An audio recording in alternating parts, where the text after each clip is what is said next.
this time, let the record reflect all 15 jurors have returned to the courtroom. Let me see counsel at the bench for a second, please.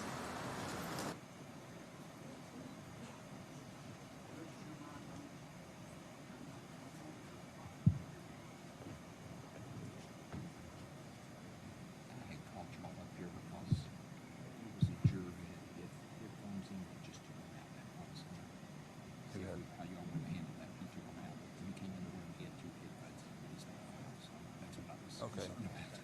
That's fine, as long as you took them out. That's fine. And then, Your Honor, we just wanted to put something briefly on the record. Sure. Through Detective Snow this morning, the Commonwealth's going to play 2 more interviews. One of them is from July the 7th. That was actually at a polygraph office. It's a pre-interview for his polygraph interview. We understand the case law surrounding that and that that's admissible provided there's all redactions of any evidence of the polygraph. I've talked to the Commonwealth. They've assured us that that's been done. I just wanted to put that on. Yeah, I certainly don't want any reference to polygraph. I just wanted to put that on the record. And then secondly, they're going to play an interview from July 8th at Detective Snow's office. There are 3 references to the polygraph in that interview. We've talked to the Commonwealth. They've assured us those have been deleted. So we just wanted to object beforehand, but it sounds like it's been dealt with. Sounds like it's been taken care of. Certainly Yes, sir. Yes, sir. We went back and watched it again last night. Okay. Yes, sir. Thank you. Thank you. Detective Snow, you'll come forward. Fran. Let me give you another oath this morning, Yes, sir. just to start back this morning. You'll raise your right hand. Do you swear or affirm the testimony you're about to give will be the truth, the whole truth, and nothing but the truth? Yes, I do. Have a seat over there.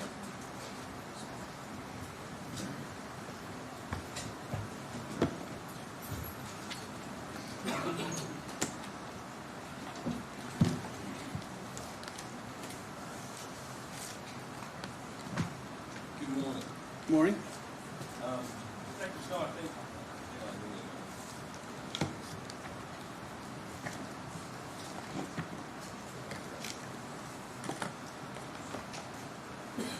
Let's try this again. Good morning. Good morning. Detective Snow, I think yesterday when we left off on July 7th of 2015. Is that correct? I believe so. Okay, and did you, did the defendant go to Frankfurt and give an interview? Yes, that's correct. Okay, and was that with Kentucky State Police? Yes. Okay, and were you able, while they were interviewing him, to observe that interview? Yes. Okay, let me grab my stuff in here.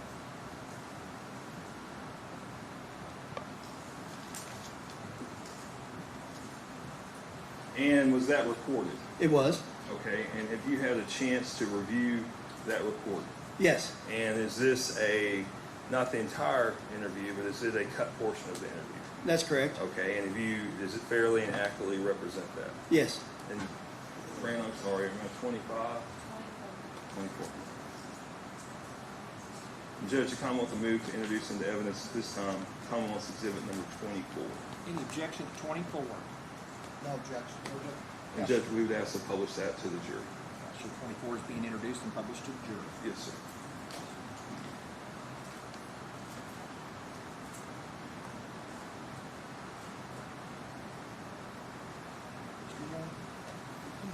Here's here it is. There you go, son. Yes, sir.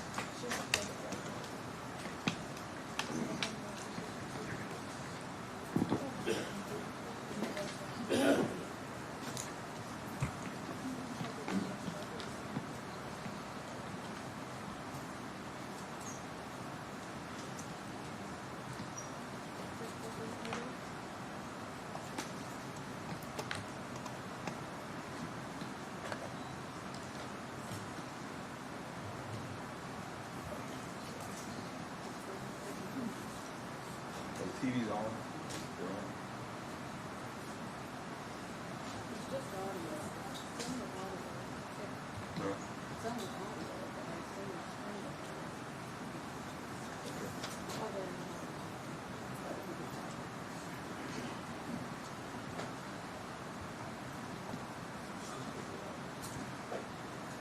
There you go.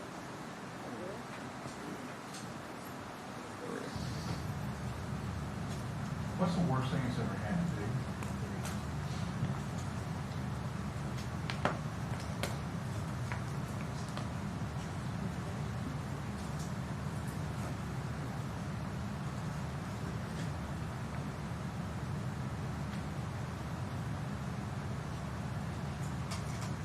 I guess I'm more of a positive thinking. I always focus my efforts and energies on the good stuff in life, and I don't really dwell on the bad stuff. You ask me that again, I don't know the specific things.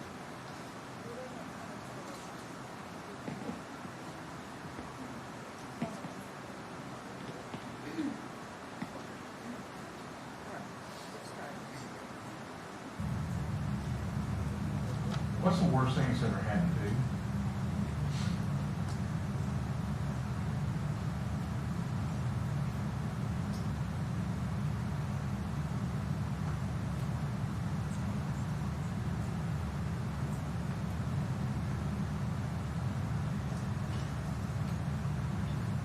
I guess I'm more of a positive thinker. I always focus my efforts and energies on the good stuff in life, and I don't really dwell on the bad stuff. You ask me that again, I don't know one specific thing draws out to me. You know, everybody has ups or peaks and falls in life, but I'm kind of consistent, right in the middle, moving forward.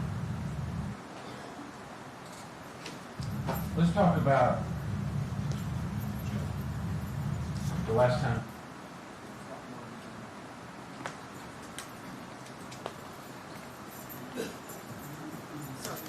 I need to research.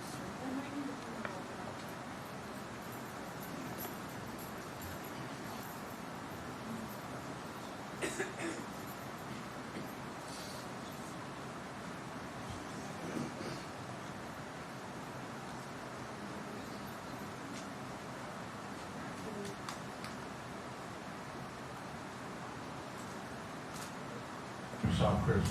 Tell me about that day. When was that? On Friday, that's July the 3rd. Just like any normal morning on Friday, I go to work.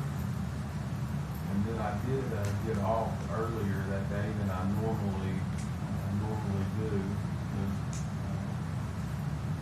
About 5 o'clock, 5 p.m.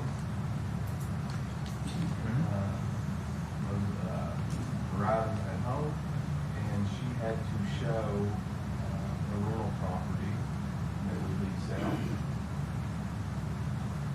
And I believe that address to be 107 Watts Court, WATTS, Watts Court here in Bardstown.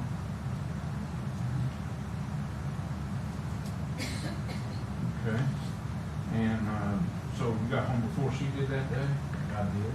She was showing that property, and I knew she was going to be coming in right in behind me, and I knew I had a little bit of time, so I've got a little tractor there at the house, and I use it to, it's not a bush hog, it's more like a finished mower or a belly mower tractor, and I went up there to the gas station, which was just real close to the house, about half a mile or so, and I went up there and I filled it up full of fuel, and I drove it back. By the time that I got my tractor filled up full of fuel and got back there, she made it home. Okay, when was that about? About 5:30. I won't say exact time, but I didn't look at the clock at all. Right. So But just approximate. Yeah, about 5:30. And what did y'all do when she got home?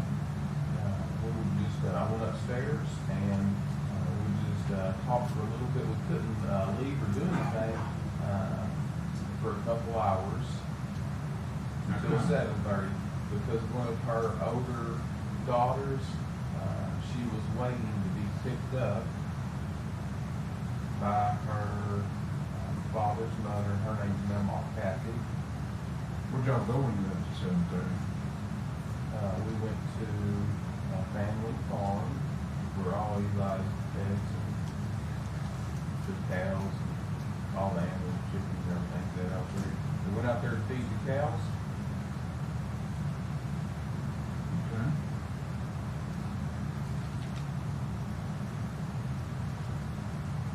What, so How long did y'all do that? Well, we walked, it's a large farm, and more often than not, we're very familiar with the lay of the land, and we walk it quite a bit. And we went through the farm. We got the little boy out there. He hollers to the cows. He got them trained, and whenever he hollers, How is he? he's a little shy of 30, Okay. and he knows exactly what to do to get the cows to run to him. That's neat. So, We really had a good time doing it. yeah. So about how long were y'all out there feeding cows? About Walking the farm? 3.5 hours or so.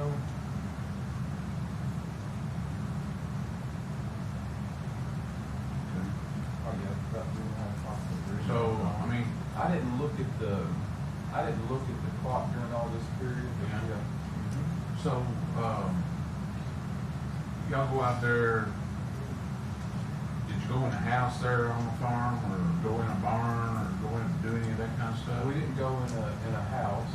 My mother lives on that farm, but yeah, we went in the barn. That's where we had the feed at and all the salt licks and minerals and stuff like that. Okay. Yeah, we were all over it. Okay. And, so 3.5 hours, y'all just walked around the farm and fed On the, yes, we cattle? went through a lot of the trails, and we've got 3 different large pens, and we rotate the pasture because they eat so much that you have to block off gates and things to let other pasture rotate, and that's just what we do. And, Crystal was with y'all the whole time? All 3 of us were together the whole time. And what y'all talk about? Did y'all talk about anything in particular, or Nothing in particular. anything, can you remember anything y'all talked about? Just normal stuff that we would normally talk about. I don't remember anything specific. I'm sorry. Did y'all have any kind of arguments or anything out there with her before you went to the farm? During that period of 5:30 to 7:30, it was mentioned that I treat Eli better. She feels that I treat Eli better than the rest of her other 4 children. And I don't feel that way. I can understand her saying that, but he's my son. The other children are not. So I can understand her saying, and look on the outside, she can probably see some difference. I don't feel that way. I feel like I treat them all good. But Eli's my son. So did y'all have some angry words with each other, call each other names or anything like that during that time? No, sir. So it was just a conversation like what me and you were having? Yeah, I mean, we've talked, this is not anything new. Just, it's definitely been brought up before. And so so there was some discontent, I guess. I would like say a better word. discontent. I'd just say the conversation. Discourse, just a conversation. Okay. Before you went, so you do remember having that conversation with her. So you go out to the farm, you're out there 3.5 hours, you're in the barn, feeding them out in the fields, feeding the cows, walking the trails. We've got 2 new calves, Okay. and we've got calves that are, that are due. You have to, it takes a while to go through them to, check them out, see how close they are, be sure the calves have to be full. We have had to pull some calves on some younger heifers and older cows that they've seen their days and got hip problems and things like that. So it's necessary to keep a very close eye on them. How long does it take to get from your house out to the family farm? If there's no traffic issue, about 15, 17 minutes. So if you left around, not, you don't know for 100% sure what time you left, but it was around 7:30, you would have got there by 8 o'clock at least, wouldn't you? You got to get there about 8. So, that puts you 3.5 hours. That puts you leaving the farm about, I guess around 11:30, 11:30, something like that. That's what I was good at, Yeah. 11:30. Did y'all have flashlights with you and stuff while you're out there on the trails? barn, or is there electricity out there? Or? There is electricity out there, but it really wasn't all that dark. You know, now this time of year it's lighter, longer. Yeah, it gets dark about 9:30, 10, something like that. So was it a clear night? I mean, I guess we could see pretty well out in the field. Had any issue. Okay. So you left around 11:30 or so then? Yes, sir. And all three of you left together? Yes, sir. And where'd y'all go from there? We left there from the farm and went to our residence and then back to Glenview.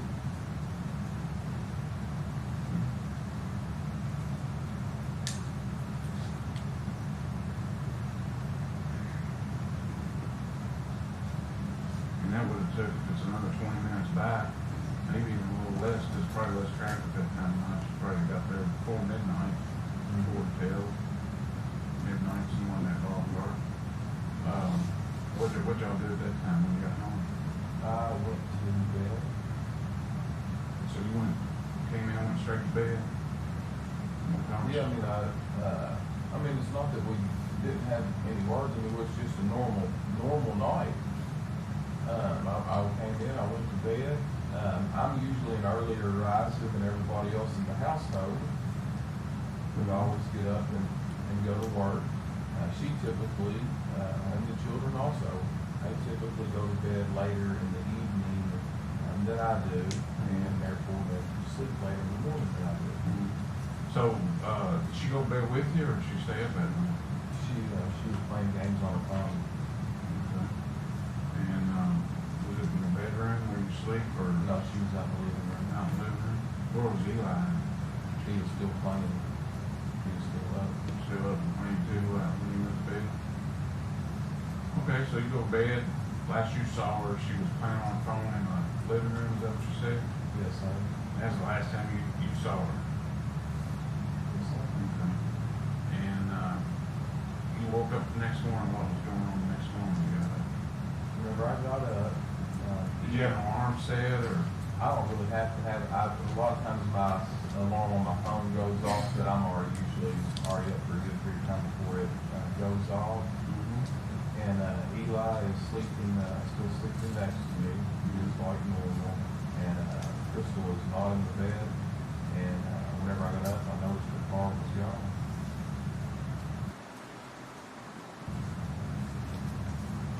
What's the worst thing that's ever happened to you?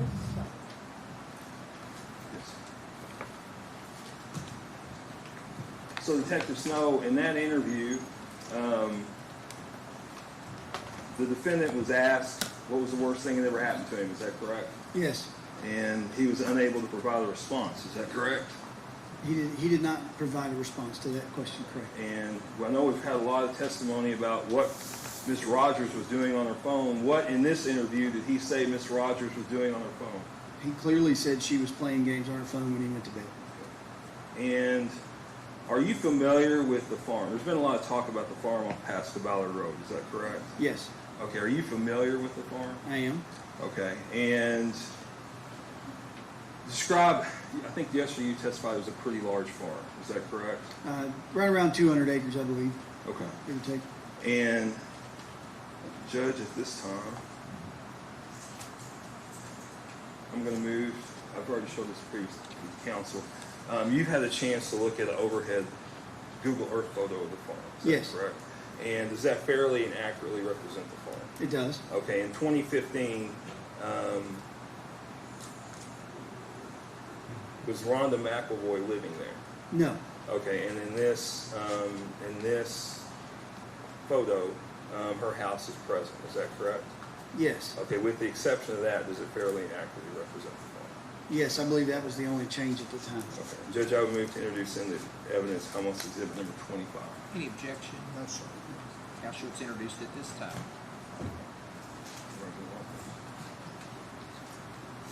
And Judge, could I ask Detective Snow to come down? You may. Let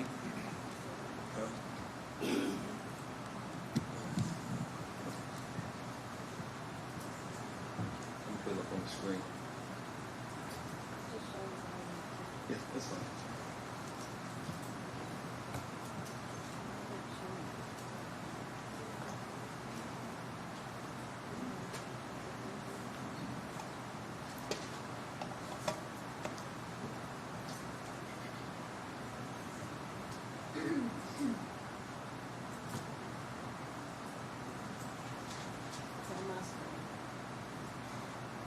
It's up there.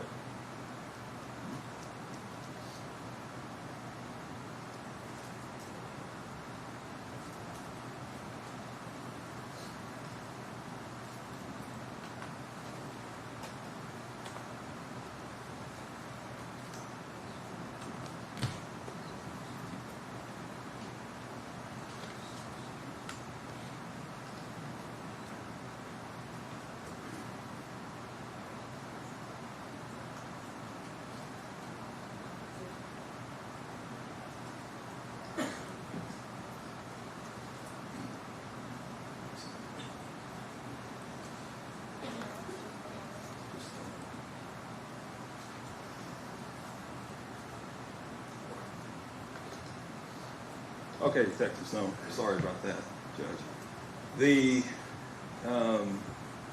Okay, we've watched some video that you talked about Lawrence and Patty Ballard, is that correct? Yes, that's correct. Okay, could you show the ladies and gentlemen of the jury where their house is located? Their house actually, the house itself faces Kentucky 46, but it sits right here at the intersection of Pascal Ballard and 46. Okay, and is that some of the video that the ladies and gentlemen saw yesterday? Yes, the camera is located at the rear of the house near the parking area. And we've also heard some testimony that Rosemary Houck lived on the farm, is that correct? That's correct. Okay, and could you show me where she lived at? That would be her residence here. All right. And we had talked about on this photo there's a house that wasn't there back in 2015. Can you show the ladies and gentlemen of the jury that? Yes, this house here was built after the fact. Okay. And Therese, can you go out to a wider view? I'm just gonna take this out for a second, so I can get it open.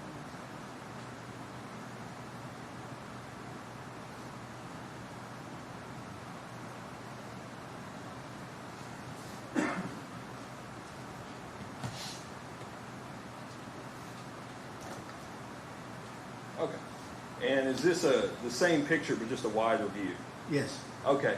And the defendant had mentioned about there were trails and stuff on the farm and that the road went past the farm. Is that correct? Yes. Could you show the ladies and gentlemen of the jury where that is? Yes. So the where you see this cul-de-sac here, I believe was the end of what was the county road, Pascal Ballard Lane, and then they had continued the road on past that cul-de-sac. And back in 2015, were they the only residents on this? Yes, there was just one house on it. Okay. And would you describe this as a rural area? Yes, very much. Okay. And showing here, their farm extends from here down, is that correct? Yes, that's correct. Okay, and this is owned by somebody else? Yes, that's correct. I believe it goes with the house that's located up on 46 there. And this field here, does that belong to Lawrence Valley? Yes, I believe so. Okay, thank you. You can grab a seat there.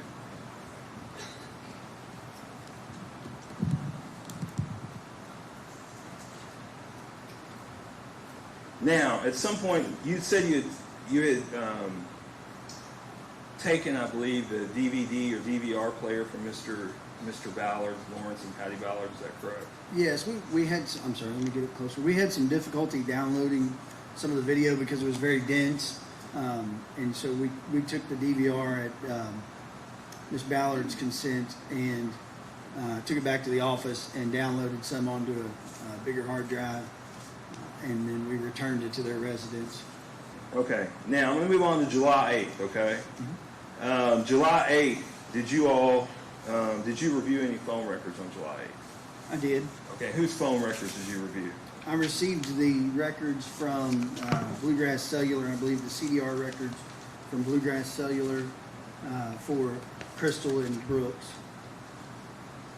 Okay, and we heard during opening statements about CDR records yesterday, correct? Yes, Okay, and I think it was mentioned those are call detail records, is that correct? that's correct. And what all do they show you? They would have general information about the phone numbers that are calling and receiving calls, texting and receiving text, as well as dates and times of those text messages and phone calls. Okay, and I believe we heard Mr. Houck say, the defendant say that his and Crystal's service was through Bluegrass Cellular, is that correct? Yes, Okay, and when reviewing Brooks's phone records for the evening of July 3rd, early morning July 4th, did you notice anything? Yes, I noticed that there was a phone call just after midnight to Mr. Houck's phone. Okay, and what number was that phone from? It was from the, at the time we didn't know the name, but it was from 502-492-1390. Okay, and did you later come to know who that phone belonged to? Yes. Okay, and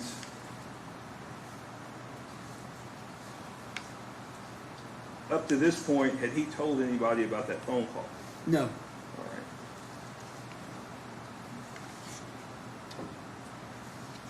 Now, did you also conduct an interview with Brooks Houck on Yes, the 8th? I did. Okay, and tell me about how that come about. I called him after we got the phone records in. I'd done a couple other things that day and asked him if he would come in and sit down with him for an interview. All right, and you had already been told by the defendant at this point that they don't receive phone calls late at night, is that correct? Yes, during my first interview with him. All right, and what time on the 8th, when you asked the defendant to come in, did he come in? It was later in the afternoon, I think, somewhere just before 5, I believe. So he come in? Yes. Okay, and he come in voluntarily? He did. All right, and was this recorded? It was. Okay. Judge, I'm going to mark this as Commonwealth's Exhibit number 26. And Detective, have you had a chance to review your July 8th interview with the defendant? I have. Okay, and is this the entire interview? No, it's clipped for time. It was a very long process. All right, and does it fairly and accurately represent your interview? It does. Judge, at this time, the Commonwealth will move to introduce into evidence Commonwealth's Exhibit number 26. Any objection to 26? No. That's sure it's introduced at this time.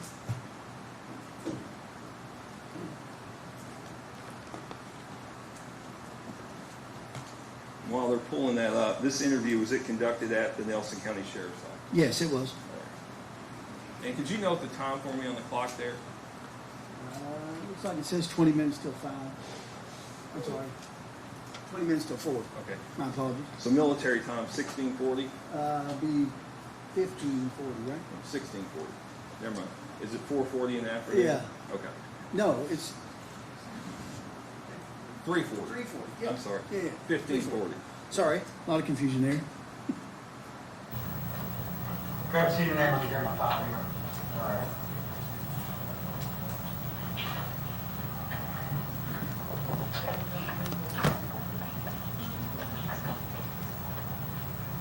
Now I want to stop it there real quick. When the defendant walked in the room, you weren't in the room at that time, is that correct? That's correct. Okay, and did you go back after you reviewed the video, did you notice anything? I did. I noticed that he was adjusting something in his pocket. Okay, did you know at the time what that was? I did not. Okay, did you later learn what that was? I did. What was it? It was an audio recorder. Okay, so he was recording the interview as well? Correct. Okay, we can go ahead, Drew.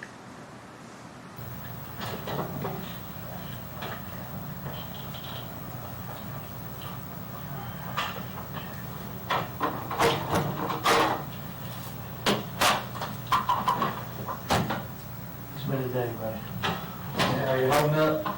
Not very good. My son's going through a terrible, I'm sure. terrible time. You can't, what can you tell him? Yeah. Well, not much, unfortunately. I don't have as much as I would like to have, obviously.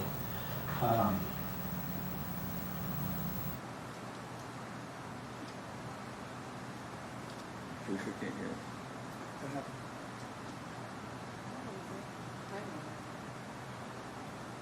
Video from along, the path between the farm and your house. All right. We got the video from Walmart. The video from Walmart confirms that she's there and she's got the kids and she's buying the stuff that's on the receipt, that I told you I had from her purse. Good, all right. What time was that? That was roughly 4:36, give or take a couple Good. minutes for it being off, And so we know that she was at Walmart, bought that stuff that was on the receipt. We know that she dropped the kids off at Keith after she went to Walmart. So his time frame was just a little bit off. Two of them. Right, two of them, Tori and Trent. His Right. children. Do we know the time frame was just a little bit, his time frame, your time frame was all just a little bit off, but, we know we've got a neighbor, we did a neighborhood canvas, and a neighbor that saw her come in around 5:15. So we know that she dropped the kids off after she left Walmart, but before she came home. She just had Eli with her when she come home, that they confirmed that. We're having a little bit of trouble with the whole Kylie thing. So I'm gonna ask you some questions about that in a little bit, because there's some things that kind of confused me about when she was there and when she wasn't. All right. But we've got that, we've got the woman that talked to her on the phone while she was at home, around 18 minutes till 7, she was talking on the phone. And then we got video that shows your truck leaving your old house, not leaving your house, but going down Louisville Road. Yes. It says it was a little after 7. Now, again, video, the thing with video is not everybody's video recorder has the same time on it. So if my watch says 3:59, 3:39 right now, and you looked at your phone, it might say 3:59, or 3, probably 10 minutes discrepancy here or there from video recorder to video recorder. But anyway, we've got you going down Louisville Road sometime a little after 7, which is what you told me. You left between 7 and 7:30 to go to the farm. We've got video of you going into the farm, going in there, I don't know what they would be to you, maybe your uncle maybe? Is that who lives at the end of Pascal Ballard there? Yes. Okay. They've got video cameras on their house and on the shop, and I can see your truck go past there a little after 7. Now, you told me initially that you had gotten home, you thought you'd gotten home a little after 11, got in bed about 11:30. No, I've told you that. About 11:30, got in bed about midnight. Yes, that's right. That's what you're talking about. Yes, sir. So, according to the video as you're going out, it's closer to midnight when you leave, which would fit with the guy that said he passed your truck about 10 minutes after 12. But again, no, you weren't looking at your watch, I get that. You're not exact on your times. Don't give me a lot of trouble with that, really. But so you leave there pretty close to midnight. You leave the farm. We see you go out in your truck. We don't see you. We see your truck. Okay, that's important. I'll explain later. Sure. We see your truck leaving, right? And then we got the guy that says he passed you 10 minutes after midnight on Loretta Road. So all that kind of fits with where we're at right now with time frame and that kind of thing. We haven't found anybody really to verify what I told you about her being on Loretta Road on Sunday. We're still trying to work with that. We don't have any. But y'all have at least got the person who said that it wasn't her. Yeah, we know her. Good. And they seem to be credible, but again, that's, That's promising right there. Right. Verification is everything. Validating people's statements is very important when it comes to cases like this, particularly when we're looking at a span of a few days. So there's a couple of things. We got the sale records from Bluegrass. I think I told you that already. We're having to do a little more research on that because we didn't ask them for the right thing as far as location, pinging towers and things. So that's neither here nor there. It just wasn't worded the way they wanted it worded, so we're going to do another search warrant to get that information. Meantime, we do have all of your all's phone calls and text messages from the 29th of June to the 5th of July, okay? So one of the things that I want to do while you're here with me is I want to have one of the narcotics guys take your phone and hook it up to the computer and download the information from it so that we can look at your contacts list and look at the numbers that are on that list that called and texted and try to match them up as best we can and match them up with hers because we're missing some of hers. Yeah, all right. Maybe people that you all knew in common. Yes. Now, that may take a little while to do. That's fine. Excuse me, depending on how much information's in your phone.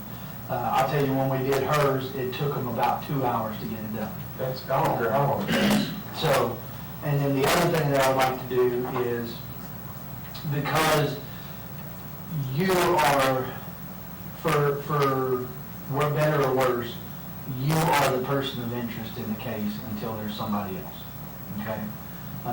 So I'd like to ask you to write a statement for me. And I know we've talked, and we're going to talk a little more. I'm going to ask you some more detailed questions after you write the statement based on the statement that you write. I may ask you for more detail or more clarification on something. But it's important that you be as detailed as possible. And I understand you're not going to remember every single thing you did every day. I get that. But from Friday morning to Sunday, I'd like to get as much detail about what you did as possible. What job you were working on Friday, if you went to more than one job on Friday, if you can remember which ones you were at. You don't have to be specific about how many nails you drove, but if you were doing carpentry work, or if you were doing siding work, or whatever it is, kind of stuff you do building a house, you know, if you had a house that was doing brickwork, if you went to oversee that, whatever it was that you were doing, working that day, right up till you got home and got on the tractor and got fuel like you told me, brought it back, and so on and so forth, all the way down through there. One of the areas that I'm really struggling with, I'm being honest with you, one of the areas that I'm really struggling with is what you all did on the farm. Okay. But one of the things that I really haven't, and, you know, I've got kids, so we do things together, and sometimes we lose track of time. But it was kind of, Friday was a rainy day, it was kind of muddy. You know, when I asked you what you did at the farm, you said you guys went out there and you were tending to the cows and whatnot, which is fine, you know, you have cows out there. But you're there from roughly 7:30 until almost midnight. So that's pretty close to 4.5 hours. 4.5 hours is a long time to be outside in the rain, in the mud with a 2.5-year-old. Does that make sense? I understand what you're saying. So if you could give me as much detail as you remember about what you all did on the farm, if you worked on the barn, or if you were, if Eli went in and watched TV, or if you were riding a four-wheeler, or whatever it was you all were doing. And again, I understand you're not going to be able to tell me minute by minute, but as much detail as you can give me about that time will kind of help me to rebuild how that whole weekend. That's fine. Whatever you ask me, I'll be more happy to do. Okay. So I'm going to write some stuff on the top of here. It's just going to be basically the report number that we're working off of from the missing persons report. It's 3, that's a 7.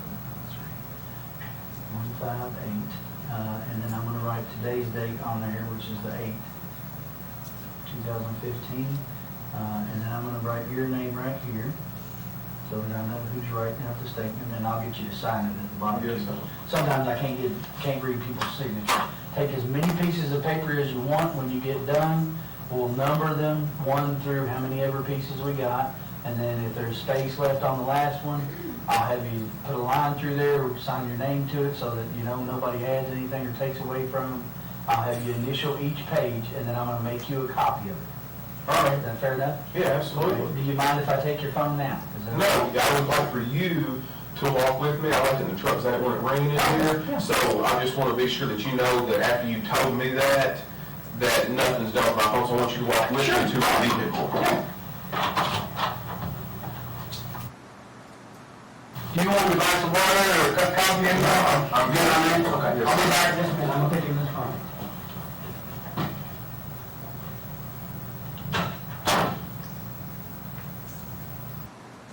Okay, Detective, did you note the time on that when he started writing his statement? Looks like it's about 7 or 8 minutes after 4. Okay. And in that, you asked him to provide as much detail as possible. That's correct. And to take as much time and as much as he needed. Is that Yes. correct? Okay. And did he, in fact, start writing a statement? He did. Okay. Were you able to observe this? I was. After I took the phone to the individual who was going to take it to download it, we have an observation room and another room where we can watch the interview room on a monitor. Okay. And you'd asked him to be specific about what they had done on the farm that evening. Is that I did. correct? Okay.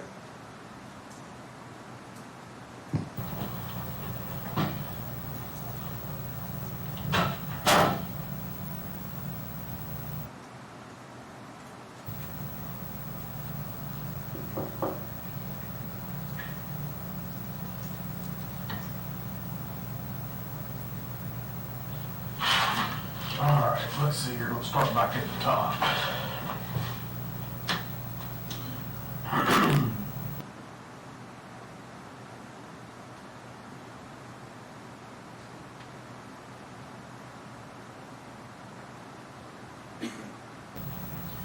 Friday at 4 o'clock, I went to Bluegrass Cellular.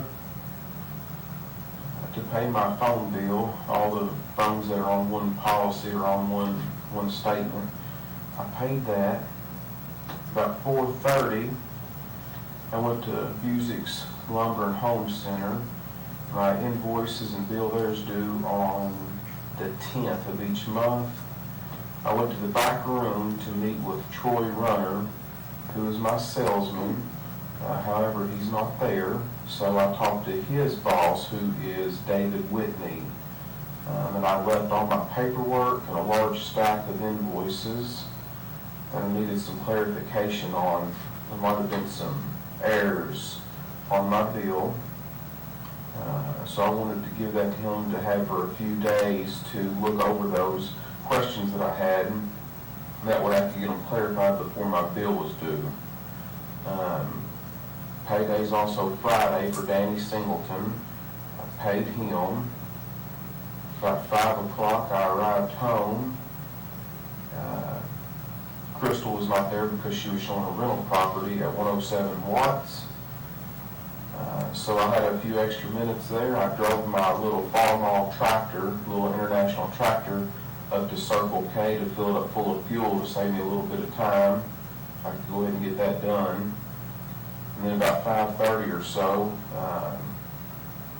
Crystal was home, and I drove the little tractor back from Circle K back to my house at 113 Glenview Drive. So 5:30 at the house. There's 4 of us there: Crystal, Kylie, Eli, and myself. We remained there till about 7:30 approximately. At the house there at 113 Glenview Drive. And then at 7:30, 3 of us, Crystal, Eli, and myself, went to the farm out there on Pascal Ballard Lane. About approximately 11:30, we proceeded home. Crystal, Eli, and myself. At 7:30, when we left for the farm, we left Kylie behind at our home at 113 Glenview Drive in Bardstown because her mama Kathy was on her way to come pick her up to take her with her.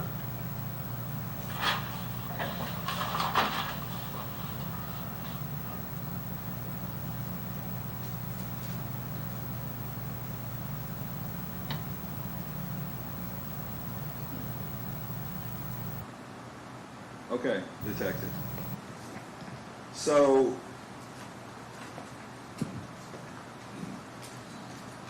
first of all, I need to correct something that I messed up because the time, Teresa, if you can go back and show the time when it started. All right. So, I asked you a while ago, we were at the wrong spot on the video. Can you tell the ladies and gentlemen, is that when he begins to write his statement? I believe so, yes. Okay, and what time is that? Yeah, it looks like it's about 10 minutes to 4. Okay. And Tricia, you can go back to the other spot. And Detective, you said you were watching this statement, correct? Yes. Okay. And we know that you noticed that in this interview that you had told the defendant you were going to give him a copy of the statement. Is that correct? Yes, I did. Okay. And he was reading the statement. He was. Okay. Is that something typically you see people do when they write out a statement? No. Okay. And you said you come later to learn he had a recorder in his pocket. Is that correct? Correct. Okay.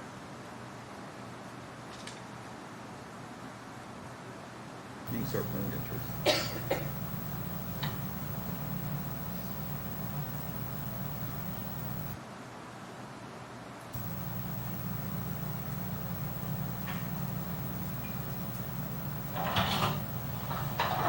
Luke, can I get a favor? Yes, sir. This is the consent to search your phone. If you just sign that page for me. I'm gonna get a cup of coffee. I just don't want to hover over top of you while you're writing. That's really annoying for some people.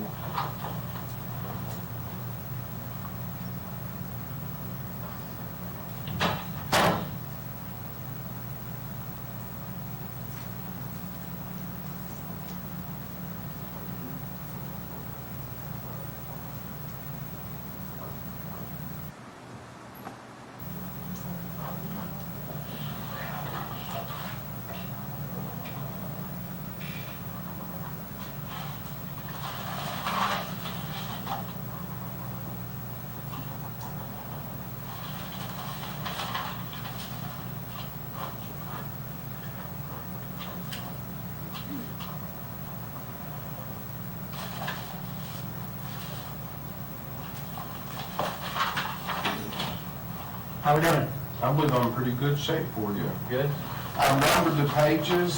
Let me get that over. I won't charge my phone while we're talking here.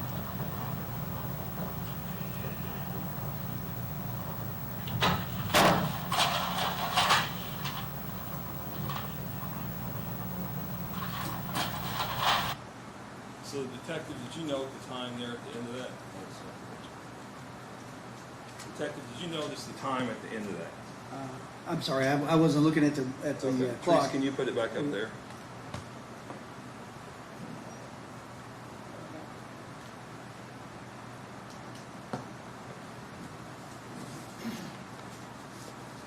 Looks like it's about 2 minutes after 5. Okay, so the defendant at this time had been riding for about an hour and 20 minutes, is that correct? Yes, Okay.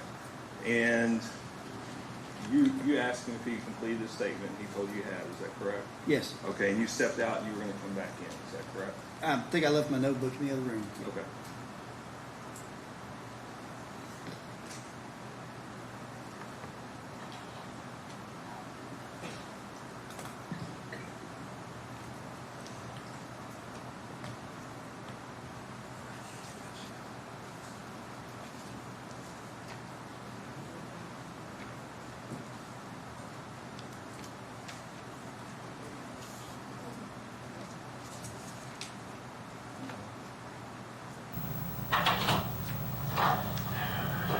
I just called, trying to get over him before he can, not answering his phone yet, so he must still be in the middle of it. Oh, that's all right. All right, I'm gonna take a minute here and read through your statement, if that's all right. Yes. Get an idea, you might have answered some of my questions already, so. But I decided, I was trying to, Detective, you're actually looking at his statement. Detective, you're actually looking at his statement at that time, is that correct? Yes, Okay, and I want you to take a look at this. About 27.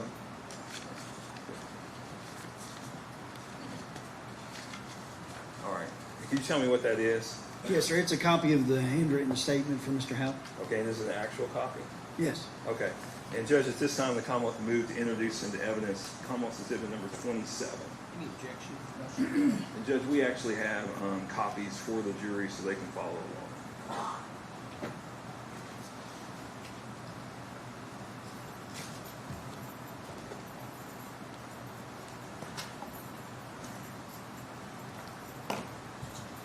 I'm assuming that's the only thing in this package. That's the only thing in the binder. Yes.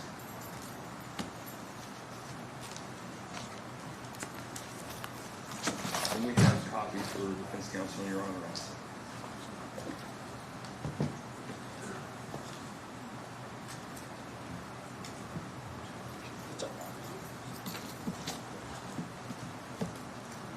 Do I need a copy, Sam? Let me get the exhibit. Okay. Can I lay it up? Thank you.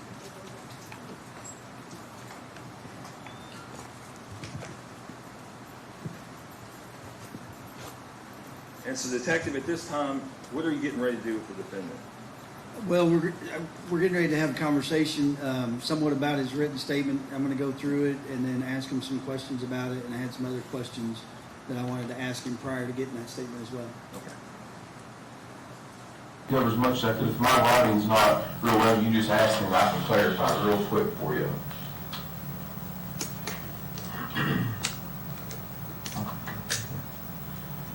Full flight, Missouri City. And I don't know these, I put approximately, I just put forward. That's it. I don't expect you to know exactly. Yeah, there's no way for me to. Yeah.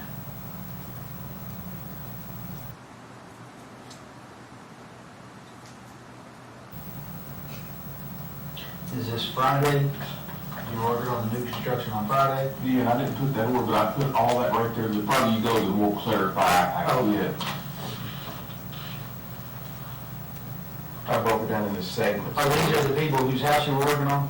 Yeah, all these right here are people that I'm overseeing, that I'm speaking or talking to. We'll just look at my phone to get my exact time. I got my phone in there, and that way you can build a timeline of all this stuff that I do this every day. So me looking back, I had to know what time it is. And Right. There's no way for me to remember that. I mean, you'll see the more that you get to looking through there, you'll see how much I've got in my head to try to keep up with. All these are guys that are working for me that help me, every one of them. Okay. And then these right here, I skipped a line to break that and put locations, and then I did it in subdivision, so y'all know where my vehicle, y'all know where I'm at, my phone and everything. Those are the numerical address, the street address, and this is the type of work that I've got going on past that hyphen mark. Those are the type of work I've got going on at each construction site. Every one of them is a separate job. And then this right here is for the whole subdivision, keep the Woodlawn Springs homeowner subdivision, the president and all the members, the committee and stuff, all, I want to keep the subdivision looking nice, trash and debris and all that kind of stuff, the metal grates in the road, the curb and gutter and all of that. And this is just kind of like a daily thing. I've got to go through this every day to keep everybody rolling and everybody happy. And this switches subdivisions. You see I put Copper Fields up here, and then these are the number of houses I got going out there. I've got different subs in different spots.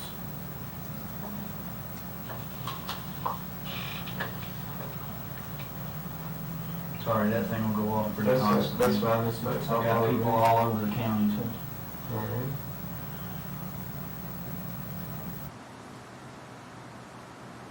Do you know what those abbreviations are, like? Lincoln National, Wilson Muir, Town and Country, Springfield State Bank. Springfield. You want me to write that out for you? No, that's all right. There's the only one I didn't recognize. All right.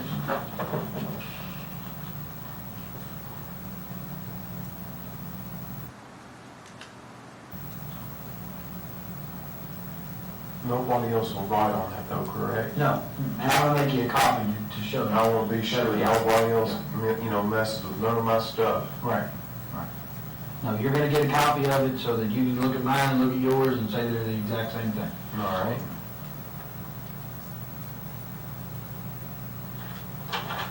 In fact, I'll do that right now.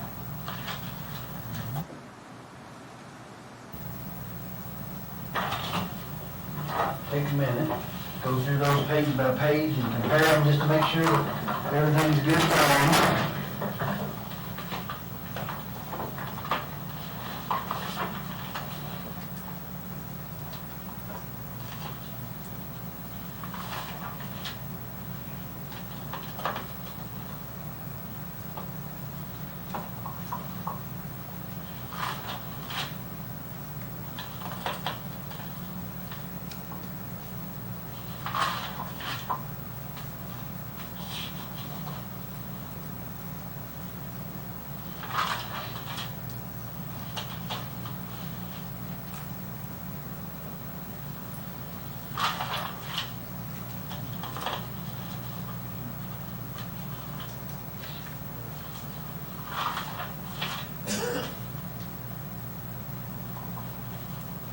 Looks good to me, sir.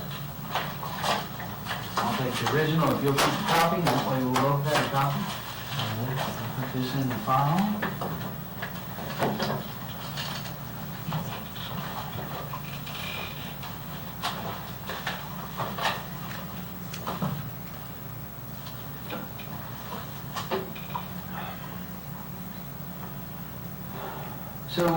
So we're, obviously, we're hearing tons and tons of rumors, right?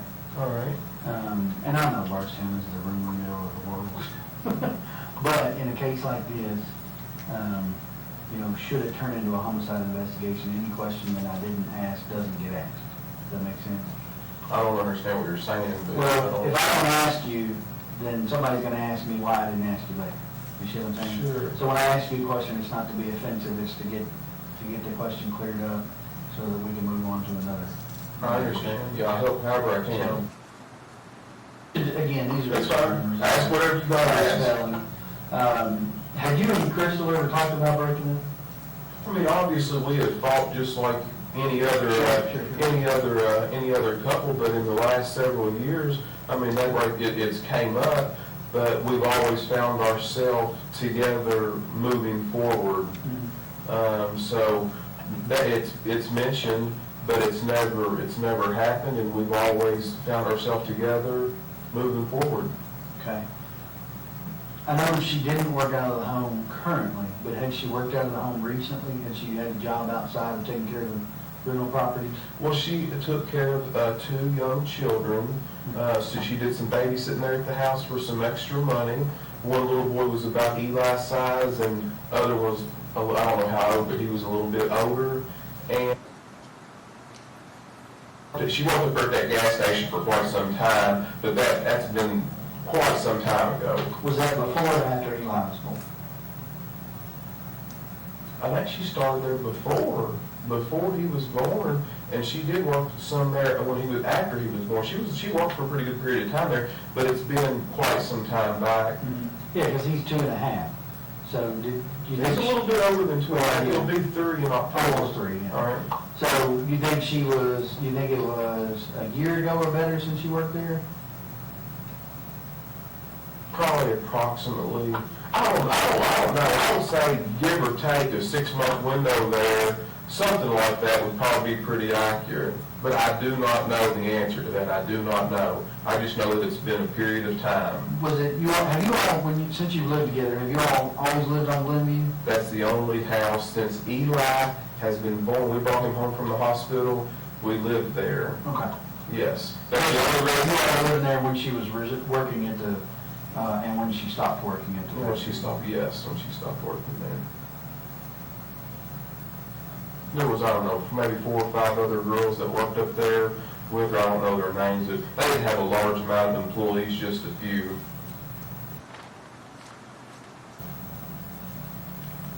When you said you all had, talk about splitting up, had that been more recently, or was that before Eli was born, or had that been? I don't remember the exact dates, but if you'll recall back in a couple of days ago when we had talked, whenever usually that had came up, she had always went to like Sabrina's house, or she went out with Brooke or to her parents for a short period of time, a day and a half, and after she cooled off, and we had a chance to talk a little bit, we always found ourselves back together. But it has been at times a stressed relationship. I'm not here telling you anything other than that. That is the truth, and that's accurate. That has been discussed, but we've always found ourselves together. We loved each other very much, and that right there is the bottom end of it. I'm going to pause it. So you had asked the defendant at that point a question about whether or not they had discussed recently about breaking up or whether it was over. Is that correct? Yes. Okay, and he had the ability at that time to recall back 48 hours to the interview, right? Correct. Okay, and actually remind you what you all had talked about, correct? Yes. Okay, so he does have the ability to recall. Yes. Okay, you can continue on. When you all, let's say the last time you all had discussed splitting up, she didn't discuss any specifics with you about moving to an apartment or anything like that? Just that you all were having some issues and you resolved it? Say all that again. Yeah. Break your question. Break them down. The last time that you all had that type of a disagreement, okay?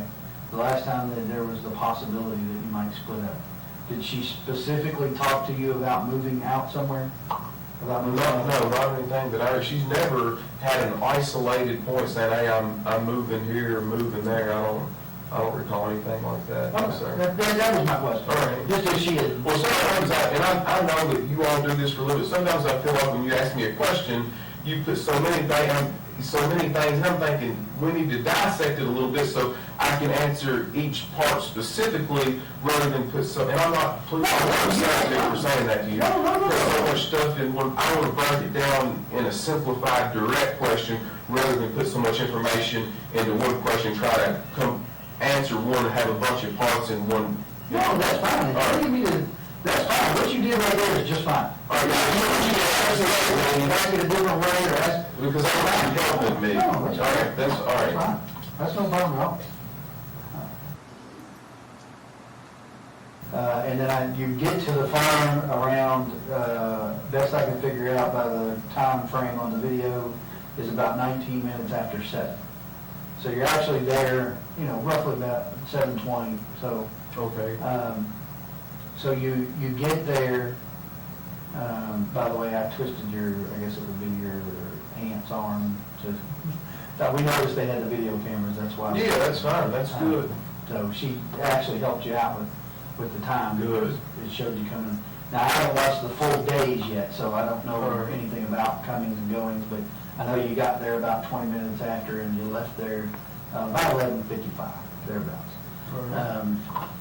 So during that time, from reading your statement, you left once and went down almost to Loretta Road and then turned around and came back because you decided the Tractor Supply might be closed, right? Yes. So that, a little bit of time there. How long were you at the farm before you went to get feed and came back, decided that it was too late? Do you remember roundabout? It couldn't have been long. Because you were going to feed the cows, right? Yeah, it could have been probably more than, I don't know, 15 or 20 minutes. Okay. I'm just trying to get an idea, so when I watch the video, I can kind of look for when you're coming out and then you're going back in. Yes. And when you got to the farm, do you know if anybody was there other than your mom? I don't know. Okay. Did you see your mom when you came in?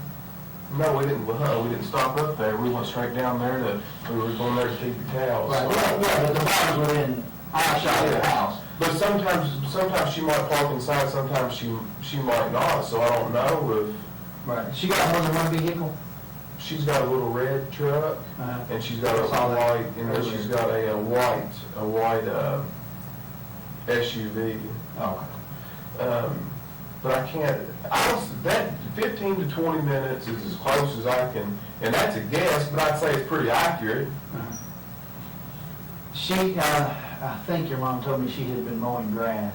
Do you know if she was mowing when you got there, or? She's always outside doing something. She's more of an outside person than inside, but she likes to mow grass. Sometimes she'll mow it whenever it don't even need to be mowed.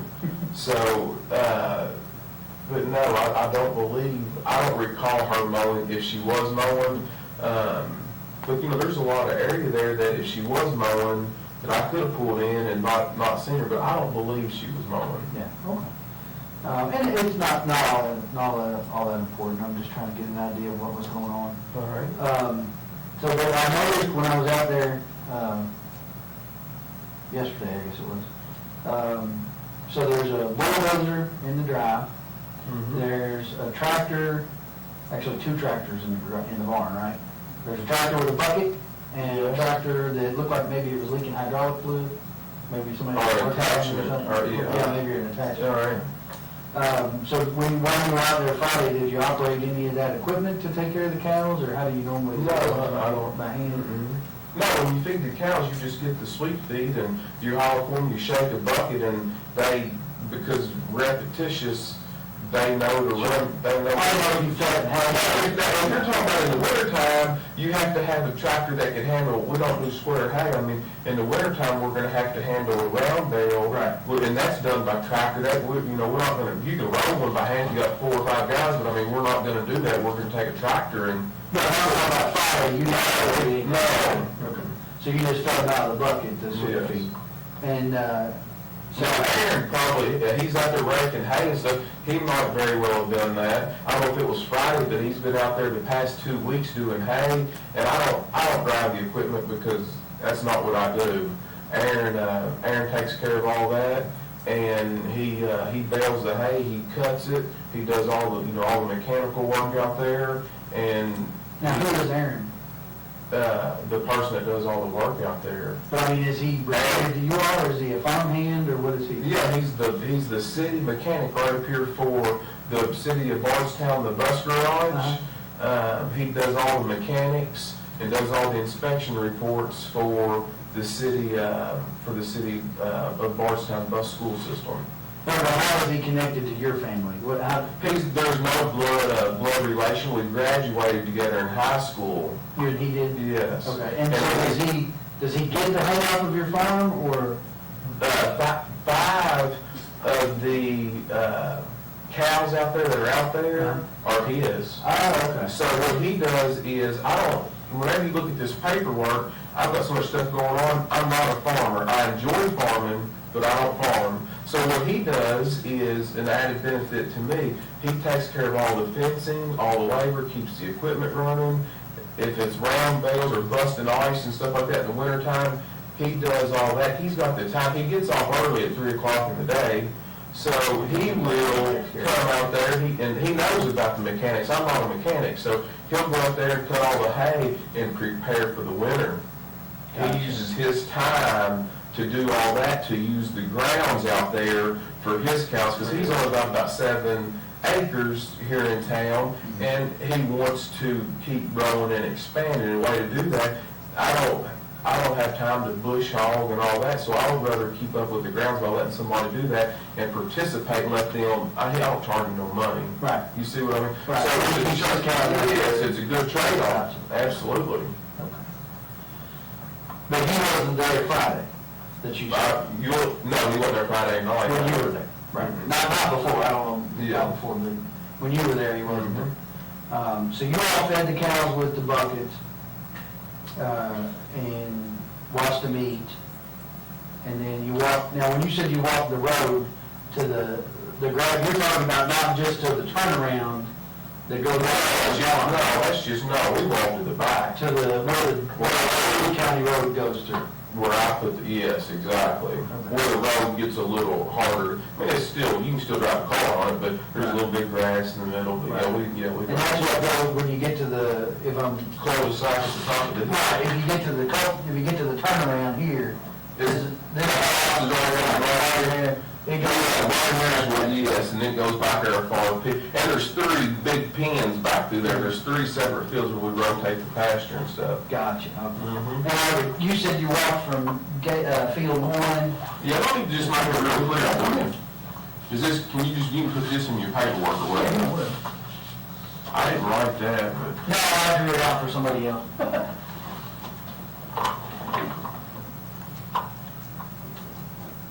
This is the barn. And then, of course, the fence does something like this. Right, kind of gives an angle off Mom's place. And then it goes all the way back. So somewhere, right in here, this is a double gate. This is where we go in right here, is where we enter the field, because this is barbed wire, And then over here is kind of, an octagon's 8, but it ain't 8. This is like a pin out here that we can move, and then there's some columns and stuff in here. And then, I think right here, that field separates pretty, and then there's a gate, another gate right here. So this is number 1, and then way up here, this is number 2, and then number 3 goes a far piece back through there. So we go through this gate, and then the gate from 2 to 3, the other gate's up here. Right. You know what I'm? Yeah. And then,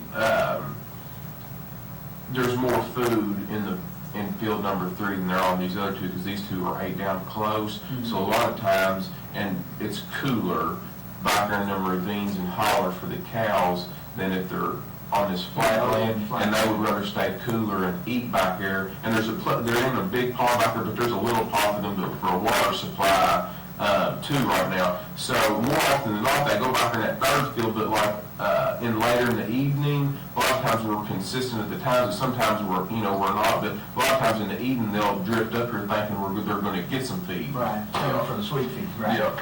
Right. So you all, when you all went for the cows, though, I think Yeah, we went in this gate right here, and then we walked all the way back through there. So because they weren't up in field 1. Yeah. Okay.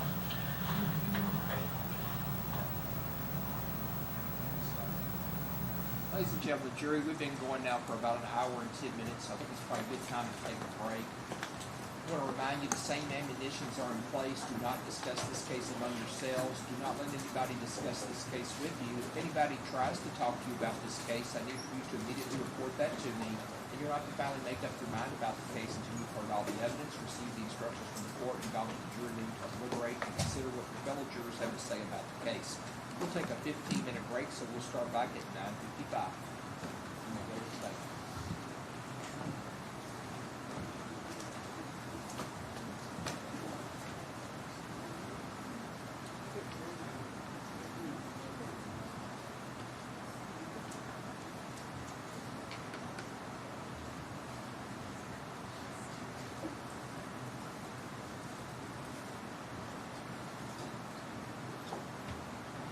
is in recess until 9:55.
At this time, let the record reflect all 15 jurors have returned to the courtroom. Everyone may be seated. Counsel waive the call. Yes, sir. You may proceed. Detective, when we left off, yourself and the defendant were looking at a map that he had drawn out. Is that correct? Yes, Would you take a look at that for me, please? that's a copy of the map that he drew originally. Okay, is in the actual copy of it? Looks like it, yes. Judge, I'd move to introduce into evidence common exhibit number 28. Any objection to 27? Is it 27? 27?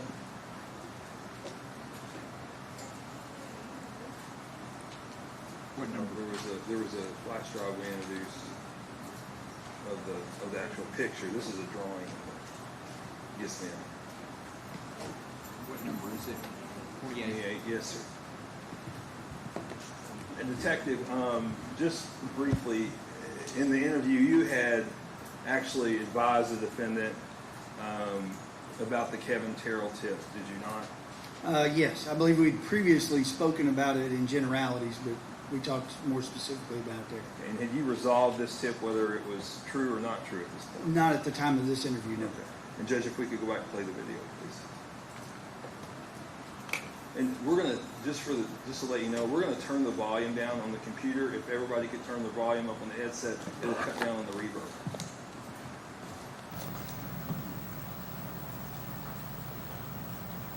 So, okay, so you fed the cows, what was the other thing?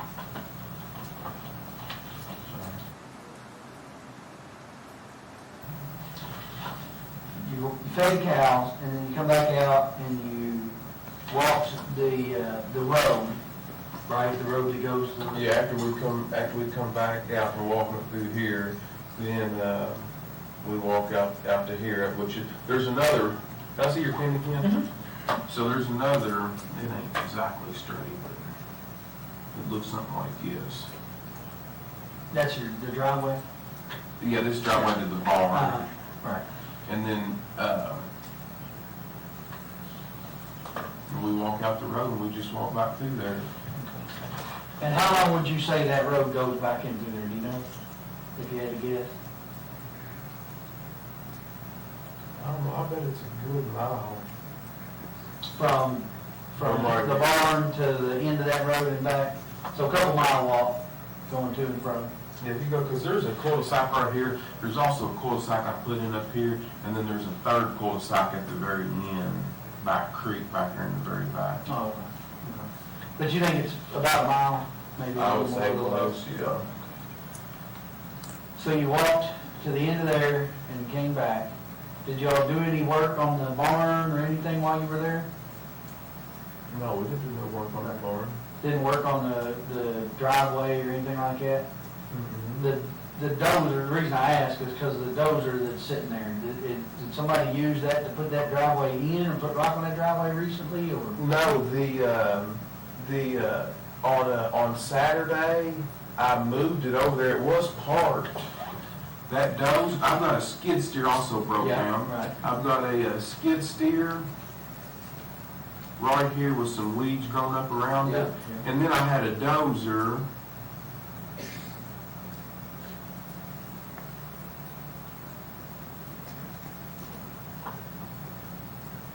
The dozer right here, Mhm. and I did, I backed it right across here, right here, and there's been water. This water coming in the front. There's a big door right here in the front of the barn, and water had been going in the front of it right here.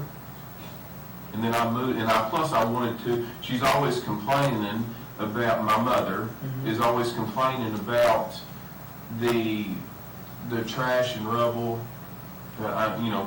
She likes to keep everything neat and clean. She likes to keep the grass mowed short. But I'm not going to pay a high bill to take that stuff to the county dump when I can clean it up easy. There's too much to do all at once, but I can, every time I come out there, I can throw a match on it or burn a little pile. Eli likes to roast marshmallows, so what I do, and we spend so much time out there, what I do is put a pile, and I'll light a little piece of it on fire.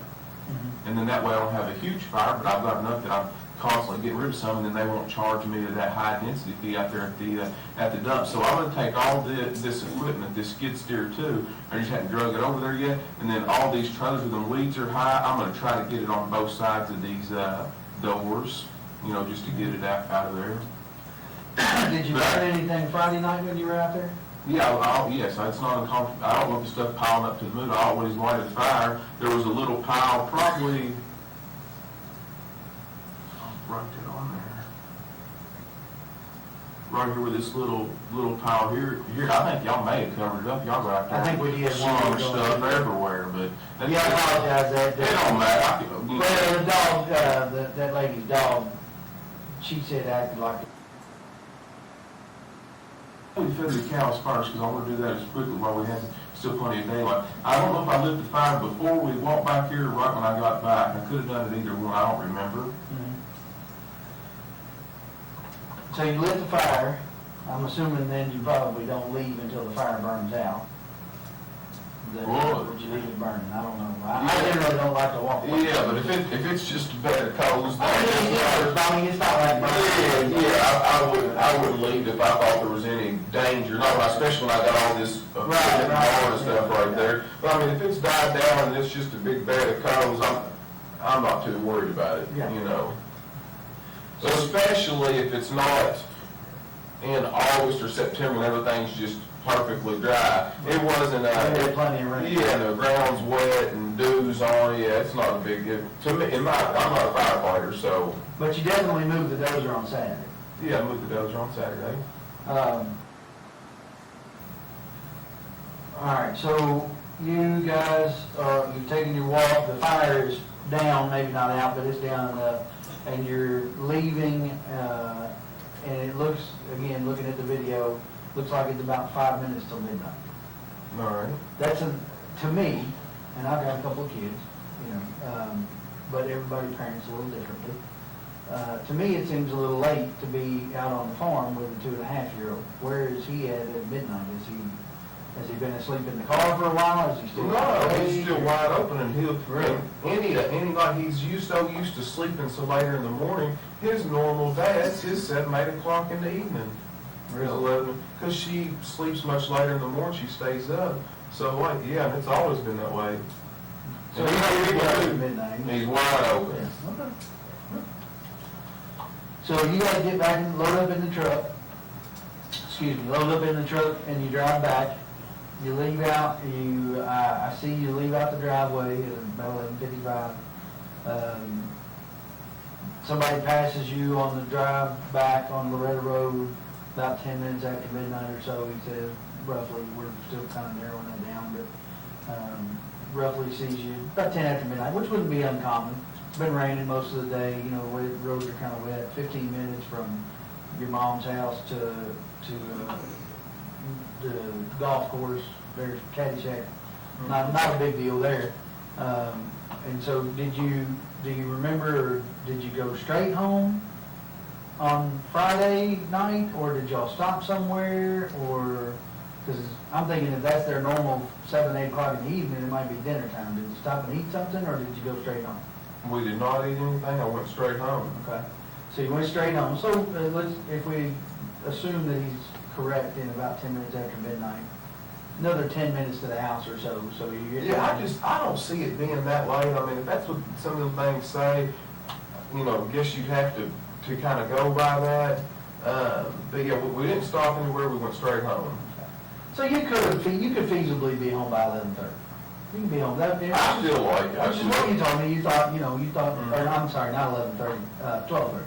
You could feasibly be home by 20 minutes after 12, if it passes you at 10 minutes after 12. All right. Which is a little off from what you originally told me, and you just said, I still think it's a little off, but we'll go with what the camera says as opposed to memory, because sometimes memory's not that great.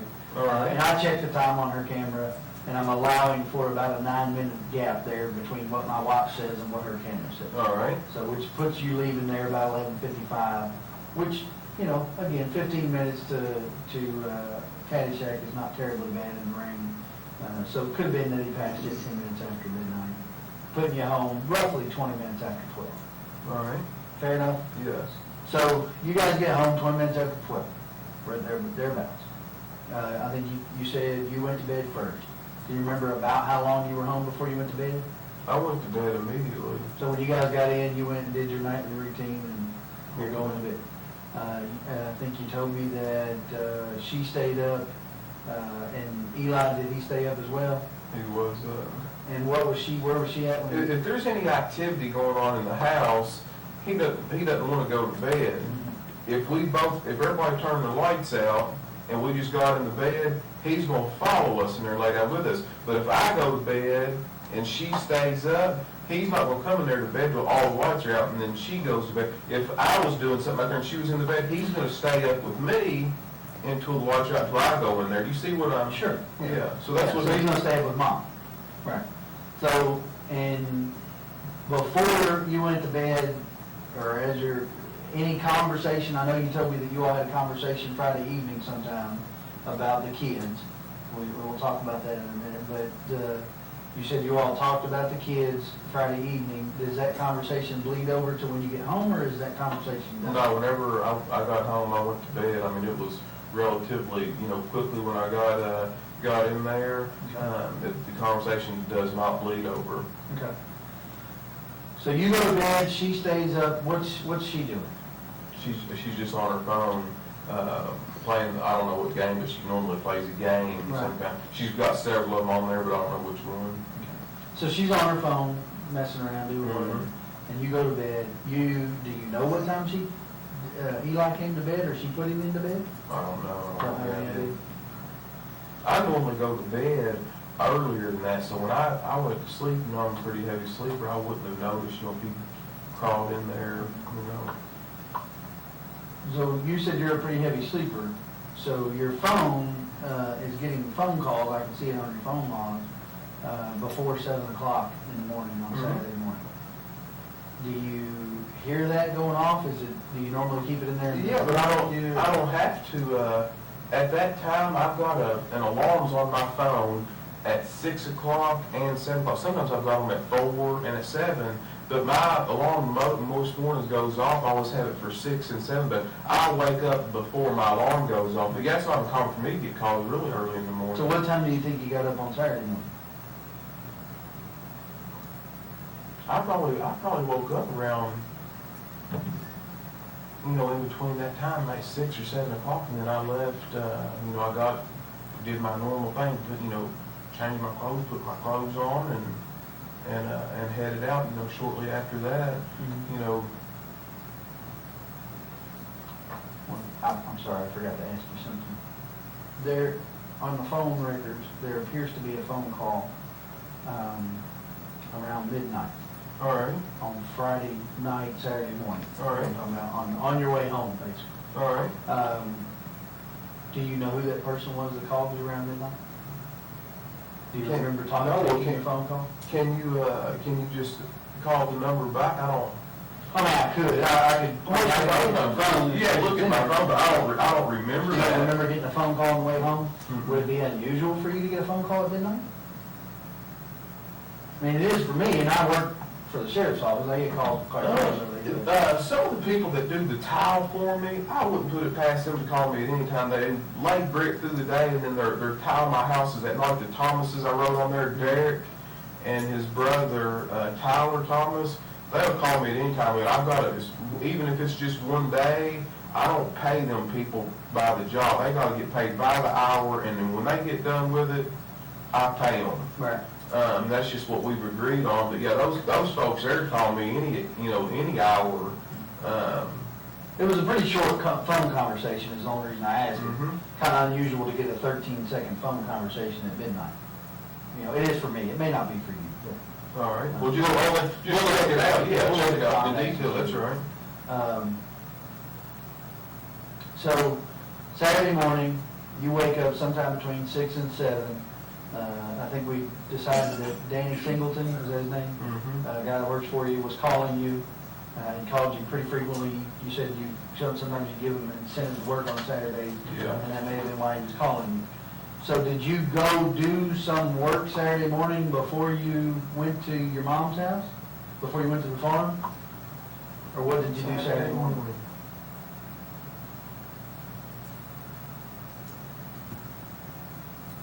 No, I didn't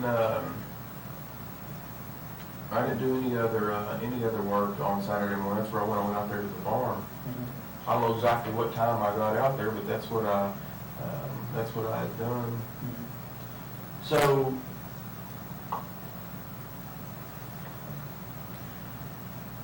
you get up between 6 and 7, and where's Eli at when you wake up? He's next to me. He's in the bed with you. Mm-hmm. Okay. So you get up, does he get up with you? He's still asleep whenever I get up, but I go to the bathroom and all that kind of stuff, and he's still sleeping there on the bed. And so when you wake up, he's there, but Crystal's not. She's not. Okay. And so did you try to call her, or? Yes, I noticed that she wasn't there, and I didn't know exactly what to think. I don't know what time I called her. Yes, I called her that morning. I mean, did you call her before you left the house to go to the I farm? don't remember what time I called her. But do you remember where you were at? Were you at home or were you at the farm? Or you were on the way to the farm? I don't know, somewhere in between. I don't recall. I don't know. That's fair enough. So you, before you go to the farm, you feed Eli breakfast? I did not before we got there. I normally get those squeezable yogurts, got all them vitamins and minerals and stuff in it, and he likes to eat stuff like that for breakfast, and it's easy. He can do that in his car seat or whatever he's got to do. So you think he was eating on the way to the farm? I don't think he was. I know he was. Okay. Now, how much of the yogurt he ate, I don't know. I'm not worried about that. It's not a question of what he ate or how much he ate. I'm just trying to Well, establish he's a healthy boy, I can tell pattern you. of behavior from that weekend, you know. And here's why, I'll be honest with you, I have been all along, will continue to be. If I woke up on a Saturday morning and my wife wasn't with me in the bed, as is normal, which might not be normal for you, I don't know, but for me, it would be normal, particularly if my wife's a late sleeper, which mine is as well on Saturdays, for her to be there in the bed when I get up. So if she were not, probably the first thing I would do would be to call her to find out where she was. But what you're not aware, what you're missing is a lot of times that her and Brooke, her sister, or Sabrina, a lot of these girls that they do all these, they go out and do stuff. Sometimes they do these, this is going to be embarrassing for me to talk to you about, but I'm wanting to get everything cleared up as quickly as I can. They do these fantasy parties. All these girls get together. They talk about and do whatever.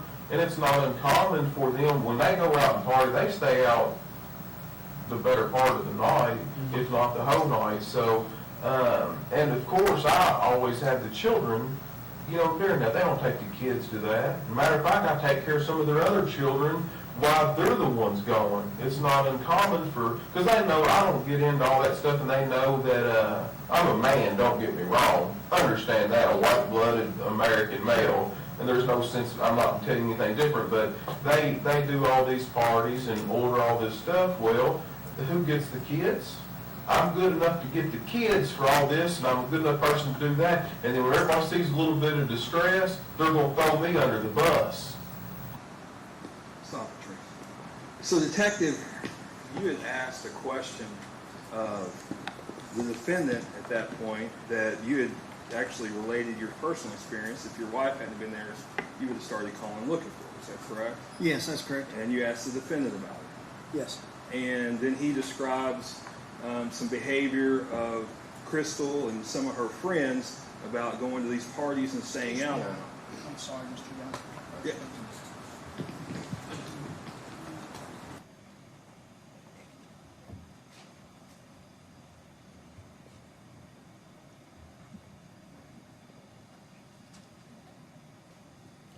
I'm sorry, Judge. We've kind of let this go before, but I want to be careful because I think Mr. Young has a tendency after clips are played to lead the witness. We're going to object to the leading. Certainly he's allowed to ask about what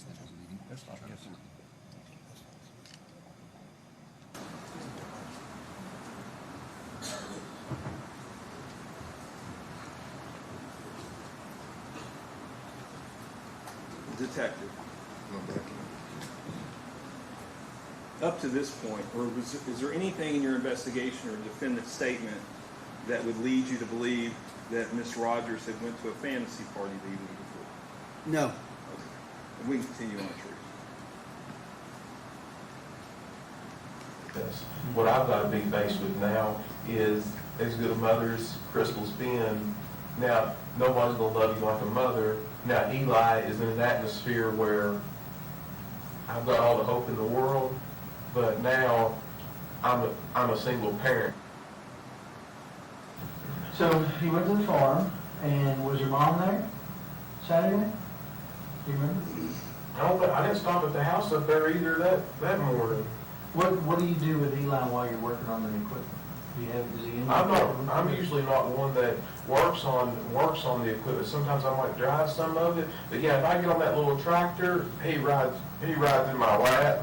No, but I'm saying you said you worked on the driveway, on the drive in front of the barn there. So Yeah, but no, he's got 5 or 6 tricycles and big wheels and stuff like that he plays on. Hey, this isn't about your parenting skills. Don't misunderstand. I understand, yeah, but I'm not arguing about that, but if you're working on the dozer, is Eli in the dozer with you, or is he out playing in the yard? Or? I'm not really working on the dozer.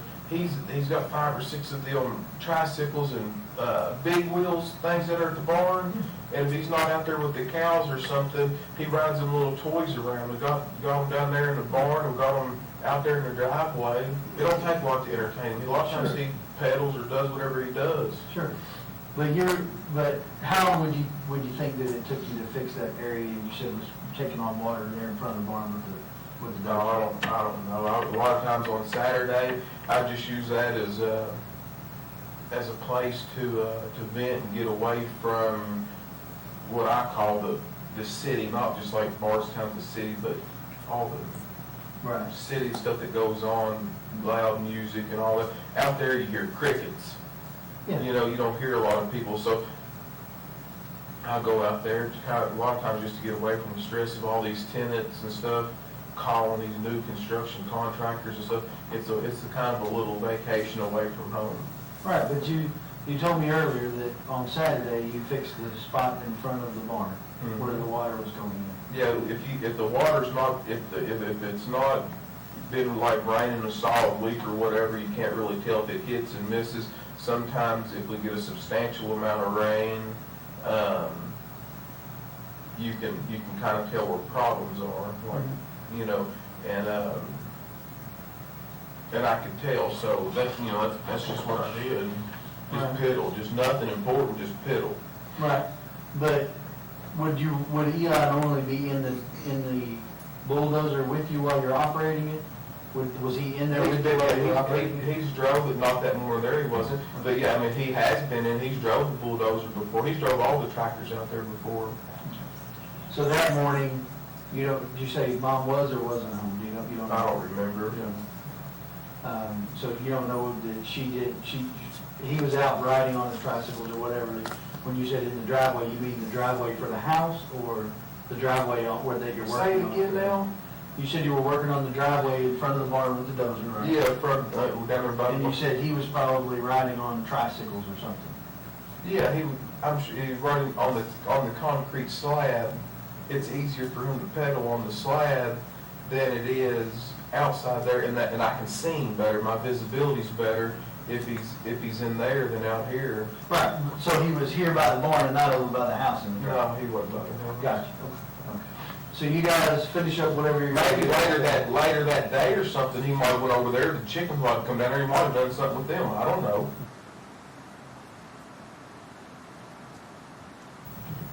I don't know what we did much. I can't remember. Did you go from the farm to Fabian's, or? I don't know if I took I may have went home and taken a shower from being out there on the farm. You know, I don't want to go there smelling like a bunch of cows. Sure. I may have went home. I'm not sure. I don't know. I may have went home and took a shower and then came back. That's more than likely what I did, but I can't remember. Okay. So then sometime Saturday evening, you went over to Fabian's house. Do you remember round about what time that was? That would have been 4th of July. Yeah, that's when we were supposed to go to that. Did you all stay out there for fireworks, or? We didn't stay that late. I know that there was a bunch of people there that I hadn't seen in a good while. My mom's got a pretty large family that I hadn't seen that I wanted to see them, but we didn't stay out there real late. I talked to her mother at Walmart, up there at that Murphy gas station. I had Eli with me then, of course, had him with me all the time, and she wanted to look at Eli. She said, "Where's Eli?" I said, "Right there." And then she spoke to him, and she looked at him and said hi, and he said hi, and that was it. So she just asked you where, if you'd seen Cherry, and you told her no? No, she asked me if I saw. Crystal, sorry. Crystal. Yeah, my name's confused. So Sherry asked you if you'd seen Crystal. She's the only one, everybody else stayed in her vehicle, Mhm. and then she walked over to my truck.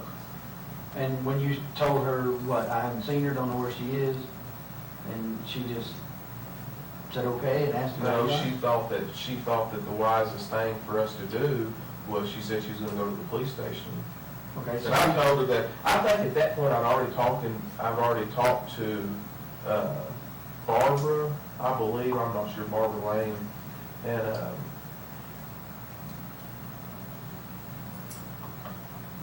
I'm not sure, I don't know the time periods, I don't know, I just don't know. That's fine, that's fine. So, Then I went home. so Saturday, you went home after, The gas station. so you think that was, no, okay, so you think the gas station was between leaving the farm and getting showered up before you go to Fabian's? No, that's incorrect. Okay.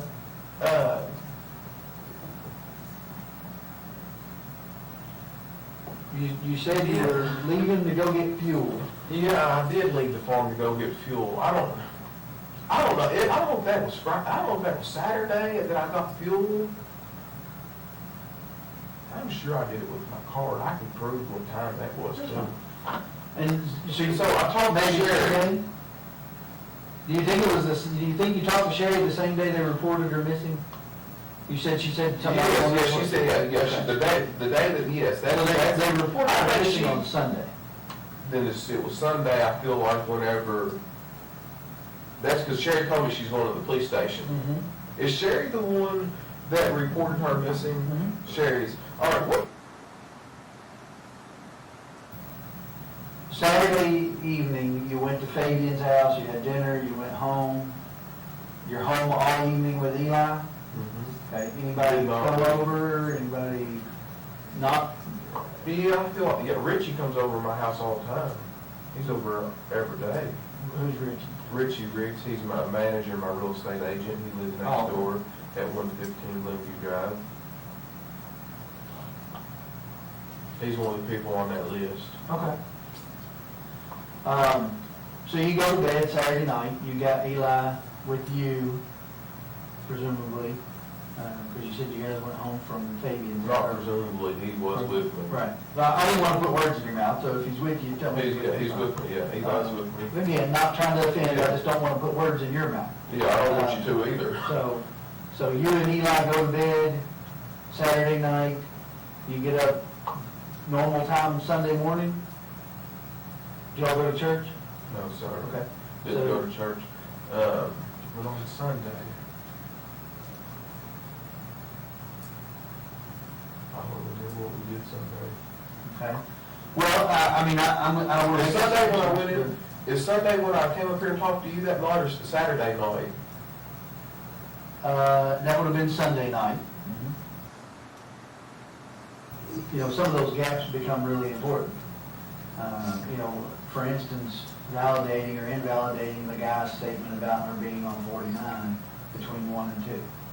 You see what I'm saying? The gaps in time become really important to me because that's how I determine where my gaps in the investigation are and where I should focus my investigation. I've got guys out there that all I got to do is call them and say, hey, go check this out. But I have to have something for them to check out before I can call and tell them.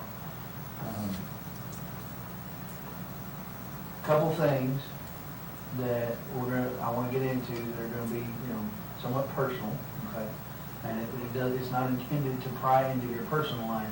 It's intended to pry into what's going on in Crystal's mind, okay? I'm trying to get a reference for her frame of mind for the past few days before she goes missing so that I can rule out any possibility of intention to harm self or things of that nature. You understand? And I don't know that I can rule that out. But what do you think about it? Do you think that that she has the potential to harm herself? I don't know any of all that. Crystal is not that kind of person. I don't believe at all. I don't feel that way at all. Mm-hmm. So you don't think she had any suicidal tendencies whatsoever? No, sir. Never tried it in the past? No. Never come close to ODing on drugs in the past? No. When she would go out, did she drink much? She not, a whole family drinks, but she drinks a little bit, not any. To the point where somebody has to bring her home and drop her on the front stoop? No, she ain't no drunk. Well, you said sometimes she goes out after you And go to bed. they do drink and they need a driver, but they're not, what you're describing is like a sloppy drunk, just somebody got tore down. I mean, Right. that's not an accurate picture of her. Okay. And she likes going out and having a good time, but, I mean, she's, I guess, I don't want to say like a maybe conservative person, but Sure. just a normal, typical. Social drinker. Yeah, normal, typical person likes to have a good time. I mean, that's it. So if you had to guess, how often would you say she would go out?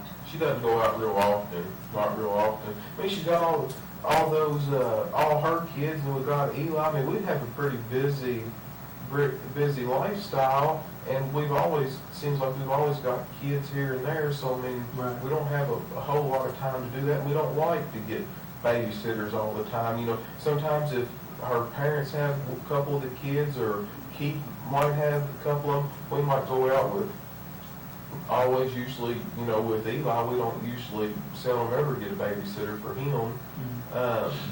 And we take him with us, but other than that, So you said Eli generally does not go to a babysitter? no, he doesn't. I don't want him at a baby, and I certainly don't want him at somebody's house that smokes. I just don't, I don't want to. I'd rather just keep him right with me, and I'd rather, if we're going out doing something, I'd rather just take him right along, right along with Well, us. so that kind of brings me to one of my questions that I had. We talked a little bit about the last time that we talked when we were at your house, and you kind of explained it. And I get the fact that she would tell the kids, hey, we got a babysitter for the night or for the evening, we're gonna go out, I get that. You explained that the other kids kind of get jealous. And if you guys we don't want to hurt their feelings. Sure. Especially Kylie, the situation, she's always wanted any kid really wants a father figure in her life. She's really struggled in that area, and her mother doesn't want her to think that she's pushing one of the children out and then the other one can go with us. I mean, that's normal. In my opinion, Sure, it is. and I get why she might tell Keith that, because Keith has two of the kids, and she doesn't want him to tell them differently than what she's told them. Are you familiar with a woman named Christina Holly? Yes, I know who you're talking about. There are some text messages between her and Crystal on Friday.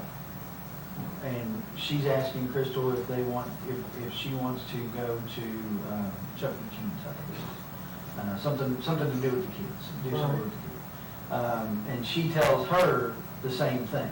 Well, we've got a sitter for the evening. It's our first time being kid-free for a while, so we don't want to, we're kid-free. We're going to enjoy ourselves. Right. Why would she lie to her about that? I don't know. I can't answer that question. Are her and Christina close? Yeah, I mean, they've always been good friends. I know exactly who you're talking about. Do they, close enough that they see each other on a regular basis every few days, or No, talk on they the phone, or? they talk on the phone, but I don't know if they see each other that often. But I think we were also supposed to maybe go to the zoo or something too. She was going to. She's got a little girl that's really close to this, born in the same month apart. As Eli? Yeah, as Eli. That's just curious to me. These are the things that make me wonder. And in any other situation, they might not amount to nothing, but. Did you ever talk to the girl, the Amanda? Mhm. All right, And so. she says there was no plans for her to babysit. All right. But that doesn't necessarily mean that Crystal hadn't planned for someone else to watch him. I don't know that. You know that, because you and Crystal have him together, but I don't know that because I don't know you guys. I don't know, maybe sometimes she might use Crystal some. I don't know. I can't answer that. Right. I do not know the answer. Okay. Give me just a second. I want to get your phone and look that phone number. All right.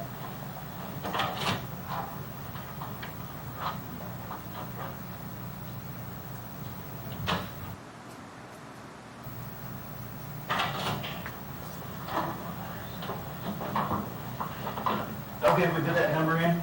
Yeah, go right ahead. Do what you gotta do. I don't know how to do that. I've got an Apple phone, so just, I just want to put the number in, right? or check contacts, or however you do it to see who it is, yeah. So detective, you're talking about dialing a phone number? Yes, Okay.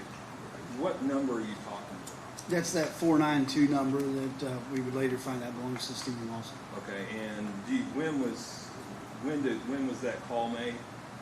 The original call? It was shortly after midnight on the 4th. Okay, you can go ahead, George. 1390.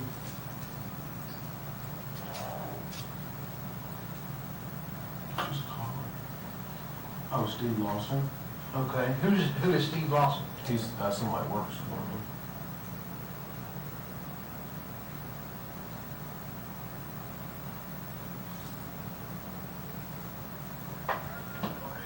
Hey, Steve. Hey, I can't hear you real good. I'm gonna ask you to speak up a little bit, okay? Okay, sir. Hey, I was wanting to know, hey, I've got some things going on next week. I'm gonna need your help with it. Are you already booked up, or can you help me? I haven't moved up yet. I'm still looking for a place. That's why I needed them numbers from you. All right. Well, I can write them all down and get them there for you. But I was actually talking about doing some more work with your little skid steer and so forth. Mine's still broke down. Well, I said, get with me tomorrow. I'm coming. I know you have all the time here because it's where I'm located at. All right. So just get in touch with me tomorrow and we'll see what we can do. But my question, I just want to tell you I'm sorry about everything that's going on in your life, brother, and I got you in my prayers.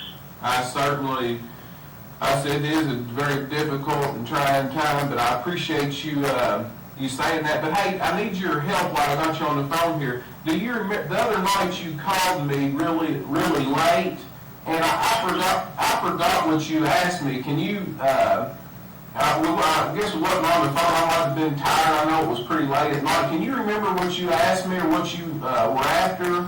I can't remember. Yes, sir, I can. called and asked you for them numbers for her house. Oh, for a rental house.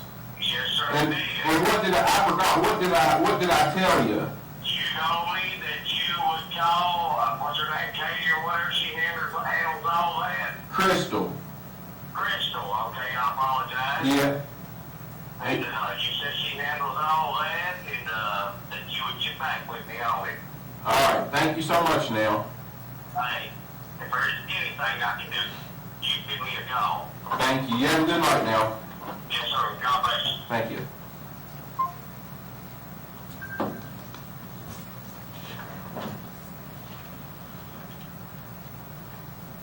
Okay.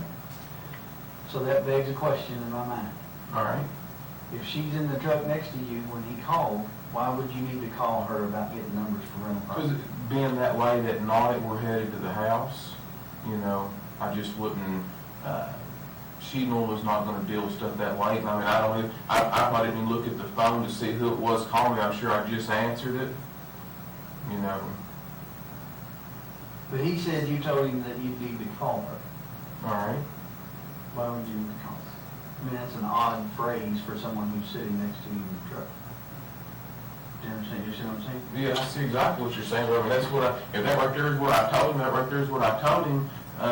We wasn't on the phone that long, but normally I would just, she handles all that, and that's what I would do. She's not gonna wanna mess with that kind of stuff that late.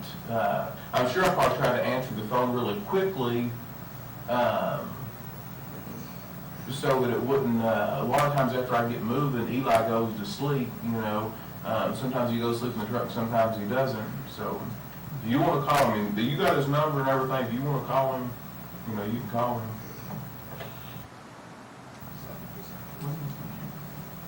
I'm sure.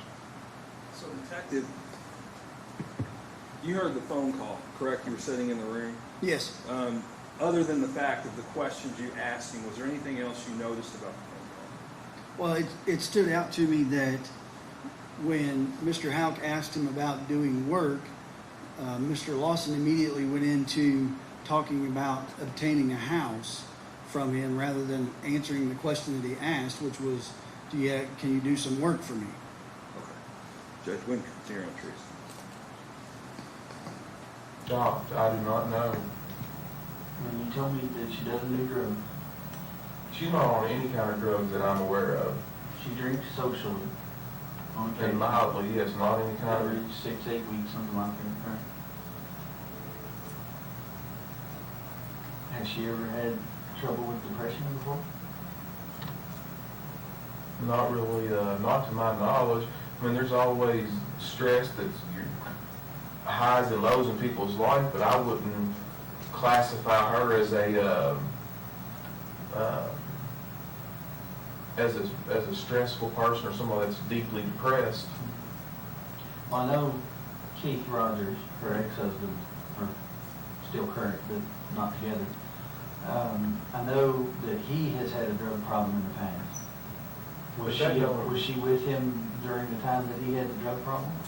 Or was that after? Yeah, but I'm not, Was she I involved in that? think that he has fought that for some time, and I think that she was obviously definitely in the picture while that was going on, but I don't, to my knowledge, she didn't get wrapped up into any of that. Can I get this? Sure. Hello? No.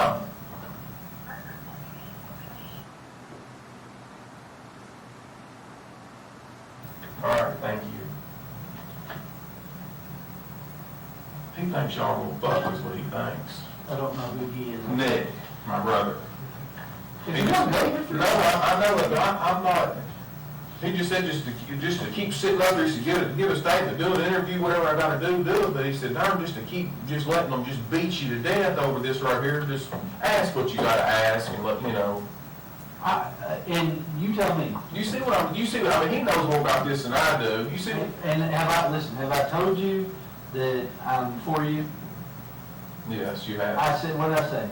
My job is to find Crystal, right? That's right. However that happens, my job is to find her, whether I Right. find her hopefully alive and well and safe somewhere, or not, my job is to find her.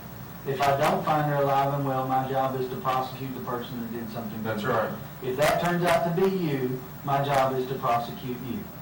If that turns out to be someone else, my job is to prosecute them, to gather Yes. evidence for a lawyer, a prosecutor, to prosecute them.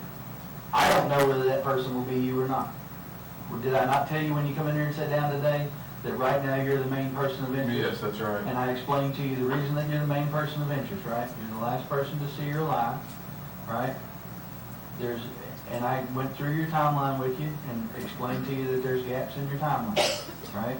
Be it good, bad, or indifferent, you can't remember some things about Saturday, you can't remember some things about Sunday. That's not a judgment against you, that's just a fact. I am simply a fact finder. If you want to go, you may go at any time you wish to.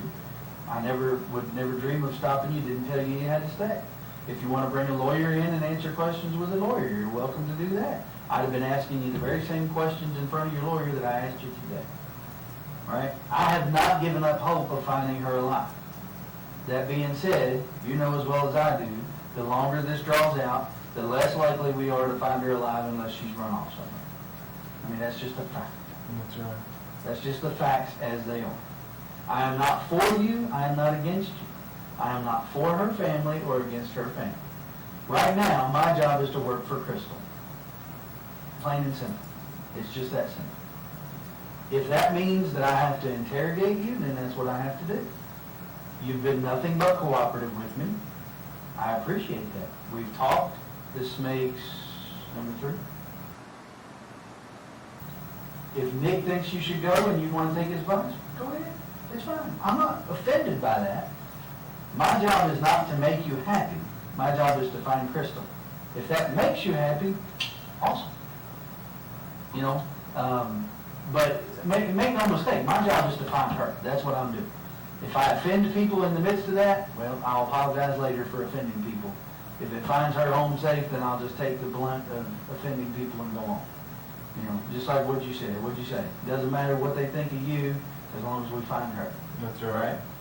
So, that being said, you know, you're free to take Nick's advice if he wants you to leave. I don't really have any more questions with you. I was just going to tell you where we go next. All right, yeah, we're wrapping up, and you tell me what we're doing next, and if it's over, maybe it's last a longer. So, yeah, Okay, Detective. I'm going to cover one thing with you. The phone call with Nick. Nick is who? That's his brother, the former city police officer. Okay, at the time, was he employed as a city police officer? Yes, he was still employed there. Okay, and the defendant told you when he got off the phone with us that Nick said what? That he should go. That I believe he said the word he said was that we were going to fuck him. I think is what he said. Did you say fuck him or fuck us? Could have been us. Okay. Yeah. Okay. And the defendant left shortly thereafter, is that correct? Yes. Okay. And at this point, do you have any suspicion of Nick at all? No. Okay.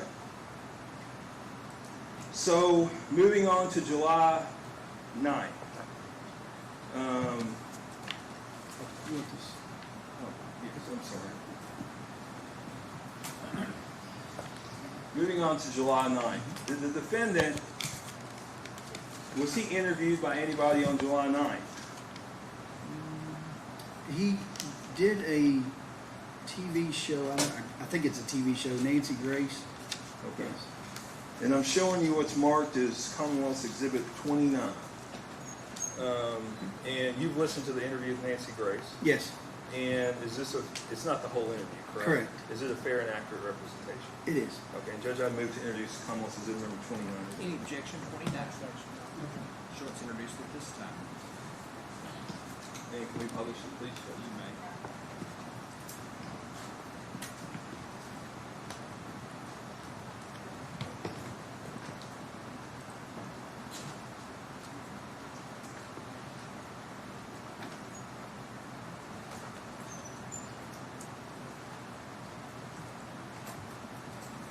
Mr. Houck, thank you for being with us. Thank you. Mr. Houck, what happened the night Crystal goes missing? Exactly. Earlier that day, She showed rental property. She went to Walmart. So Friday evening, she shows the property at a multi-property spot that had been advertised in the Standard. She gets home after 5 o'clock. And what children, if any, did she have with her at that time? 2 children. The other 2 children had already been dropped off at their dad's house. And what did you guys do for supper that night? We just ate here. We ate here at the house Did she cook? for about an hour and a half, and then we left here at about 7:30. Did she to go cook to the that night? family. You're cutting out on me. I didn't Oh, hear I'm what sorry. you just said, ma'am. Did she cook that night, Brooks? She did not. We just ate here at the house. It wasn't any big fancy special meal or anything like that. We knew that we had plans. We wasn't going to kill a lot of time, and then we proceeded out there to the family farm. So that night you get back, and what was she doing when you went to bed? She was playing games on her phone. Really? Okay, where was the baby? The baby was still up. Okay. And who had the baby while she was playing games? He's just running loose in the house. If the Okay. light's still on in the living room, he's not going to go to bed until all the lights are out. So if there's still activity going on in the home, he's going to stay up with them. Now, what time did you go to bed, and was she still up playing games on her phone? She was still up playing games on her phone, and it was really close to midnight. Okay, and was the baby still awake? Yes, ma'am. Brooke, when did you realize, Brooks, that she was gone? The very next morning. So you slept through the whole night and did not realize that she was gone? That's true. Exhausted my effort with the law enforcement agencies to gather all the facts necessary to allow me to have a clean name again. And that's very important to me. Mr. Houck, thank you for being with us.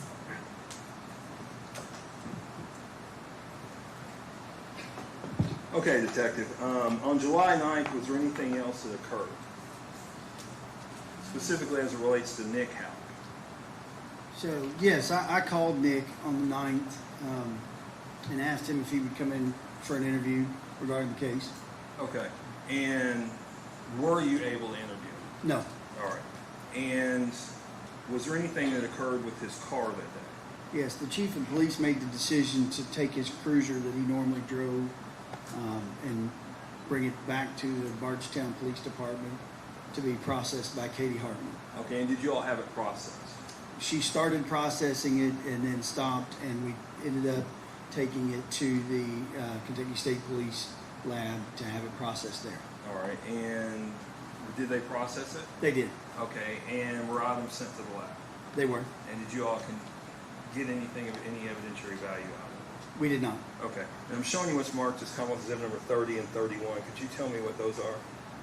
They're pictures of the trunk of the police car that belonged to Nick Houck. And do those fairly and accurately represent when you all found or located the vehicle? I think KSP is the one that took these pictures, but yes, that would be, nobody had disturbed the interior of the vehicle until KSP searched it, is my understanding. Okay. I would move to introduce into evidence Commonwealth Exhibit 30 and 31. Any objection?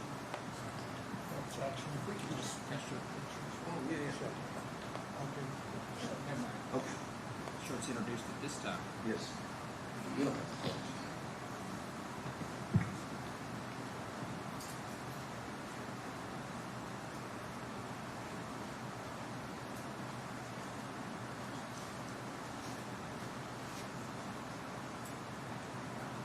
Now, also on the 9th, I'm sorry, I'm moving on. We're going to move on, okay, to July 16th. And did you have an occasion to do a search warrant at the farm? I did several searches at the farm, yes. Okay. And did you all locate anything at that time? I don't specifically recall locating anything on the 16th. We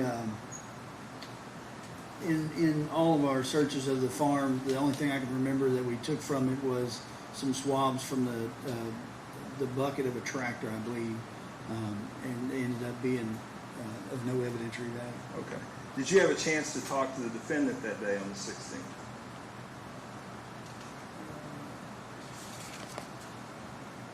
I'm sorry, the 10th. The 10th. Okay. I apologize. It's okay. Yes, I made note of in my report that I spoke to them while the search was being conducted.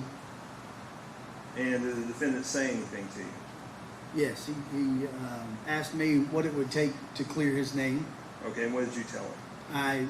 One specific thing I asked was that he add more detail to the written statement that he had provided me. Okay, and was that about the weekend? Correct. Okay, and did he ever do that? He did not.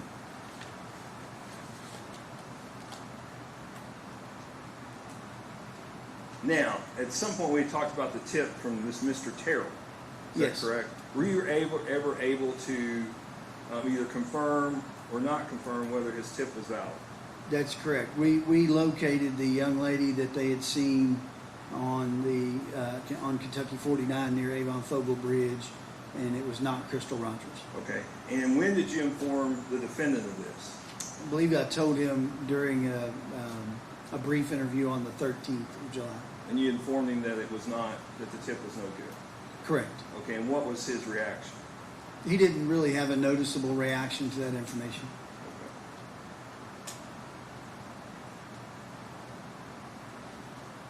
Okay. Now, at some point, was there a grand jury impaneled?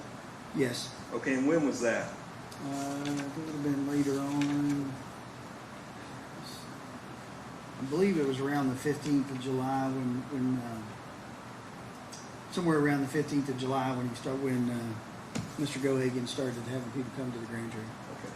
And I'm on 29 or 30? 30, okay. I'm going to show you what's marked as Commonwealth's Exhibit number 30. Did you all... 32. 32. I apologize. Sorry. 32. At some point, did you all, after the July 8th interview that we just watched, did you have a chance to collect some surveillance?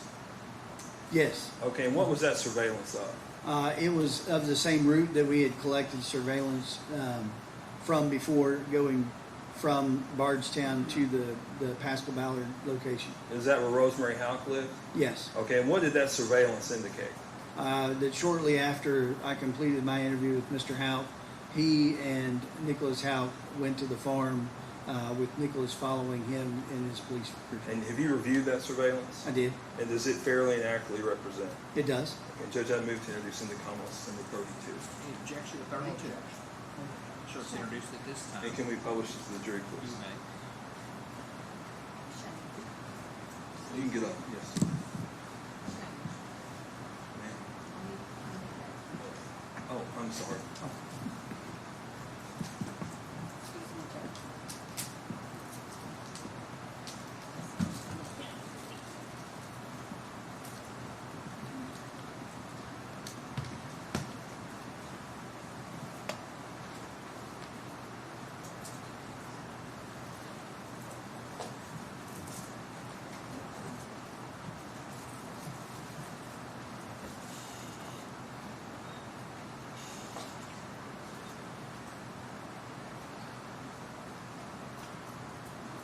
That would be the dog park that we got video from before, and that's the defendant's truck.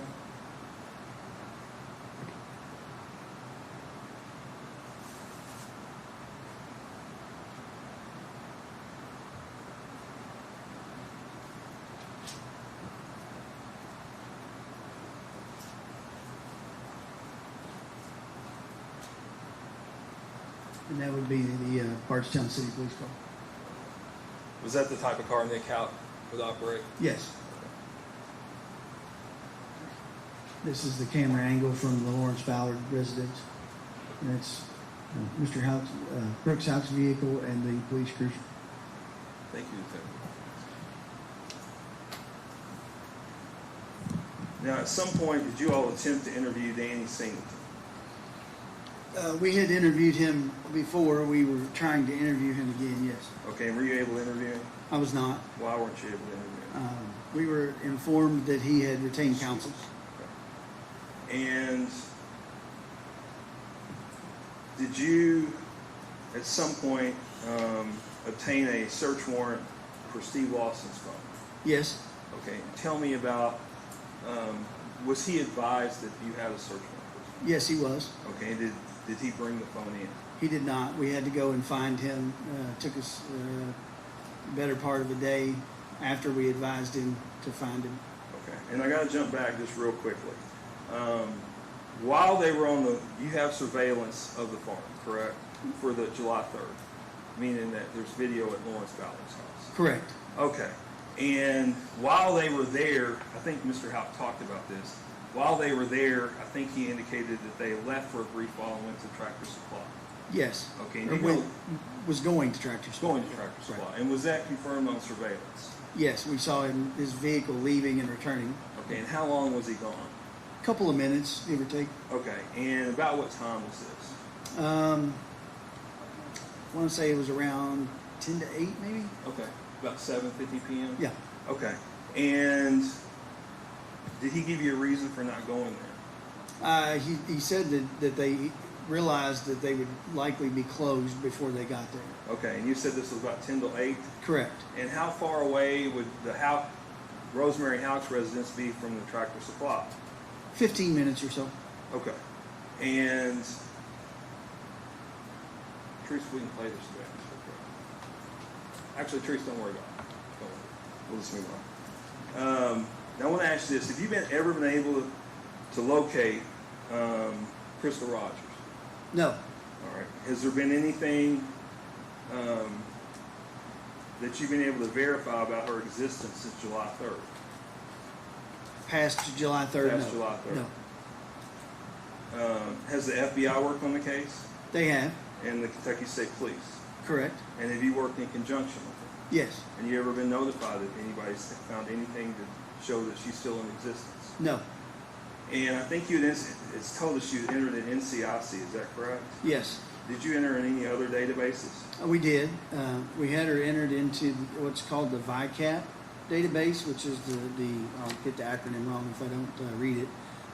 Violent Crime Apprehension Program. It's a database that's run by the FBI that not only identifies victims of violent crimes, but will have the ability to enter the characteristics of individuals so that if there's an unidentified body or something of that nature that matches those characteristics, it can be further investigated. We also had her entered in the National Missing and Unidentified Persons System, NCIC. And any of those you ever received a hit on? No. When I say a hit, were you ever informed that they had ever located anybody that was Crystal? Up until the point that I retired, I never got any information that anybody had had contact with her or that they had located anything to do with her. And as far as to my knowledge, no one up to date has had anything. Now, did you ask the IRS to look to see if she had tax returns filed? Yes, they were involved in the investigation, and they indicated that they could, I'll get it wrong because I don't work for the IRS, but they could put some kind of an alert on her social security number that would let them know if she filed taxes under that social security number. Okay. And just one last question. Why were you so focused on the evening of July 3rd and the early morning hours of July 4th? Well, there was, that is obviously the last time that anybody reports having seen her. Mr. Houck reports her going home with him. We never find any information that verifies that, and we never have anyone else that sees her beyond that day. Thank you, Detective. Good time to take a break. Ladies and gentlemen, jury, we're going to take a 15-minute break here. So remember, the same ammunitions are in place. We'll come back about 11:13, so we may go with the debate.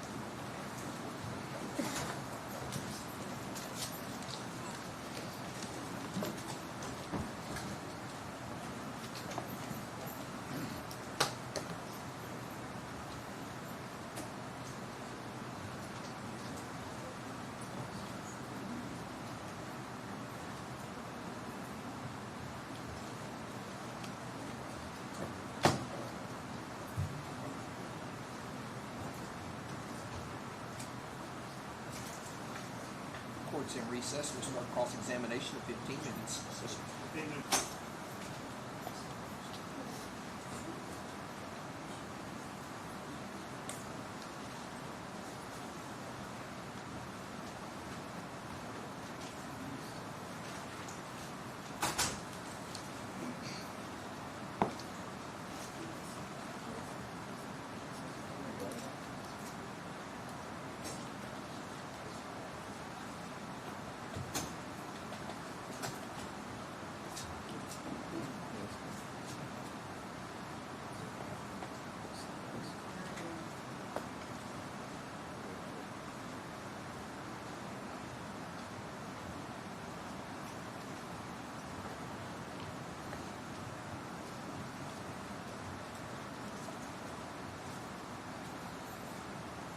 At this time, let the record reflect all 15 jurors have returned to the courtroom. Everyone may be seated. Counsel waive the call. Yes, sir.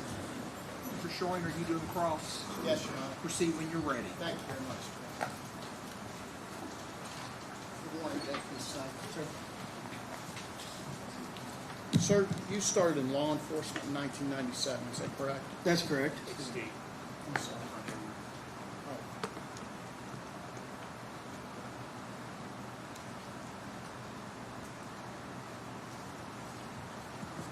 There we go. Thank you. Sorry. You started in law enforcement in 1997, correct? Yes. At the time this investigation began, you had over 18 years of law enforcement experience. Yes, sir. In July of 2015, while you were employed with the Nelson County Sheriff's Office, you became the lead investigator in this case, as you have testified, correct? Yes, sir. And that began right around the date that she was reported missing, all the way up through December of 19.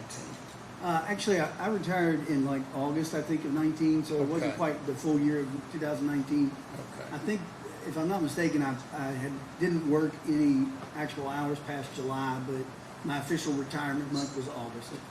Very good. In the first year and a half, between July of 2015 and December of 2016, and I'm going by an interview I saw that you had done, you estimated you put in approximately 3,100 hours of regular work hours on this case. Does that sound accurate? That sounds correct, yes. And about 400 hours of overtime at that point. Approximately, yeah. And in the 2.5 years or so that followed that, you put in thousands more hours on this case, correct? Yes, we continued to work on it, yes.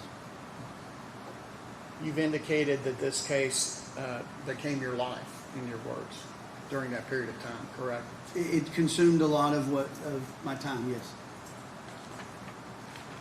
You obviously were not working alone on this case, correct? Oh, very much so. I had many people working on it. Right. Certainly everybody in your office. I wouldn't say everyone, but a large portion of them at various different times would be doing things on it, yes. Kentucky State Police aided you all. Correct. Various other sheriff's departments aided you all. Yes. The FBI aided you all at your request. ATF, correct? Correct. Bardstown Police Department. Yes. LMPD helped. Mm-hmm. You had dive teams that helped you in searches. Yes. There were times you used four-wheelers, helicopters for searches, correct? Yes. Massive amounts of manpower, time, resources, and expertise were poured into trying to resolve this case during your period at the sheriff's office, correct? Yes. During that period of time, you and others interviewed literally hundreds of witnesses or potential witnesses or anybody who might have information about this case that you could identify, correct? We interviewed a lot of people, yes, sir. That included Brooks, obviously, family members from both sides, workers, former workers of Brooks' Houck, neighbors, people all over the city, correct? Yes. You collected during your investigation many, many pieces of physical evidence, correct? Or potential physical evidence that you thought might be relevant, right? Yes. Anything that was appropriate to be sent to the lab for examination, you made sure that it was sent to the lab for forensic examination, correct? With some caveats to that. So there were some conversations with the lab about what they would, how many pieces they would accept, those kinds of things, but yes. You got everything tested you could, correct? Yes. Also, during the course of your investigation, you collected and downloaded multiple cell phones, correct? Yes. And your department, during this period of time, and correct me if I'm wrong, but had just gotten a Cellbrite device, right? Yes. Some months prior to this, but yes. And that's a Cellbrite device is a device where you can take, if you get somebody's cell phone, you can connect it to the device and it takes all the information out of it, categorizes so you can search, text, call logs, location data, all those types of things, correct? Yes. You also used phone searching equipment for other agencies, correct? Yes. And you yourself and others went through these massive amounts of phone data as best you could, correct? Correct. You got search warrants, court orders, subpoenas for Facebook accounts of multiple people, correct? Yes. You retrieved hundreds of hours of video surveillance from all over Bardstown for any area that you might think was relevant for the relevant time periods, correct? Yes. Okay. And I'm going to stop there for a second and ask you specifically about the videos from July 3rd, 2015 that you reviewed. Okay. You and the people who were working with you. Now, you knew where Brooks lived, correct? Yes. You knew what Crystal's car looked like, obviously. The make, model, color, all of those things. Any distinctive characteristics about her car, correct? We did. On the videos, it gets dark approximately 9:45. Between 9:45 and 9:50 is when you stop being able to really tell the makes and models of cars on videos that are not lighted. Is that correct? It is difficult after it gets a certain dusk, a certain period of time, to determine make, model, color on some of them if it's a darker car. Okay. And in the Commonwealth's opening statement, they talked about a witness that may testify seeing the vehicle at 10:30 on the Bluegrass Parkway, 10:30 p.m. Correct? I believe so, yes. All right. In your searches of the videos, at least from what you were able to discern, you were not able to make a positive identification of Crystal Rogers' vehicle leaving or heading out anytime prior to dark, 9:45, 9:50 on July 3rd, correct? That's correct. We did not positively identify her vehicle on the videos. You also conducted neighborhood canvasses, correct? We did. And you fielded hundreds and hundreds of tips, and we'll talk about those in a few minutes, but lots and lots of tips. There were a lot of them, yes. During this time, you would develop leads, theories, places that you wanted to search for evidence, and you would obtain search warrants, correct? We got numerous search warrants in the case, yes. I'm going to give some examples of some of those. And a search warrant is a formal procedure where the investigator, the person requesting to search somewhere, to enter into premises or to collect evidence that belongs to somebody else, you go in front of a judge, correct? Or they review an affidavit that you prepared. Yeah. That's what I mean. Yes. You do an affidavit, a sworn affidavit. Correct. And in that affidavit, you have to set out for a judge probable cause, enough to give the judge probable cause, that the area you're looking may contain evidence of a crime, correct? You give them as many details as you can to support why what you're looking for may be in a certain location. Yes. Correct. You take it to a judge reviews it, and if they agree, then they'll sign the warrant and you have permission to go search, correct? Correct. In your office, you and your office, based on previous statements, did well over 70 search warrants in this case, right? I don't know the exact number, but there were a lot. Okay, it's more than you've done in any other case. That is correct, yes. some examples, and this doesn't really apply, but Brooks, you searched Brooks' house's home, correct? We did. But he had consented to that search. You didn't have to get a warrant, correct? That's correct. You searched the Houck farm multiple times, correct? We did. And regarding the Houck family farm, correct me if I'm wrong, but I believe that the first time you went to search, or you went out to the Houck farm was July 6th, is that correct? I believe so, yes. Okay. And Rosemary Houck was not at home, correct? That's correct. You called and spoke with her about potentially searching the house, and she was out of town for a medical procedure with her daughter, correct? Yes. Okay. You could have, she consented to the search, but you were not particularly comfortable with that, so you decided to go ahead and get a warrant. Is that correct? We did, yes, at some point we got the first warrant to search the farm the first time. I was not comfortable with searching the farm on consent with somebody not being there to withdraw that consent if they decided to do so. That's what I meant. Yes. That's all I meant. Gotcha. So you were not comfortable with that, so you got a warrant, and you came back on the 7th, correct? I believe they consented to the search on the 7th. I don't think that was the day we searched it on a warrant the first time, but Okay. regardless, we came back and searched it on the 7th, I think is what you're getting at. It is what I'm getting at. In the documentation is not particularly clear on some of this, so if my dates are incorrect, let me know. Sure. Okay. But on July 7th, you searched the farm with a number of other officers, correct? That's correct. And you all used ATVs. They did. You searched as much of the farm as you could. I understand it's a big farm. It correct? is. You searched, you had particular interest in a debris pile. You all searched that, went through it, took pictures as you did that, correct? Yes, sir.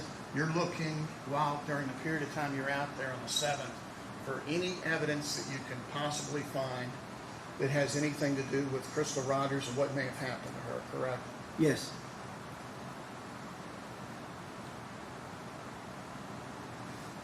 And at the conclusion of that search, you found no evidence that any foul play had happened at that farm on that day, correct? We did not collect any evidence that day, correct? You went back with a search warrant on July 10th, is that correct? Yes. And how many officers were with you this time? I don't remember the exact number, but there were several of us. It was a lot, Yes. right?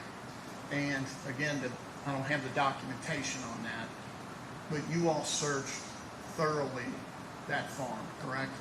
As thoroughly as we could, yes. Okay, and there were a number of structures out there on that farm that there were back then, including a skid house, a barn, correct? I don't know the exact terms that they called them, but there were several buildings, one of which would be the barn that's closest to the house. That's right. Yeah. Rosemary Houck's house was there at the time, Yes, sir. obviously. And you all searched as best you could to find any evidence that you possibly could that something may have happened to Crystal Rogers, any evidence you could to try to find her, correct? Yes, sir. And again, on July 10th, you found no evidence of foul play, correct? We did not collect any evidence that day, correct?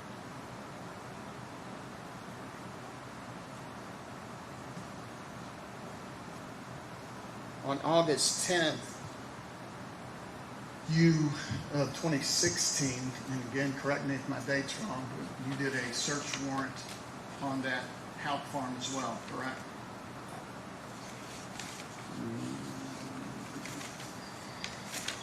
It's a search warrant that you did the affidavit on. It was signed by a judge.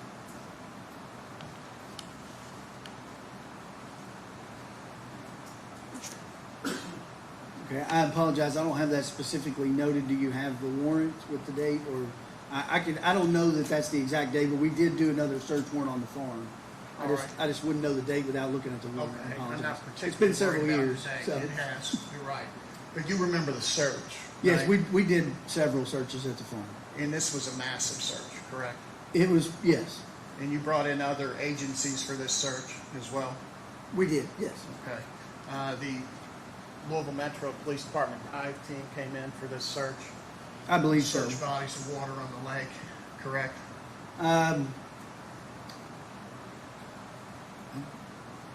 Maybe, yes. I wouldn't know exactly, but they did search the ponds there at one point, so could have been on the August search warrant, yes.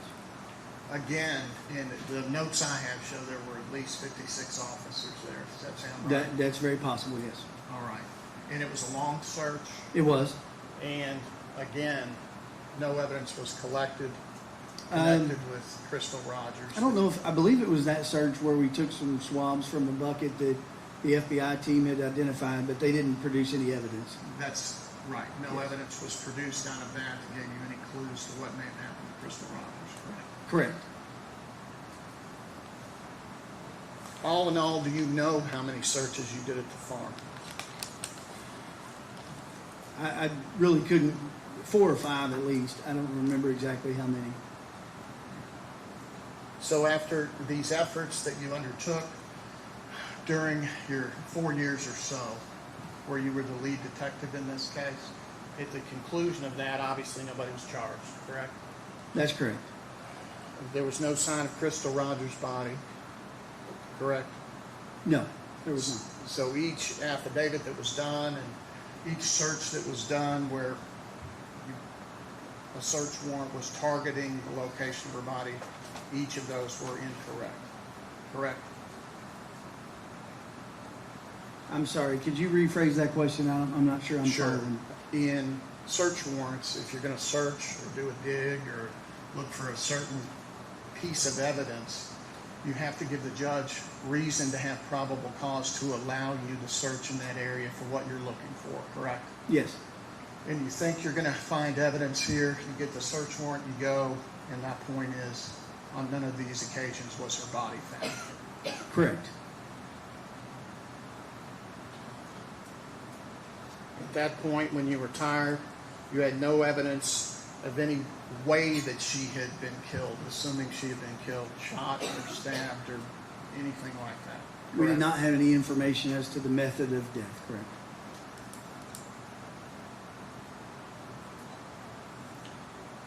You had no physical evidence of where something like that might have happened if it did happen. The crime scene, physical evidence. Well, I would probably define physical evidence, or let me rephrase. I would define the location services that were provided from the cellular companies and things as physical evidence. I don't know if that's what you're referring to.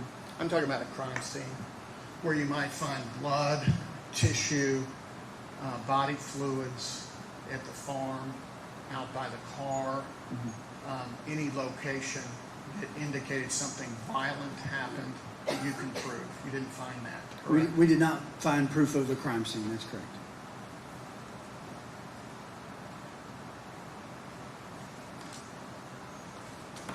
And at that point, when you retired in August of 2019, you all already had Steve Lawson's cell phone data at that point, correct? Yes, we did.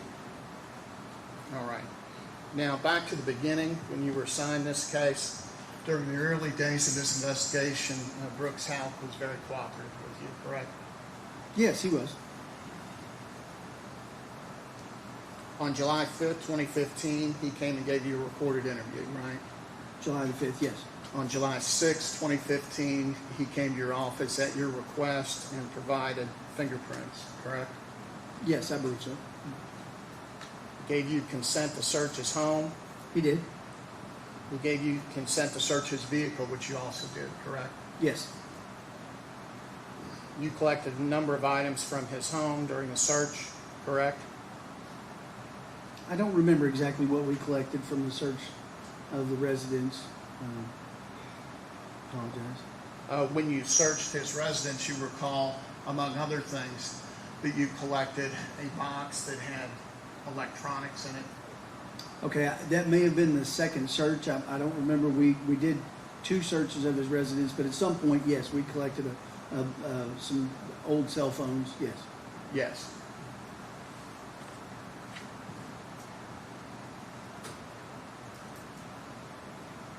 He gave you his cell phone to download, correct?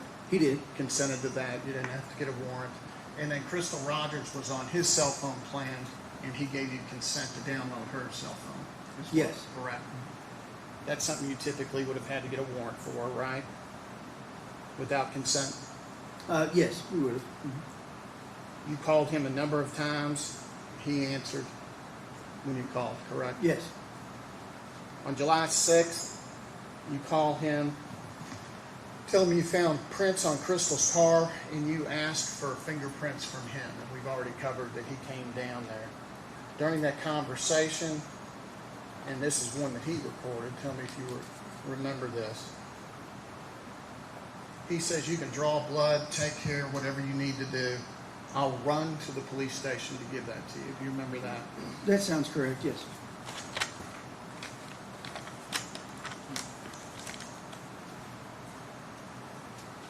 Now, regarding what she was doing when he went to bed on the early morning hours of July 4th, okay, that he covered in a couple of the different statements we just heard. That's what I want to talk to you about, okay? Okay. Which statement in particular, or both? I'm going to direct you to them Okay. as we go. On July 8th, you asked him to come down and write out the 8-page statement that we saw, correct? Yes, I asked him for a written statement. He draws a diagram for you, traces a route that he says they walked that evening, correct? Yes. Indicates that they wouldn't have left until the fire had burned down loopholes, right? Well, I believe I suggested that, but yeah, he said he wouldn't have left it burning largely, correct. He indicates that they got home, and I'm talking about his statement on July 8th, but Okay. it's the same in all. And that he went to bed right away with Eli and Crystal still up, correct? Yes. On the July 8th statement that we just heard, he indicates she's just on her phone playing. I don't know what game, but she normally plays a game. She's got several of them on there, but I don't know which one. Do you recall hearing that on the video? That sounds correct, yes. And you had spoken to him, and we just heard the tape, on July 5th, 3 days before, and recorded that conversation with Brooks as well, correct? Yes. And you all, on that occasion, July 5th, the day that her vehicle was found on the parkway, had talked also about what happened at bedtime, correct? Yes. Brooks indicated to you she goes to bed later than what I do, and you say right. Brooks says because I get up earlier than her, more often than not, usually at nighttime.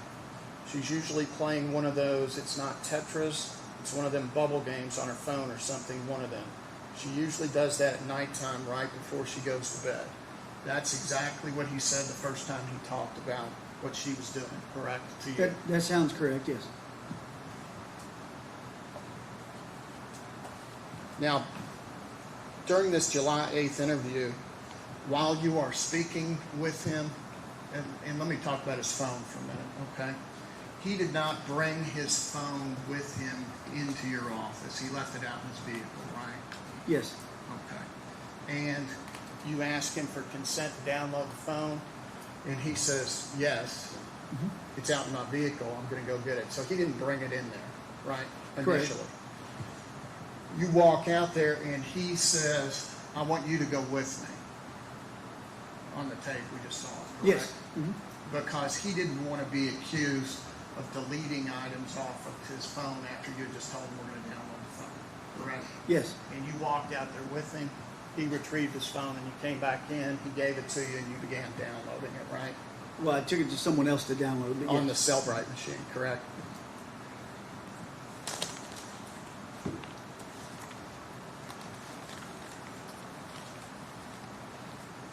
Now, I want to talk for a minute about this July 8th written statement.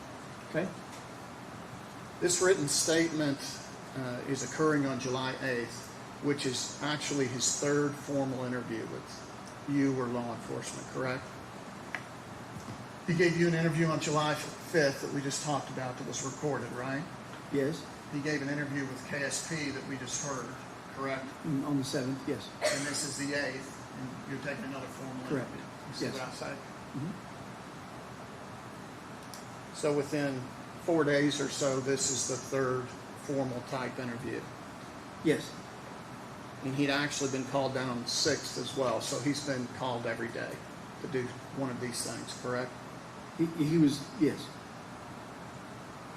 He had been told not to come to the press conference on July 6th that the sheriff's department had because of fear of some problem that may occur because the family of Crystal Rogers was going to be there, correct?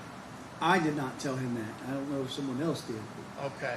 Were you present at the press conference? I honestly don't remember. I don't know. I'd have to Okay. go back. I would think I was, but I would without too. seeing it, it's been several years. I don't know. Okay. Sheriff Ed Mattingly, he was the elected sheriff at the time, Yes. correct? Mhm. And do you recall either seeing on the news him talking or being present and hearing him say, Brooks wanted to be here today, he's been cooperative, but I advised him not to come because I didn't want any problems here. I believe that's what he said, yes. You recall that. So that's occurred. Social media is obviously blowing up about this case already, right? Yes. And on July 8th, his home's already been searched, his vehicle's already been searched, you've been out to the farm twice already. He's been cooperating and he's consented to searches, right? So that's where we sit on July 8th when he's giving you the written statement in this recorded interview afterwards, correct? Yes.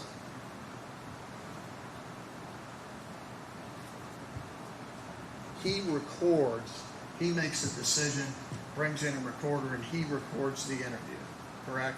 You didn't know at the time. I didn't know that at the time. Right. If he had just asked, I would have let him put it on the table. He didn't have to keep it in his pocket, but I didn't know that at the I time. understand.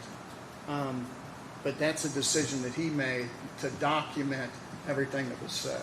Objection, Judge. I'm sorry, that was a bad, I didn't word that question well. That's a decision he made, is to bring in the recorder. Yes, he brought the recorder in. And then he has written out this statement, and even though as you testified on direct, you had indicated to him, I'm going to let you keep a copy of this. He reads, as we saw in the video, while he's in the room by himself, he reads aloud word for word with this recorder in his pocket what he has written down, correct? Correct. And on this written statement that he has given you,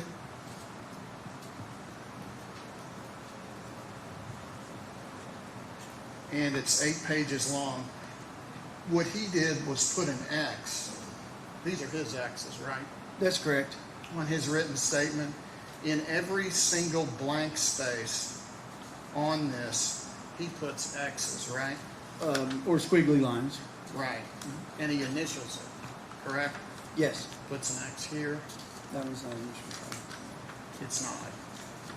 That is. Yeah. And then he's got X's anywhere there's an open space, correct? Yes. And then he also, in addition to that, asks you, nobody's going to write anything else on that, right? I had already told him that we would make sure that it couldn't be altered. I know that. But what I'm asking you is, he says that. He asks you that question, right? Nobody else is going to write on that, right? Yes. I don't want anybody messing with it, right? Correct.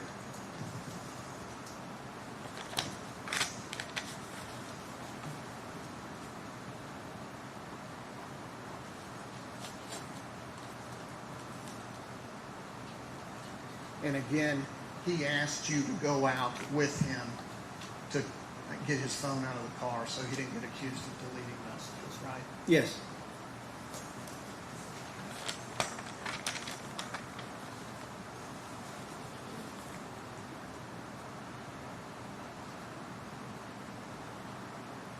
Now you tell him that the phone records show this call shortly after midnight. You advise him of that, and he says, all right, correct?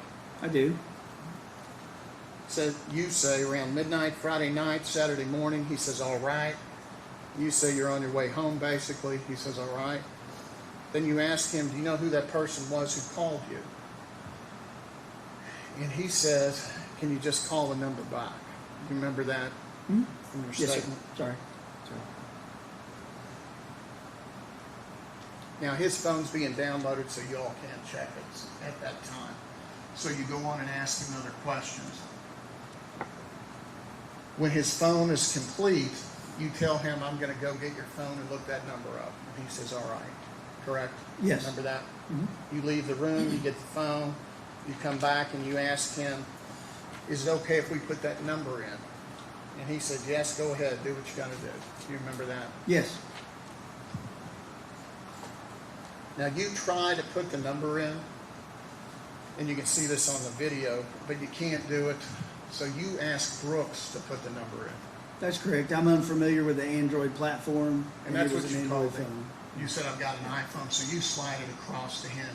So he enters that number at your request. Yes.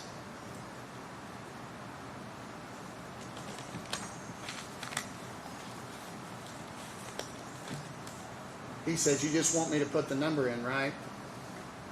And you say, yeah, well, or check contacts or whatever you need to do. Brooks puts the number in, he says, just call it. And he calls the number, correct?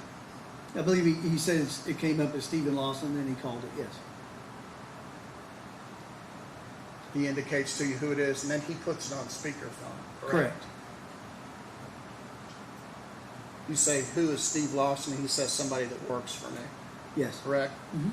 They have that conversation, Brooks and Steve Lawson do, and we'll talk more about that conversation in just a minute. Okay. This process where Brooks is helping you identify a number by calling that number, he had done that the day before with a different number, correct?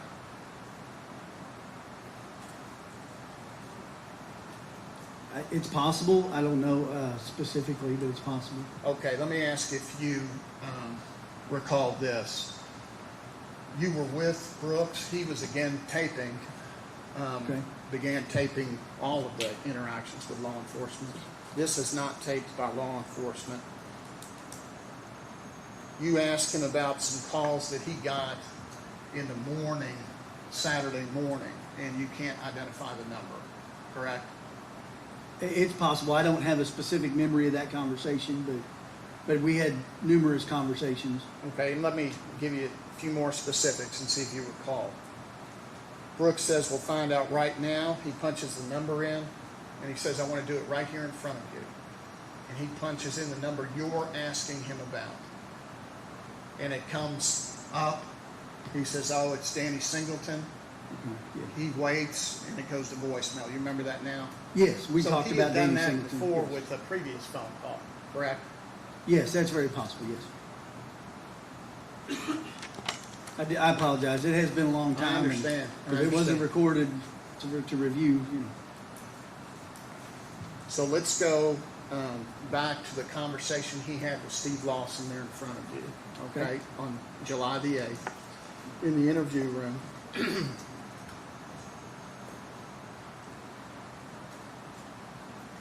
During that call, from your review of the phone records that you've reviewed in this case, there have been no calls, at least that you could see, between Steve Lawson and Brooks between July 5th and July 8th, correct?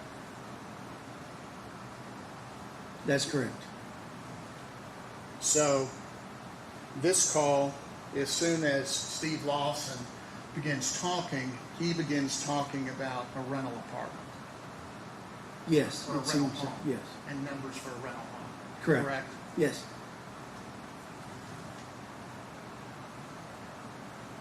And what he says on the tape that we heard is that a little bit later in their conversation, when Brooks asked him, he's like, I was calling you about them numbers on that rental house, correct? Yes. After he makes mention of doing work for him, and Mr. Lawson mentions renting a house, that Mr. Houck circles it back around to renting a house for him. Exactly. And there's no record that there, at least from the phone records, that there's any conversation between the telephone call on July 3rd and the date of July 8th. Not on those particular phones, no. Now, through your investigation, were you able to determine that Steve Lawson had a stepdaughter named Lauren Harden? I believe so, yes. and that she had rented from Brooks Houck. Correct? Previously, yes. That's right. And she had been evicted, correct? Yes. And are you aware that she later tried to rent from Brooks Houck again? I believe when I spoke to her, she said she was not trying to rent a house from him, but And are you aware from your review of the text messages on Brooks's phone of texts from Ronnie Harden, her husband, in July of 2015, where they are trying, late July of 2015, where they're trying to rent a house? it's possible. Do you have those by chance? I could look at them. Yes. You have that clip. And I'm sorry, it's August 1st of 2015. I'm sorry. I'm really not trying to be difficult. It's just No, I understand.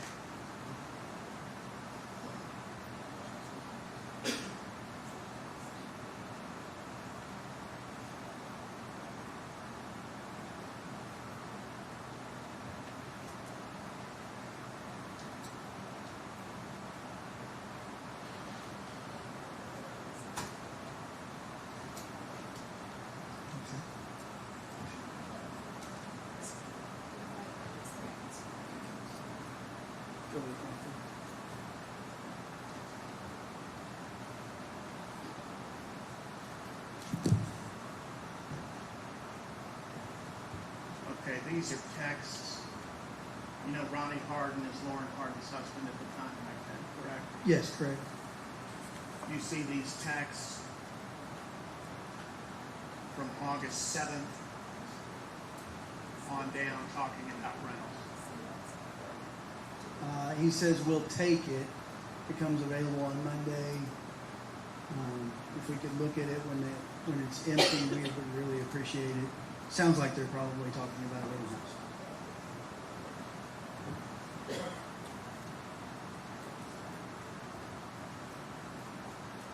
Yes, that one specifically mentions a house. And this is from August 1st, 2015. Yes. What does Ronnie Harden text to Brooks? Since what's going on this morning, can we look at some house today, please? And he says he's not back in Bardstown yet, correct? That's what he says. Yes, that's the response. And they go on talking about various properties, correct? Yes. Okay, thank you, sir. You Yes, can sir. proceed.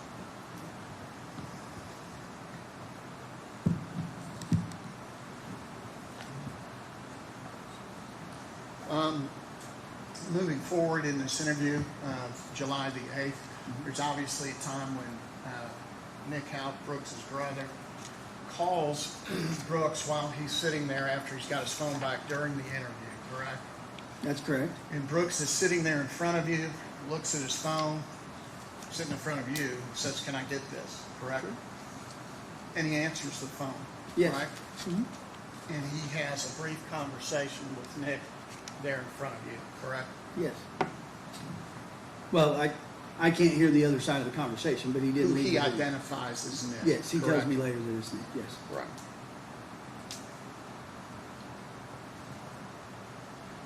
When they hang up, Brooks does not immediately get up and leave the interview or ask to stop the interview, correct? No. What Brooks says is, ask what you gotta ask. Correct. Right? And you had already been wrapping up the interview before that. In fact, right before the phone rings, right before it rings, you say, "I guess where I go from here," and you're wrapping it up anyway, correct? Yes. You don't have any more questions, you explain the next steps to him, and then he gets up and leaves, correct? Well, we have some conversation about whether or not he was being beat up, I guess is how he would describe it, or how it was described on the phone, whichever it is. But yes, Right. ultimately, we end the conversation and he leaves. Yes. Right. No more question. You're not Correct. asking him any more Correct. questions, is Yes. what I asked. During the interview, Brooks tells you Crystal's not a heavy drinker. Mhm. She's not into drugs.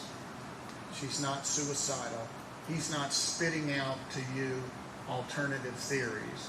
That he doesn't believe she's running around with anybody else, correct? He did affirm those things. Yes.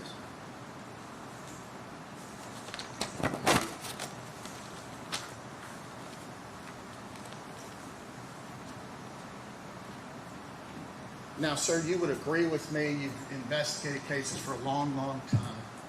It is not preferable for people in your position, when you're investigating a crime, to have details about your investigation given to the public. Do you agree with that? We generally prefer to keep most details to the investigative team. Absolutely. And for investigative reasons to protect the integrity of your investigation, correct? I don't know that I would describe it as the integrity of the investigation. We typically like to hold those things so that when we talk to other people, if they give us details, we know they're not just regurgitating details that they've already heard. That's what I meant by integrity. I sure didn't mean your integrity, but I mean the integrity of the investigation itself. If you're out interviewing people, what you don't want, you want the truth, right? Of course. What you don't want is for them to be spitting out stuff that either they're intentionally molding the things they've heard, or they've somehow been influenced by what they've heard. You want their personal knowledge, not Yes. what they've heard about the investigation, correct? Yes. And in October of 2015, early in this investigation, this July 8th interview that we just watched a lot of, not by you, but was released to the public, correct? Correct. All right. That was not your decision, right? It was not. It's not a decision you would have made, is it? Correct. And that was released, and it was given, first of all, it made it to the Gazette, right? That's the newspaper in Nelson County. Well, since our agency, I don't know exactly where it went first. We sent it to the Bardstown Police Department to be used in some employment hearings. I don't know how they disseminated it beyond that, but it made it out past them. And that's really my point. It makes it out to the Gazette, their print form, and then also their electronic form. And then the interview of Brooks Houck gets put on there for anybody who wants to look at it, correct? It was put on the internet, yes. I don't specifically know which outlets, but yes. And then it goes to YouTube. You know it was on Correct. YouTube, right? Yes. Got over 150,000 views. Are you aware of that? I don't know how many views it got. And thousands of shares.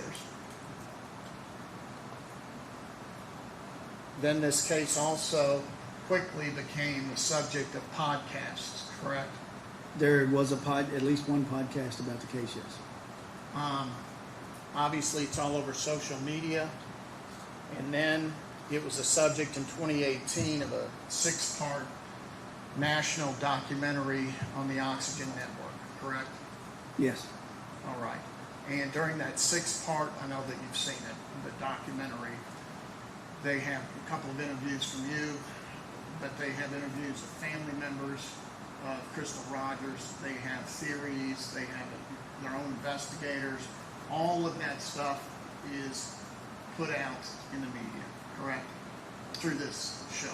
Yes, the show aired nationally, I believe.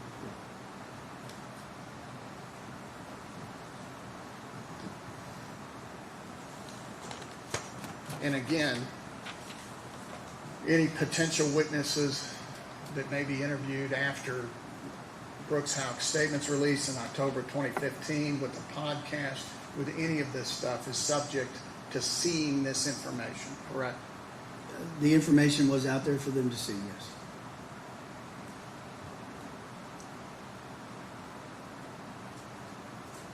All right. Now, on July 7th of 2015, you have Brooks come down.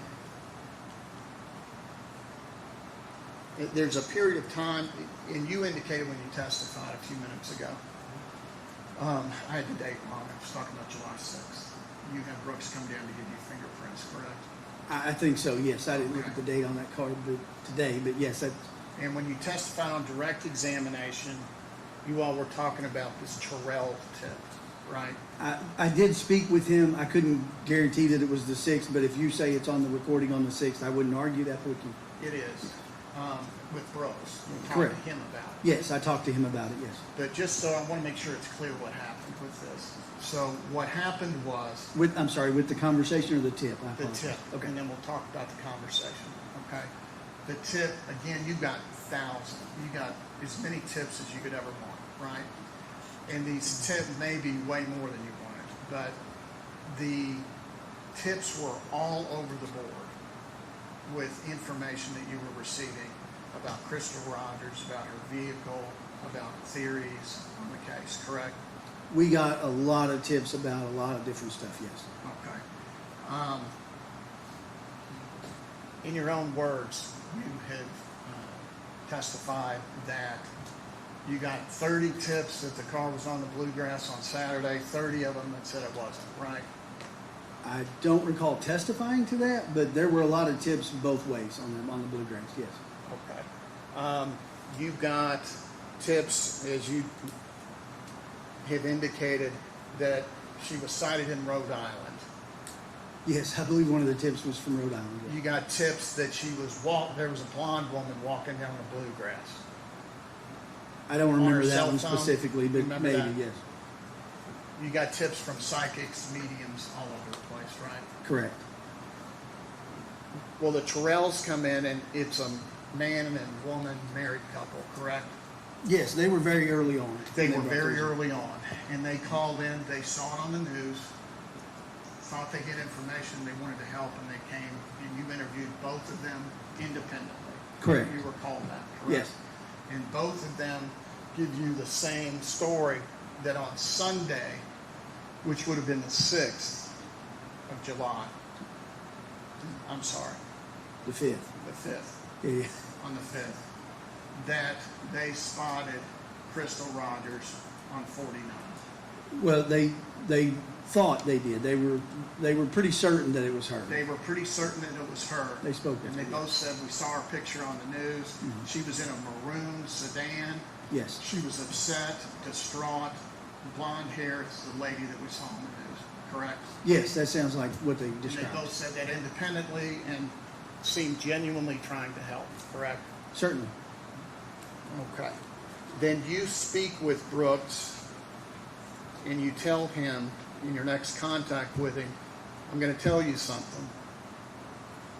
Someone says they may have seen her on 49 on Sunday. So you tell him about that tip, right? Mhm. Yes, sir. During that conversation, you said we have people out there looking just to say we looked. You remember saying that?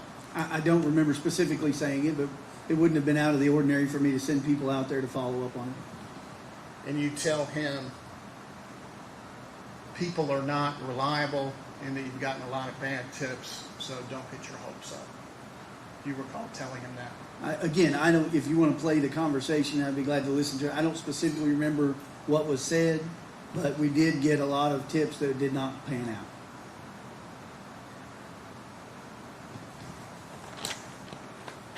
We're going to play that conversation a little bit later. Sure. Now I'm going to move on, sir, to the physical evidence and the processing tasks that you took in this case. Obviously, as you testified, Crystal Rogers' vehicle that was located on the expressway is an important, critical piece of evidence, right? Yes. So that vehicle was secured. It was taken to a secure facility and locked. Correct? Yes. And then it was thoroughly processed, right? Yes. In that vehicle, you found a purse, cell phone, and the keys were in the ignition, right? Correct. Now, Crystal's cell phone, you downloaded it. You looked at all of her texts, correct? We did. For any potential clues you could find. Mhm. You took Brooks' cell phone, you downloaded it, looked at his texts for any potential clues you could find, right? Yes. Her texts, you've indicated, looked, for the most part, pretty normal, correct? Yes. You certainly didn't see any threats from Brooks' house, No. correct?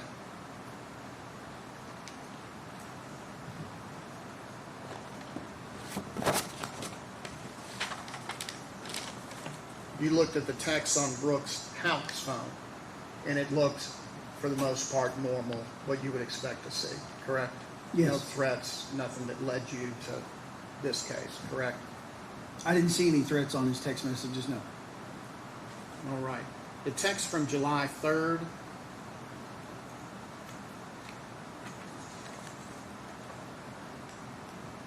Could we, number 7, please.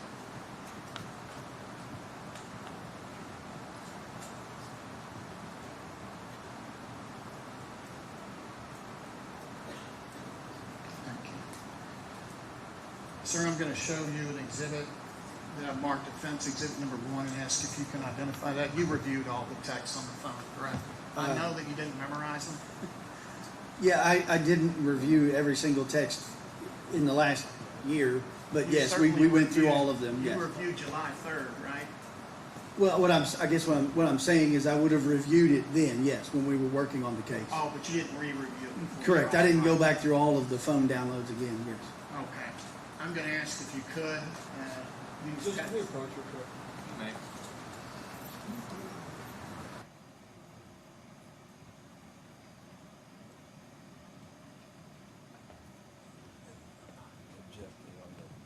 What I object to is this is hearsay. It's the defendant's statement in text message, and it's not being offered back. This is just, seen this in this case? no. Well, they come up opening.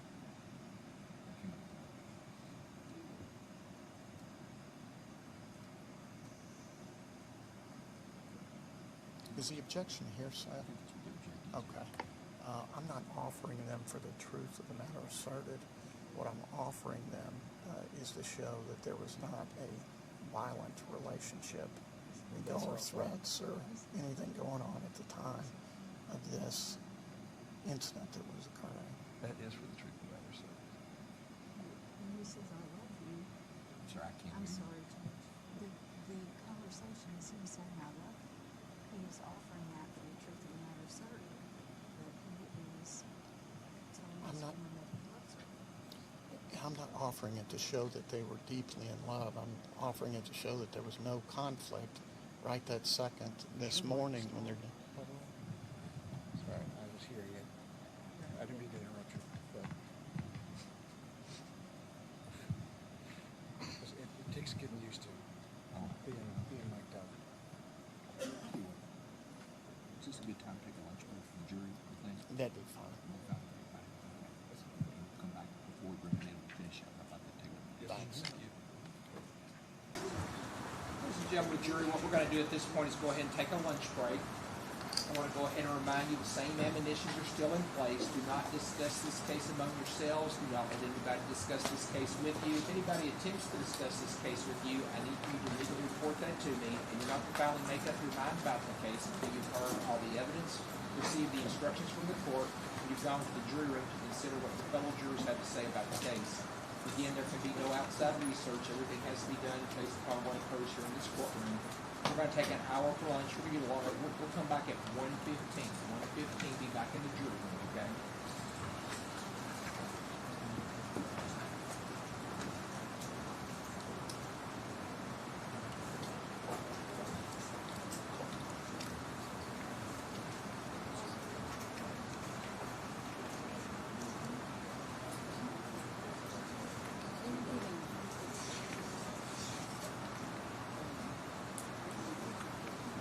Council, at 1:10, we'll take up the issue that we had right before we adjourned here, okay? 1:10. Court's in recess for lunch.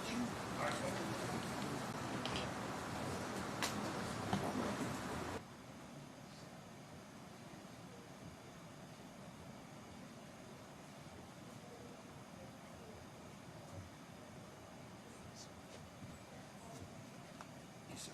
During lunch, we talked with Steve. He went ahead and showed us what he's planning on introducing in the future. We don't have any we're going to withdraw our objection on that one. Okay. We don't have any objection as it relates to the ones he wanted to introduce with the exception of one. And we wanted to bring that up for the jury got in here. Sure. It's what I've got marked exhibit number 7. It's that text, the one that's blown up there. It's from April 15. April 15th of 2015, I'm assuming. It's April of 2015, yes, sir.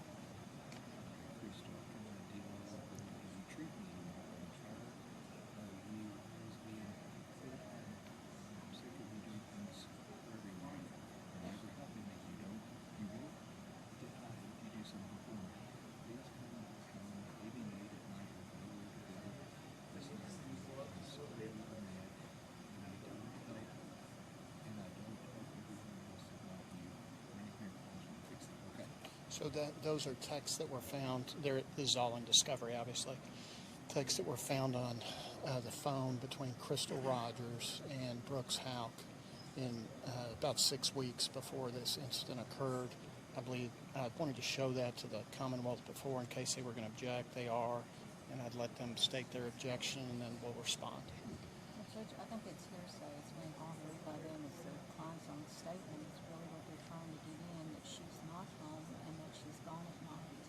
And they're offering it for the truth of the matter that she does this, essentially, is what they're saying. This has happened. Here's you are, you're gone, please come home, you're gone at night. I think there's something on that second line there where he implies that when you do this, I'm sorry.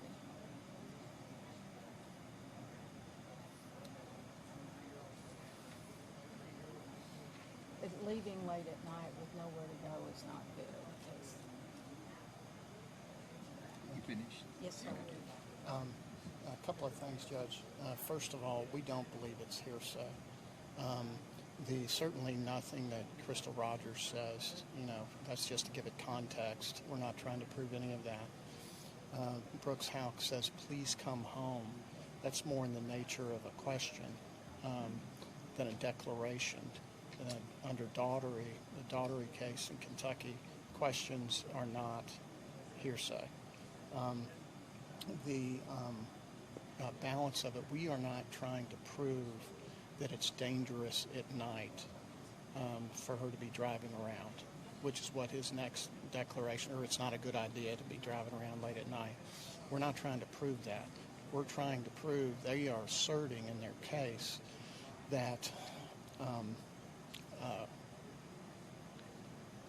that his statements previously about her leaving sometimes when she were mad, they've tried to minimize those and say, well, she didn't really do that. This is relevant to that point. We're trying to show that it had occurred within 6 weeks of this, not for the truth of any of the declarations that are contained in that document. If the court thinks it's hearsay, and which we sincerely don't, but if the court thinks it is hearsay, it's clearly under the then existing state of mind condition under KRE 803.3. We have a Supreme Court case from 2023 that's directly on point. Martin versus Commonwealth, 686, Southwest 3rd, 77, Supreme Court, 2023. And the court says in relevant part, 803.3, accepts from the hearsay rule a statement of the declarant's then existing state of mind, emotion, sensation, or physical condition. This is clearly an emotion that Brooks Houck is contemporaneously expressing. In other words, the exception is limited to statements regarding the declarant's mental or physical condition then existing at the time the statement was made. This is contemporaneous. As such, a critical element of the state of mind exception is the contemporaneity of the statement and the state of mind it manifests. Statements reporting states of mind that existed at earlier points don't apply. And in this case, here, Pam's statements expressed a contemporaneous fear of Martin, the defendant. Case, Pam's co-worker who testified regarding the statements stated that Pam said she was afraid to leave her house for the holidays because if she did, Martin would be in her house sitting for her when she got back. Yeah, I do believe it's hearsay, but I do believe it would be covered by 803 subsection 3, so I'll allow them with the exception. Thank you, Judge. Thank you. Okay, Fran. Aaron, we're ready. We're ready.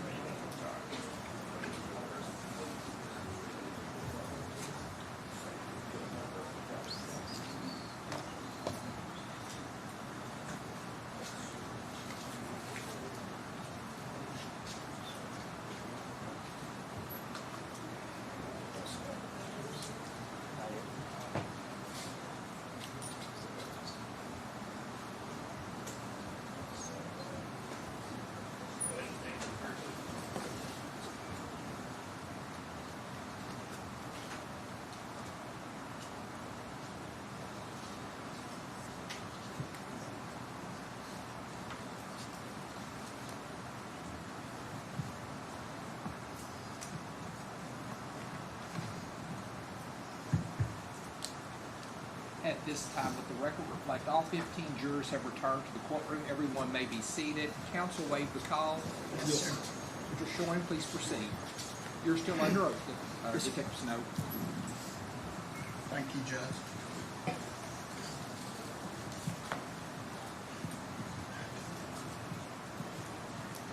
Deputy Snow, when we left off, we were talking about this exhibit, the text exhibit. Could we pull this up, please? Your Honor, at this time, we would move to introduce Defense Exhibit 1. I don't think your microphone's on. Oh, I couldn't hear you, sorry. That's okay. Any objection to one? No objections, not. So it's introduced at this time. Can you hear me? Yeah. Okay. Also, kind of a housekeeping matter. Earlier when we were talking this morning, we were talking about a conversation that you and Brooks Houck had that he had recorded about this tip that you got about Crystal Rogers maybe being on 49. Yes, sir. And that you had advised him of that tip. You had asked while we were talking for a clip or something to refresh your memory on that. Steve.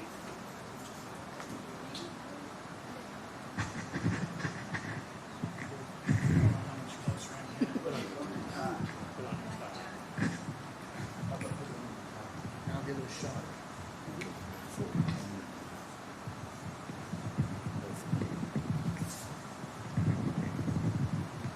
Can you hear me?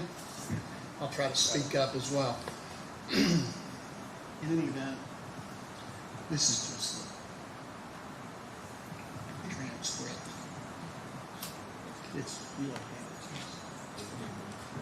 It's a U.S. Department of Justice.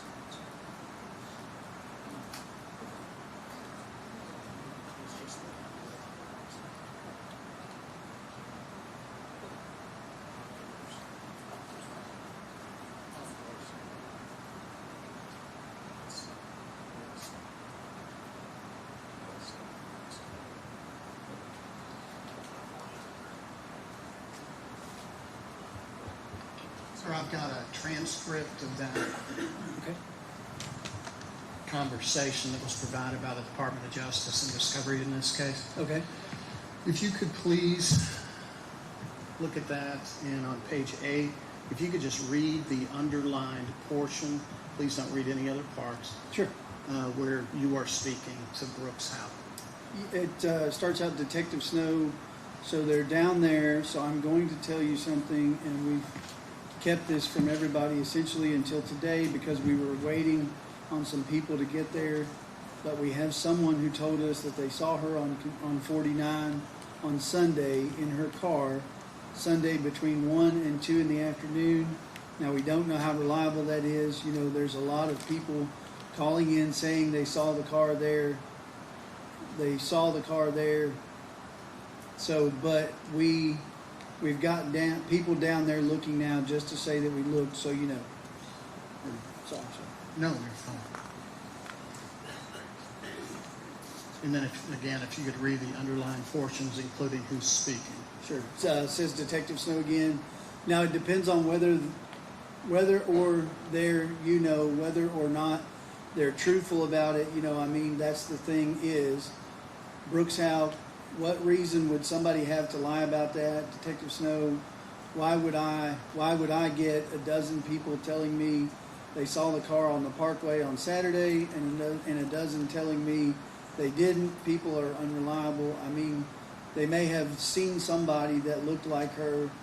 They may have seen a car that looked like hers. You don't know. Brooks Houck, yeah. Thank you very much. Does that refresh your memory about what we were talking about earlier? Yes, sir. And if I could make a correction before we start back into the other, you had asked me earlier if we prosecuted anyone prior to my retirement, and I said no. We didn't. We prosecuted an individual on a perjury charge related to this case, but not for the homicide. Yes, sir. Okay, just wanted to be clear about that. Yes, sir. Thanks. All right. Now, when we left before lunch, too close to that. When we left before lunch, we were going through some of the texts that you examined on Brooks Houck's phone, Crystal Rogers' phone. Yes. I want to talk to you now about some telephone calls from those same records.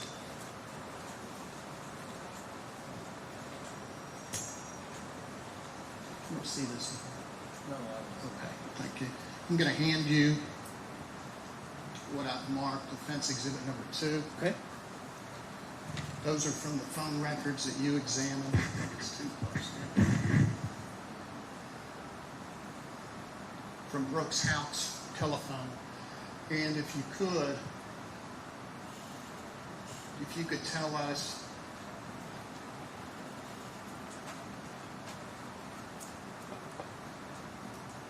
first of all, on the first telephone call from Brooks, what the date and time is.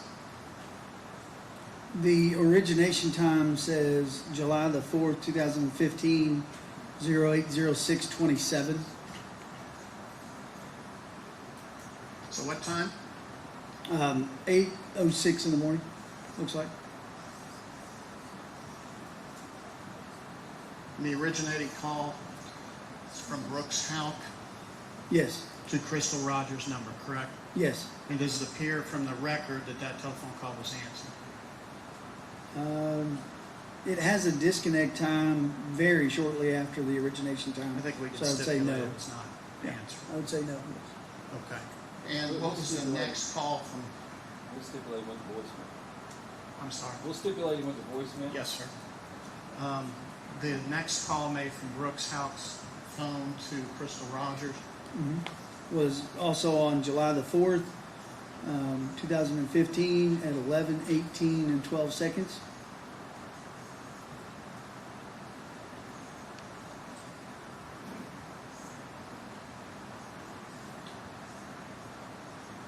And is there a third call? The date, please, and July the 5th, 2015 at 05:41 and 25 seconds.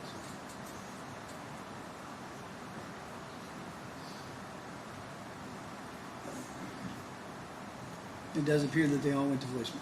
thank you. Yes, sir. Your Honor, at this time, we would move to introduce defense exhibit number 2. Any objection?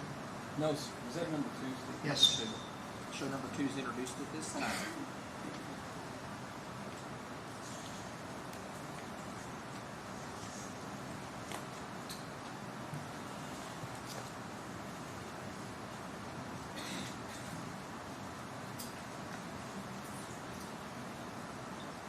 Next, I'm going to show you, I've previously shown this to prosecution, defense exhibit 3, text from Brooks Houck to Barbara Roby. Could you tell the jury who Barbara Roby is? She is a family member of Crystal's, and she was a detective with the Bardstown City Police Department. Okay. And when is the first text from Brooks to Barbara Roby, the date and time, please? On this sheet, it's July the 5th, 2015 at 9:02. AM? I believe that's how it's denoted, yes. There's no zero before, but I'm assuming that's the...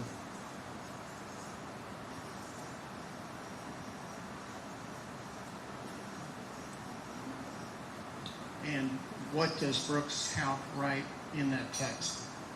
Will you try to get a hold of Crystal for me? I tried to call her, but no response yet.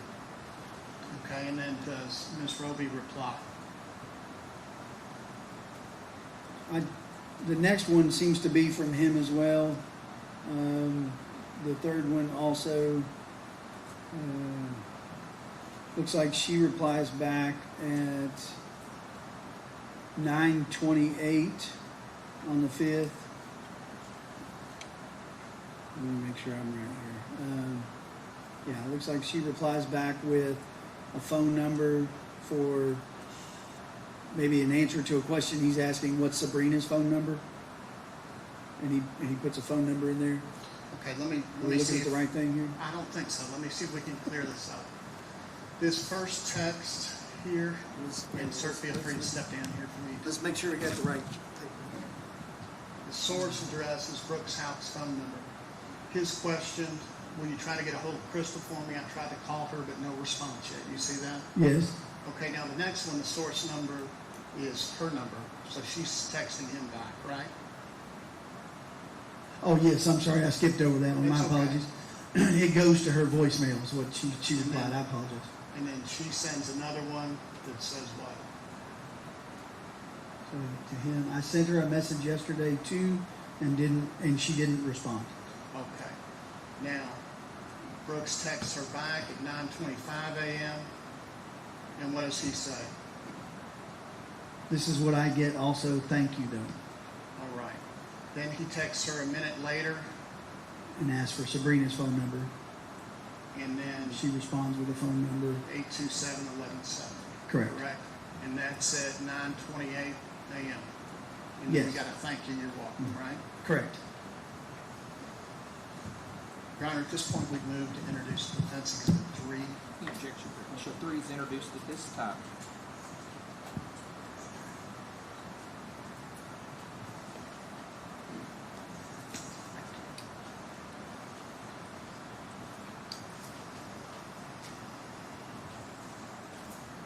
Okay, I'm going to show you what I've shown to defense counsel and marked as defense exhibit number 4, text messages between Brooks Houck and Sabrina. Okay. And who is Sabrina Ballard? She is Crystal's cousin. Okay. And the first text appears to be just a couple minutes after the one we just looked at, right? 0930, yes. And what does Brooks text to her? What's up? It's Brooks. And the next one says, is Crystal with you?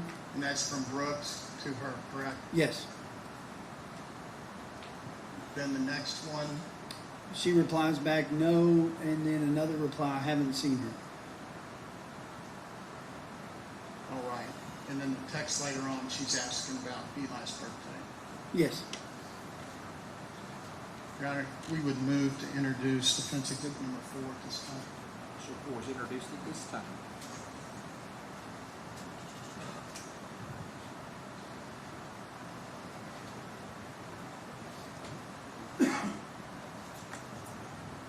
I'm going to show you what I've marked as defendant's exhibit number 5, another text from, or a text from Brooks to Crystal. Everyone is worried sick. Please call me back. Okay. And what is the date and time on that? July the 5th at 4:33 in the afternoon. Your Honor, at this time we've moved to introduce defense exhibit number 5. Issue exhibit 5 is introduced at this time.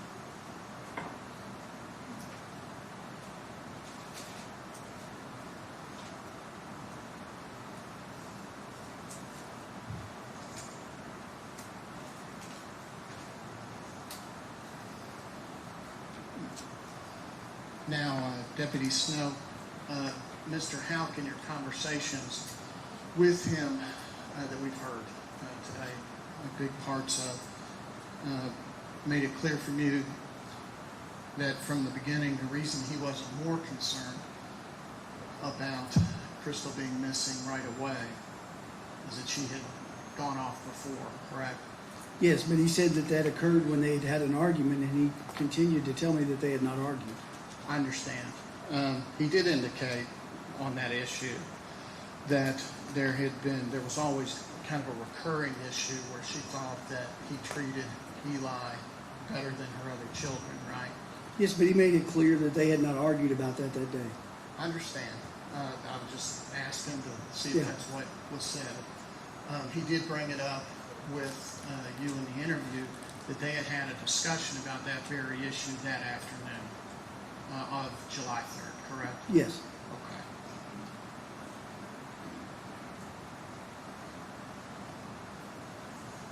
Okay. Again, from your review of her phone records, I'm going to show you Defendant's Exhibit number 7. Ask that you look at that and tell us, that's a text thread between Crystal Rogers and Brooks Houck. And what is the date of these texts? If I could ask you a question, it looks like it cut off on this side. Is that the same as this? The number over here is cut off. Is that a 4? Is that the same as these, I assume? Yes. Okay. So it looks like they're dated April 25th, 2015. So that's about 6 weeks or so before this incident, correct? Yes.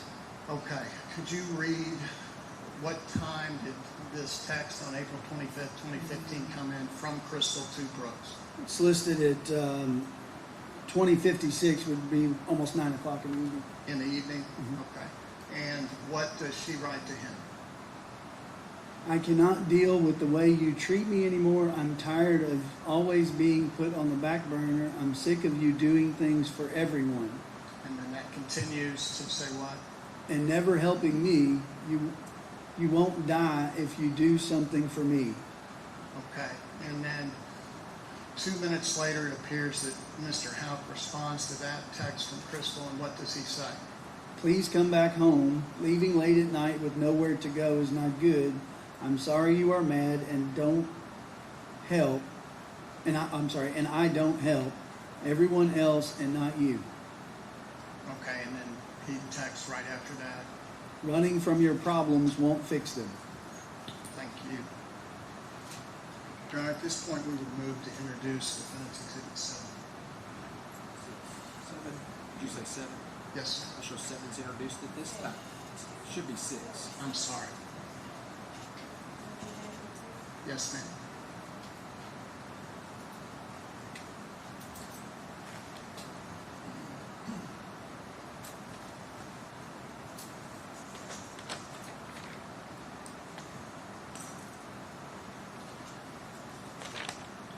Sir, continuing back to your forensic examination of the vehicle and the contents of the vehicle. Okay. Just to be clear, I didn't forensically examine it. Ms. Hartman Ms. did. Hartman did, yes. Yes, sir. I kind of meant you as the lead detective. I understand. Ms. Crystal's cell phone was obviously processed for any forensic evidence, right? Yes. Okay. And when that was done, a latent fingerprint was found on her cell phone, correct? Yes. And that was an identifiable fingerprint, correct? Yes, I believe so. And non-identifiable fingerprints are smudges or things that you're not going to be able to compare with anything, right? Correct. An identifiable one, like was found on her phone, was recovered in this case, and that was suitable for comparison, right? That's what APHIS told us, yes. Okay. That fingerprint was compared to Brooks Houck, Nick Houck, Rosemary, Eli, Amber Bowman, Larry Mock, Rhonda McElvoy, who's Brooks' sister, James Houck, who was Brooks' dad, Charles McElvoy, Brooks' brother-in-law. Every one of them were excluded from the donor, being the donor of that fingerprint. Is that correct? Yes. All right. Later in the investigation, after you had retired, the parties had stipulated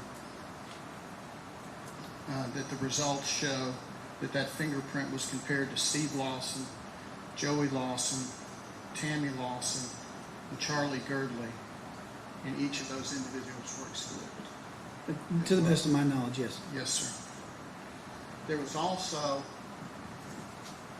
the rear view mirror contained prints, and so with your experience as an investigator, it's clear that this car had not been wiped clean, right? Because you're still finding fingerprints.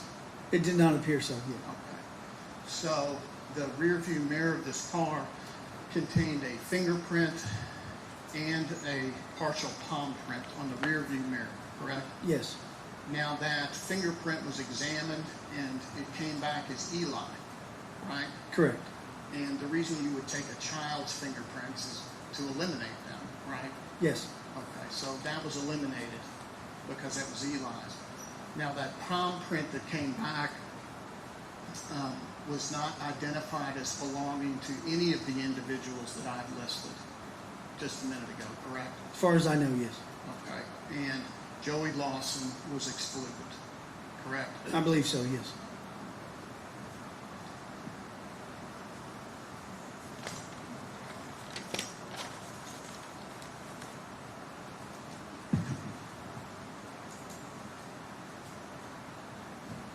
Now, sir, you testified on, I'm sorry, it wasn't you, another witness testified about a phone charger that was found in Crystal Rogers' car, correct?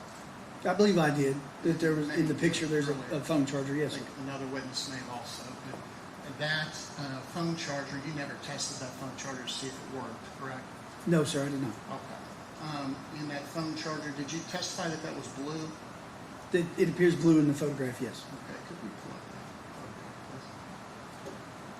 This is a photograph of the inside of Crystal Rogers' car. That item that she has highlighted, is that what you're talking about? Yes, it appears to be a charger cable. Okay. And is that what your belief is that that is? Yes. Okay.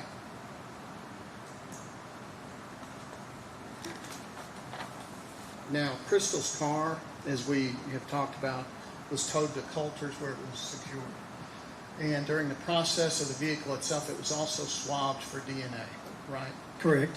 And that's done in a normal course in a serious case like this because human beings, when they're in contact with objects and steering wheels and gear shifts and doors, can leave DNA, right? Yes.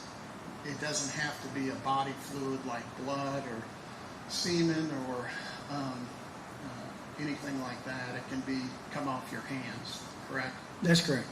All right. So the car was thoroughly swabbed for DNA, and the results of that showed that Crystal's DNA was recovered from the steering wheel, correct? Yes. There was no DNA recovered that could be matched with Brooks Houck, Nick Houck, Joey Lawson, Steve Lawson, or anyone else that we've discussed in this case, correct? That's correct.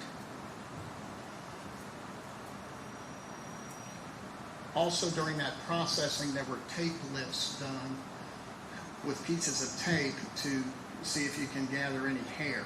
Is that right? Or other trace evidence. Or but other here, yes. trace evidence, yes, sir. And that's routine, Yes. correct? And one of the reasons for that in investigations is that hairs fall out all the time, right? And can Yes. be left behind Mhm. and transferred easily, correct? Sometimes hairs have enough components left that they can be tested and you can even get DNA results from hairs, correct? Yes, sometimes. Right. Now, in Crystal's car, there were 13 hairs found on her seat, 38 hairs on her floorboard. Does that sound right? Sounds correct, yes. Okay. And obviously, a lot of those, most likely, we don't know, but Crystal Rogers, correct? Well, she also had daughters and Exactly. female friends that would ride in her vehicle as well. But Right. Yes.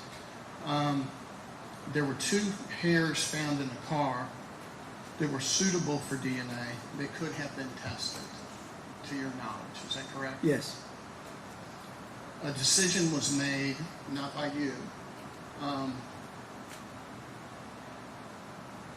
but a decision was made not to test those hairs because they were too long and would not be expected to come back to Joey Lawson or Steve Lawson, correct? Well, I don't know. That's why the decision was made. My understanding was from the conversations that I had was that there was the potential for the destruction of those hairs should they be tested, and there was a lot of conversation as to whether or not it would be better to preserve the hairs or run the risk of destroying them without having someone to match the DNA to. Okay. But I don't know that to be a solid fact. I don't know that they were necessarily not tested because they didn't look like they would match one person or another. Okay, and there's also a database called CODIS, is that right? There is. And CODIS is a huge network that law enforcement has access to that has DNA profiles, correct? We have access to request DNA to be compared to the CODIS database, yes. Exactly. And that CODIS database includes lots and lots and lots of convicted felons, correct? It does. Okay. because one of the requirements for convicted felons in lots of situations that they have to supply DNA and it gets plugged into there, right? Yes. Okay. And if these hairs were sent off, potentially they could be run through CODIS to see if you get any hits on any people. If there was a full DNA profile associated with the testing, yes. Which we don't know until we send them. Correct.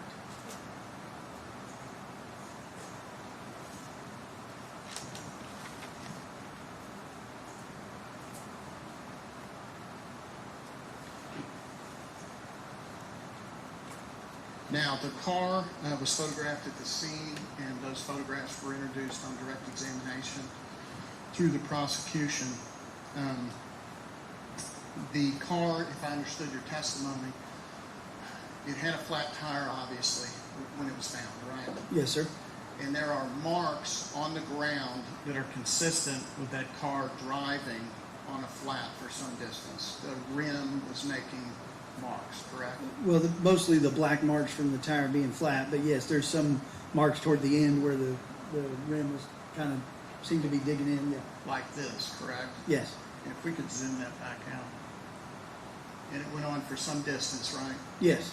And from those marks, you could tell that the flat had occurred in the lane of travel. Correct? Yes, it appeared to be, yes. And then it eventually made its way over to the shoulder until it came to a stop, correct?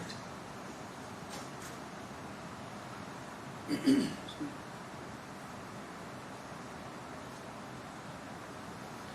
There were also photographs taken of the inside of the car.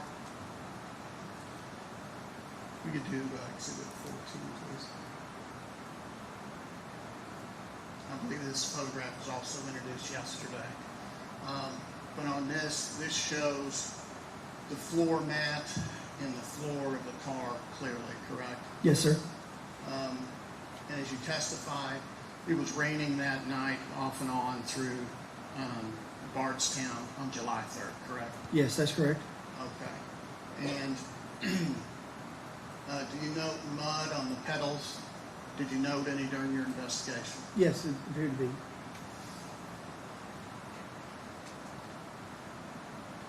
Now, regarding that, and I believe we've covered most of this, but Brooks consented to the search of his home. Obviously, there was no blood, tissue, forensic evidence of any kind found in his home that would be relevant to this case, correct? That's correct. Same with his truck. Yes. You all processed his truck, found no evidence of blood, anything that would link to this case, correct?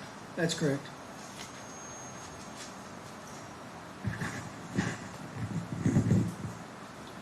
Nick Houck's vehicles were searched. His white Tundra, that's his private vehicle, right? Yes, sir. It was searched, processed, no evidence of any kind relevant to this case was found, correct? That's correct. You've already testified to his police cruiser that was impounded, processed. That was searched thoroughly, including the trunk. There were several items in the trunk, binders, a blanket. They were all processed, all sent to the lab, and there was no evidence, DNA, hair, blood, body fluids of any kind linked to Crystal Rogers found, correct? I believe that's correct, yes.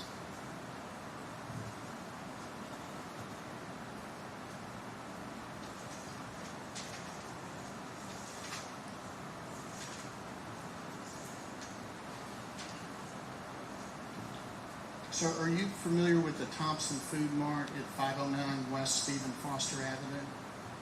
Yes. Okay. Could we show exhibit 18, please?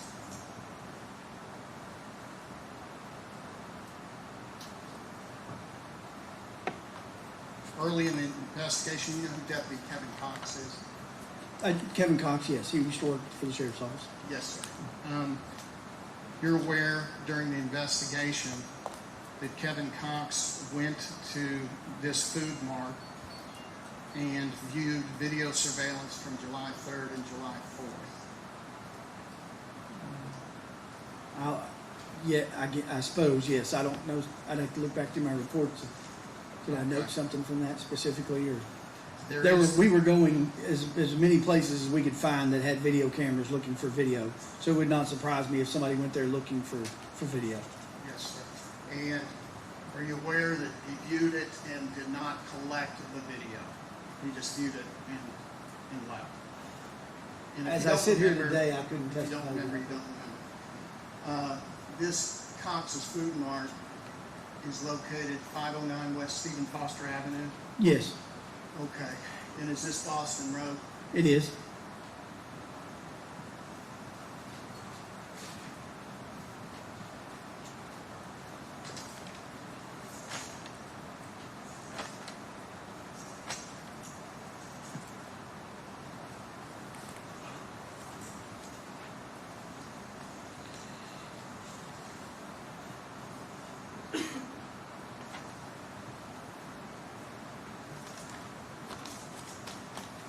Approach the bench, please.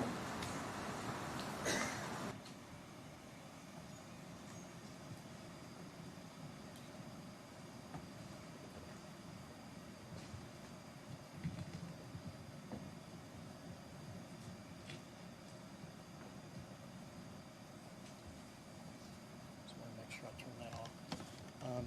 Your Honor, at this point, on direct examination on one of the videotapes that was played by the Commonwealth, or part of the statement that Mr. Houck gave, it was stopped right after he said, "I have all the hope in the world now. Now I'm a single parent," and the video was stopped. In the transcript of that, he goes on to say,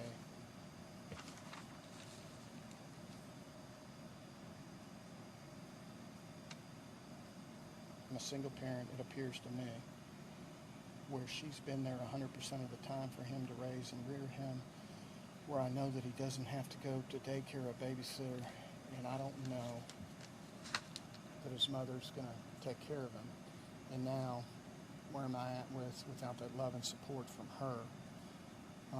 Now I've got a little boy who's 2, who's going to grow up, and if something's not done where she's brought back safely, now one of the very most important people in his life, he's got to grow up without."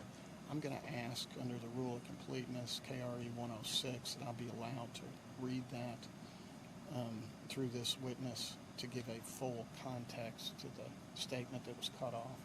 The way it was cut off is right after, it looks like he says, "Well, I'm a single parent now," and it cuts off, like he knows that she's deceased.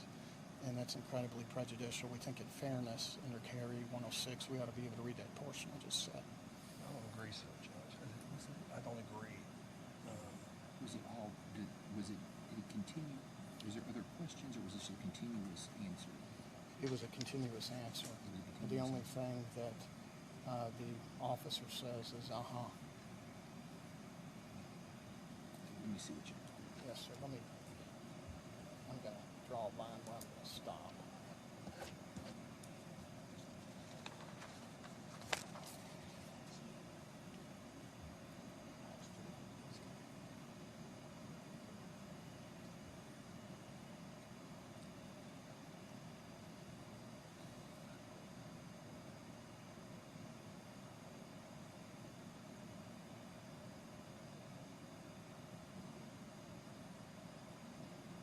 So you're wanting to stop right here. Where I drew the line, yes, sir. I believe it is part of his answer, so I'll. Yes, sir. That's fine. Before we leave, can I switch?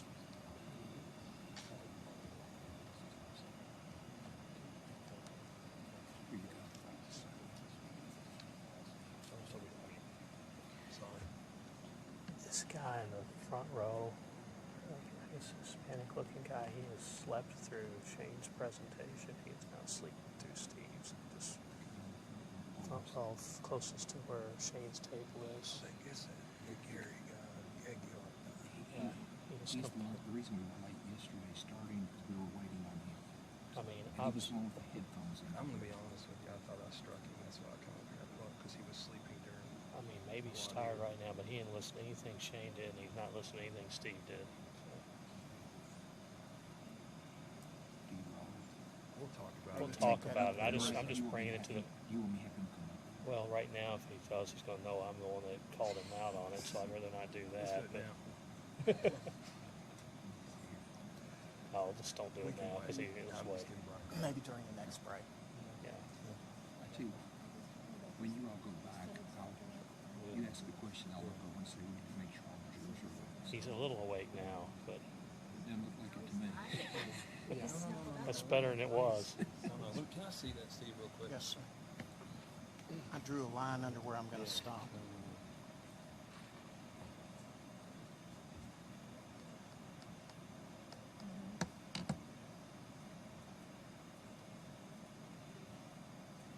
This is where it started.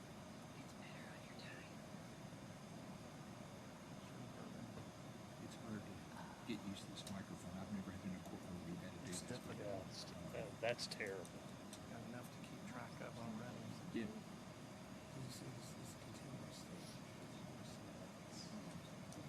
We ready? Yes, sir. We're ready. Thank you.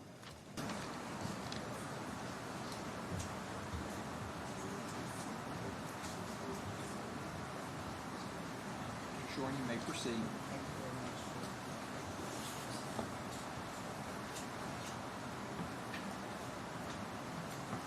Deputy Snow, I just have one last question. During your direct examination, we watched significant portions of Brooks' House interviewed from July the 8th, 2015. There was one part can't.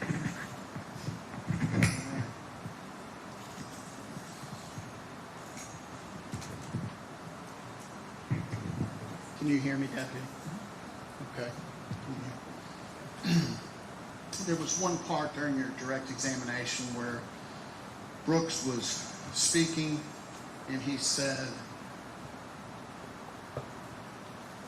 what I've got to be faced with now, as good a mother as Crystal's been, now nobody's going to love you like a mother. Now Eli has an atmosphere where I've got all the hope in the world. But now I'm a single parent, and then the tape was stopped. Okay? He went on talking, and I'm just going to read the rest of his answer there and ask if you recall that. Okay? When you spoke with him.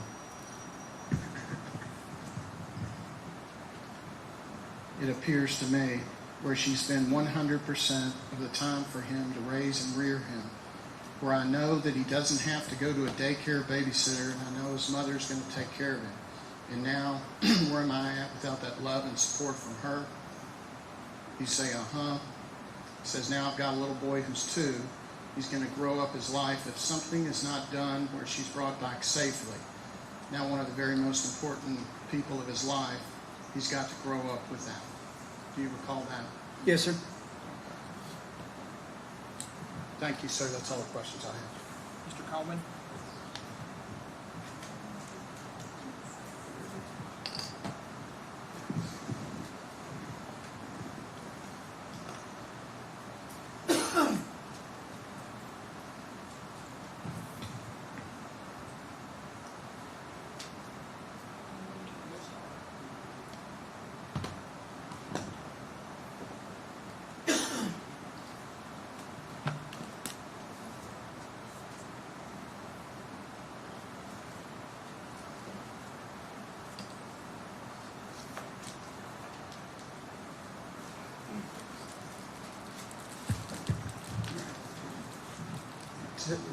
Snow, can you hear me? Yes. All right? Okay. Thank you.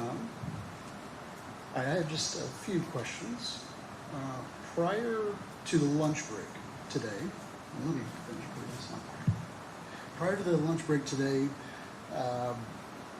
before you were answering some of these final questions from Mr. Schroering, you had only mentioned Joey Lawson. You actually hadn't mentioned Joey Lawson at all, right? I don't believe so, no. Okay, and so and to clarify too, when you said it on occasion, you would say either Mr. Lawson or Lawson, you were referring to Stephen Lawson, right? That's correct. Okay. And the few times that we did hear about Joey Lawson, it was all in reference to excluding him as being, linked to any sort of forensic evidence within that car, right? By the previous counselor, yes. Okay. Thank you. No further questions. Any redirect? Yes.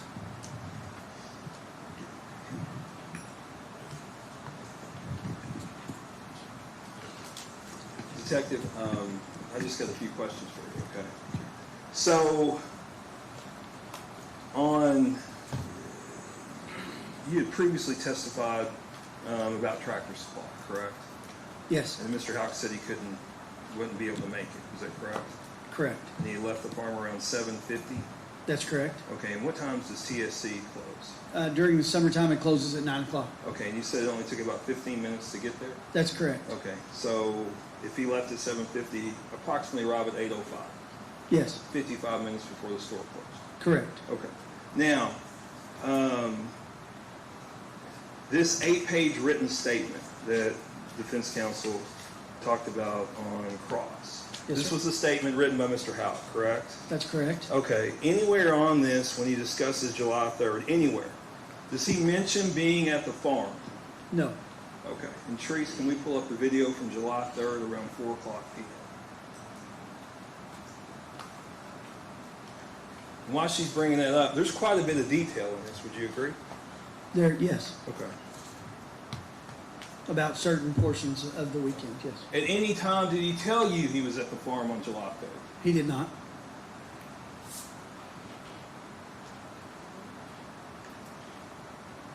And who? Stop, Treese, real quick. Could you tell, ladies and gentlemen of the jury, where that road is? That's Highway 49 in front of the dog park. And we've seen this video before, correct? That area, yes. Okay, and the previous times we've seen that, is that when the defendant is traveling to and from the farm? That's correct. Okay. Go ahead and plant trees. And do you see the defendant's vehicle on Yes, it passes by going toward Bardstown. there? Is that there at the opening? That's correct. Okay.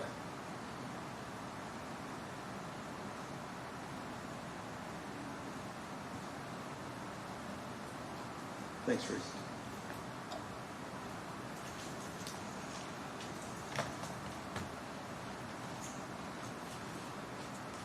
Now, you talked about they were discussing Crystal's car on video. You all were not able to positively identify the vehicle, correct? On video, Crystal's vehicle. That's correct. Okay.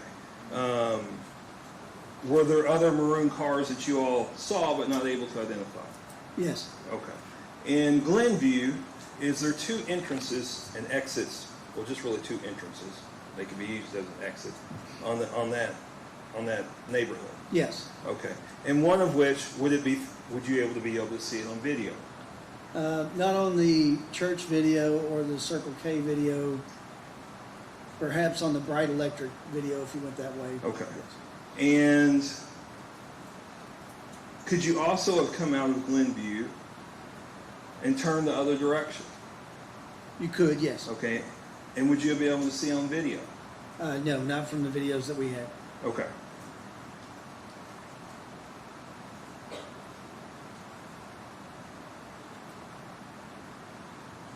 Why? There's been a lot of talk about looking for a body. They come up on cross-examination. Why were y'all spending so much time looking for a body? Well, obviously that's generally a large portion of your evidence in a homicide case, and we early on, within a few days, began to believe that we had a homicide case on our hands. Okay. And there was talk about the Hardens, right? The family that Mr. Schwinger showed you some cell phone records, not cell phone records, some text message records. Is that correct? Yes. Is it your understanding that Steve Lawson was calling to rent an apartment or asking about one for Lauren Harden? That's what he said, yes. And that's the individual. Lauren is the wife, or was the wife, of Ronnie Harden, correct? Yes. Okay. Who is Steve Lawson's daughter? Is Correct. that correct? Okay. And that's what you understand the call was for, was to them inquiring about an apartment for them. Or house, yeah, some Okay, kind of a house. rental, yes. Okay.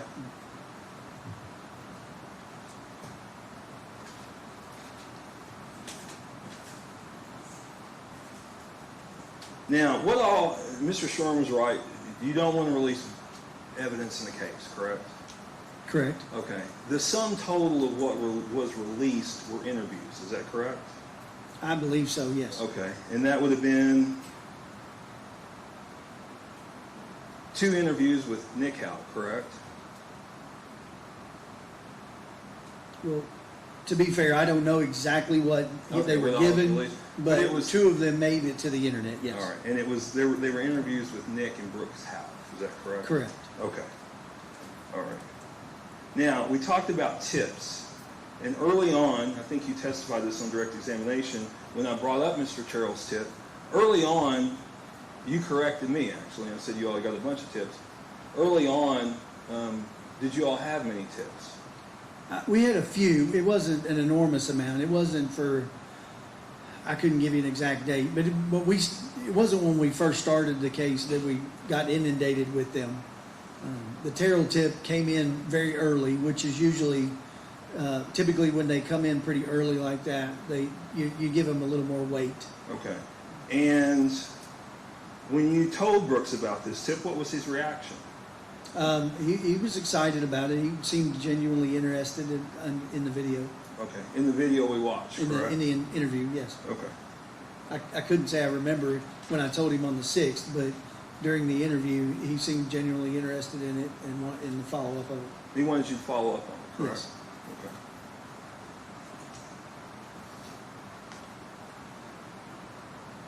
Now, can we, and I don't mean to intrude on your tech person, but could you put up Exhibit 2 for me?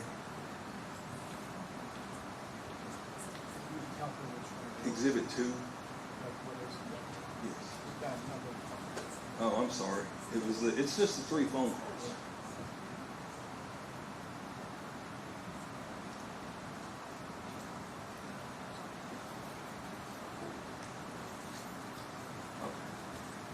Can you come over here? Yep. Just real quick, and I'm not being picky, but could you tell me what time zones those are in? Central Time. Okay, and what would Nelson County, what time zone would that Eastern be? Time. Eastern. So this is really, on July 4th, it would have been 9:06 a.m. Yeah, it should be an hour. Hour up, Yes. 12:18. It wouldn't be a.m., it'd be p.m., I think. Hopefully. Right. Okay. And then 6:41 p.m. on the 5th. Is that correct? Yes. Okay. And what I'm adding it up, it looked like over the 36 hours or so that Crystal was missing, Brooks, Houck, the defendant, called her 3 times and sent 1 text. Is that correct? Sounds correct, yes. To Crystal. To her phone. Okay. I know he texted a couple other people asking if they'd heard from her or whatever. Correct. To her, he called 3 times over 36 hours and sent 1 text. Yes, I believe so. Now, I think you've testified to this, but Mr. Shoring had put up a conversation back in April between Brooks and Crystal, correct? Yes. Okay. And based on the text, did it appear to you that they were arguing or she was upset? Yes. Okay. And remind the ladies and gentlemen of the jury again, when you inquired of him if they had been arguing or if she was upset, what was his response? He said they had not argued. In fact, he consistently said that they had not argued, that the conversation that they had was just a conversation. Okay. And I think you had testified previously on direct that Brooks Houck admitted to driving Crystal's car, correct? Yes, he said he would drive it occasionally. Okay. And as Mr. Shoring said, his DNA wasn't found in the car, right? Correct. Okay. Hang on 1 second. Sure.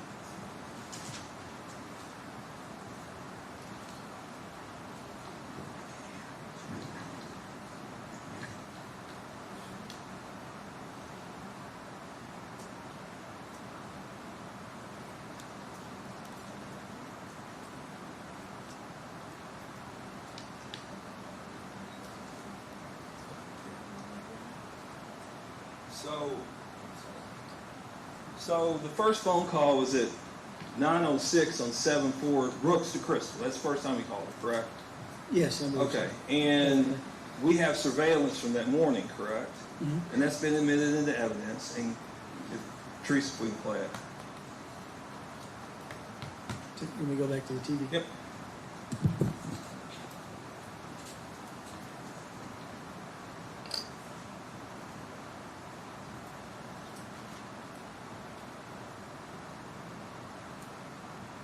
Could you tell me what time it is on the Yeah, it says 7:28 on July the 4th, 2015. Okay. Was that Mr. Houck's truck driving? It was. Okay, and was that at Pascal Ballard Road at Lawrence's house? That's correct. Okay, so according to his statement, he had already been up, got Eli up, went to McDonald's, and he's arriving at the farm the first time he calls her. Is that correct? Yes. Now, the prints, the prints that Mr. Schwerin talked about, one belonged to Eli. We figured that out. And the rest of them were entered into APHIS, correct? Yes. Okay, and what is APHIS? It's the automated fingerprint identification system. Okay. And is it true that the prints are continually run against APHIS? Yes, that's my understanding, is once it's entered in there, anytime new prints are entered into APHIS, it's automatically run against the new ones. And who all gets in APHIS? Anybody who is fingerprinted criminally Okay. is entered into it, and who voluntarily submits prints for examination or entered into Somebody it. who has a security clearance? I'm sorry, Somebody- you meant somebody who has access to it? No, somebody who's entered into it. Okay, whose prints are entered into Yes, it. sir. I don't know that they enter people who have security clearance into APHIS. What about law enforcement officials? I believe their prints are run against the APHIS database, but I don't think they're entered into the APHIS database. But anybody, any criminal is entered into APHIS. Correct. If they've been fingerprinted, yes. Okay, hang on one second. Judge, I don't have any questions. Mr. Shoring, Mr.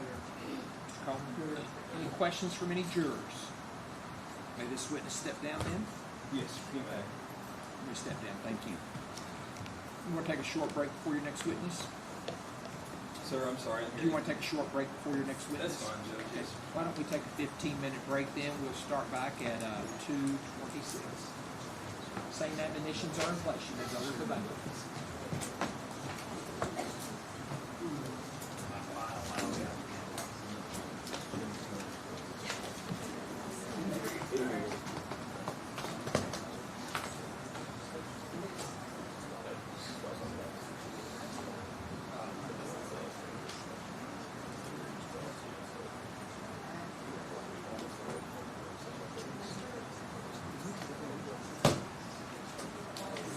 Court's in recess for a 15-minute break.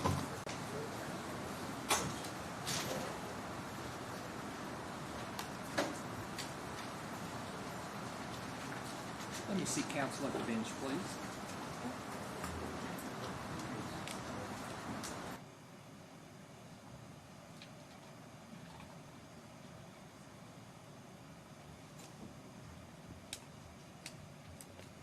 This is Mr. Butler's favorite part of the trial. I understand we have a question from a juror that didn't have it in yet, so I think they're going to bring one up to me, so I'll just be up here when we Give me a quick John back up there. We'll see if it's admissible first.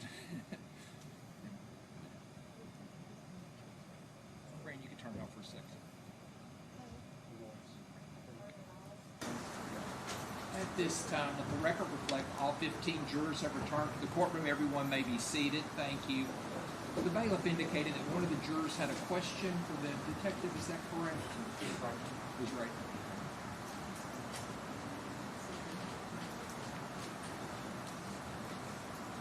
You may. We don't know yet. Counsel waive the jury call. Yes, sir.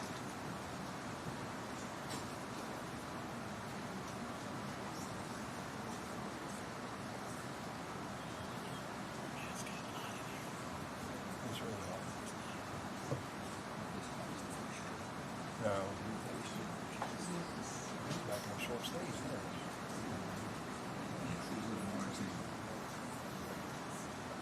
It's still hot. We went outside, it felt good, but outside it was hot.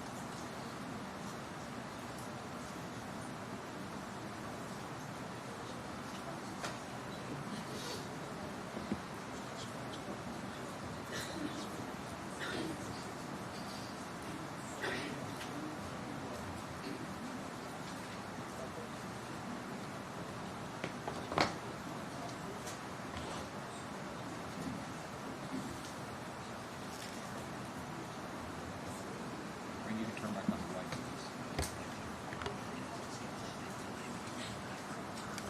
I'll just take this one and drive here from Lebanon. Thank you. It won't take too long.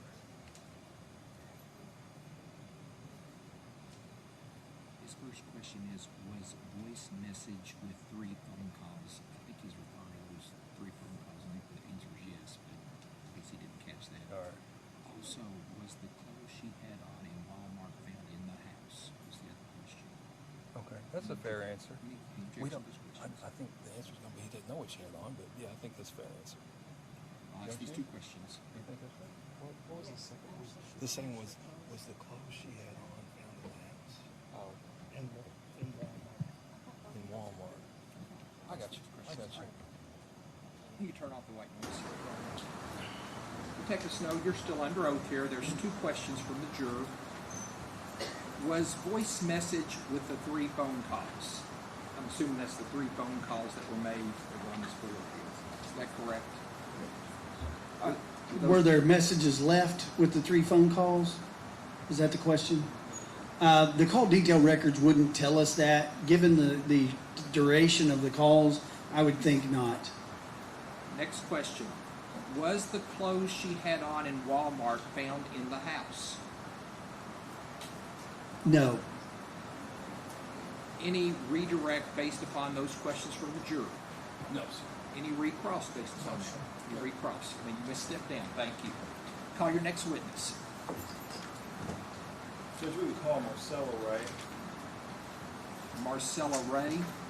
Yes, sir.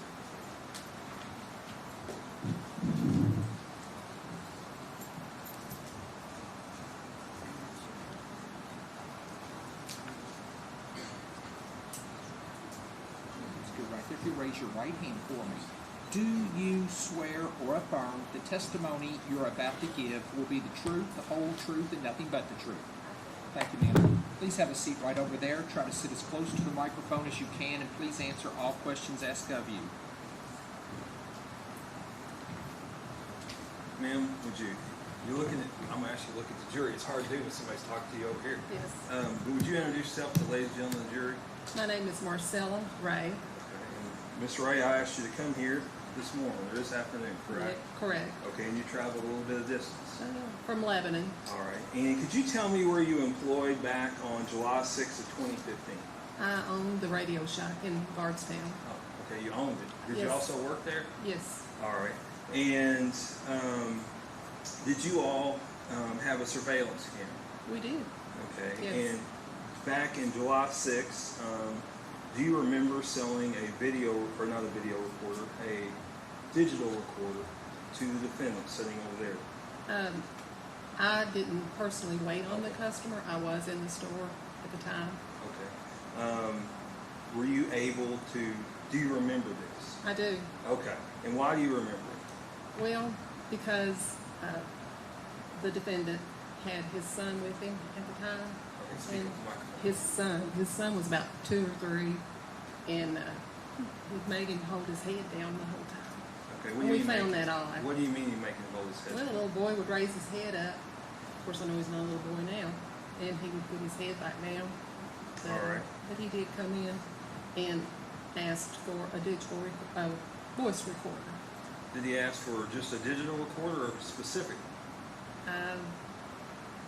The best. Okay, the best. Okay. And did you maintain some records related to that sale? Well, yes, we did.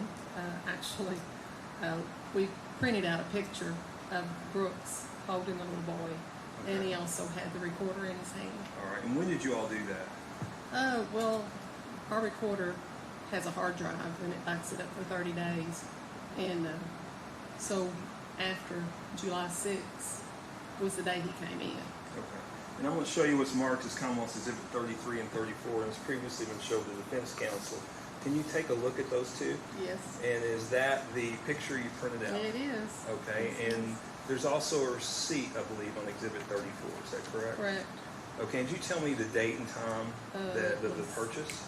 It was July 6th at 2:52 p.m. Okay. And do those accurately reflect copies of what you made? It does. Yeah. Okay. Yes, And Judge, it I'd does. move to introduce into evidence Commonwealth's Exhibit 33 and 34. Any objection? I'll show that it's introduced at this time. And Judge, we would ask to publish this. You may publish to the jury. And Ms. Ray, as it relates to you owning the Radio Shack, Do you have any other knowledge as it relates to anything else? No, I do not. All right. Hang on 1 second.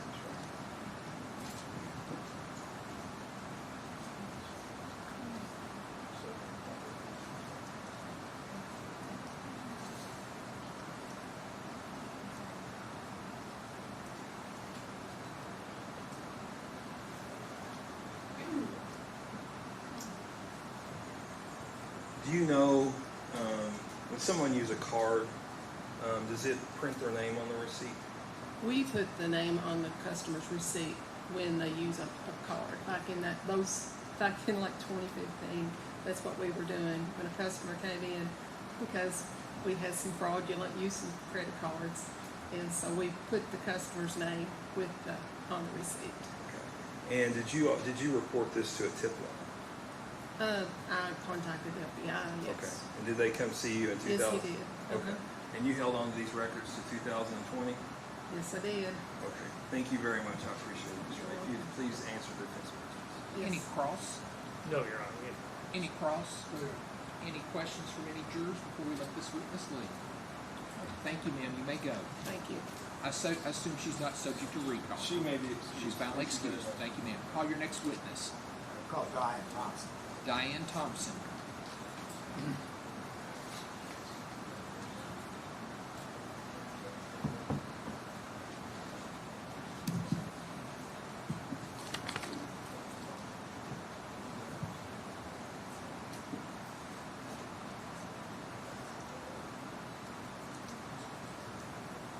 You'll raise your right hand. Do you swear or affirm the testimony you're about to give will be the truth, the whole truth, and nothing but the truth? Yes. Thank you. You'll have a seat right over there. Please sit as close to the microphone as you can, and please answer all questions asked of you. Mr. Wasowski, proceed when you're ready. Thank you, Judge. Ms. Thompson, would you take a moment to introduce yourself to ladies and gentlemen of this jury? I'm Diane Thompson, the Circuit Court Clerk from Nelson County in Bardstown, Kentucky. How long have you been in position there in Nelson County? In February, it'll be 57 years. You're getting close to me here pretty soon, age-wise. Now, in your job, would you tell the ladies and gentlemen of the jury the kind of work that you do as the clerk there in Nelson County? I'm, per the Kentucky Constitution, I'm the record keeper of all the records in the circuit and district court. Do you also have responsibility for evictions and keeping records? Yes, sir. Tell us what we're talking about there so that we all understand. Well, evictions are when someone is in a home and the landlord chooses to have them removed from the home. So they have to file an eviction in our office, and we put it on a docket for the judge to hear, and then they are evicted from that property. All right. And is that a matter of record? It's yes, sir. All right. And so the evictions, I assume, are people both who own homes and rent homes. Is that correct? Or are they primarily rent? Renters. Okay. Renters, yes. So lease maybe, but not owners. Let's say I am a landlord and someone's not paying the bills as they should. I can come to your office. Yes, sir. And when I come to your office, I assume there are certain documents and stuff or certain activities they have to engage in to bring this about. Yes. All right. They have to file a petition. All right. And you keep it a record. Yes, sir. And now I'm going to show you page 5 the jury will have. This is a record prepared by Mr. Brooks Houck about activity on July 3rd of 2015, activity and work. And so we're going to be on page 5 if the jury wants to look at that. Let me hand you this and you go to page 5 for it. All right.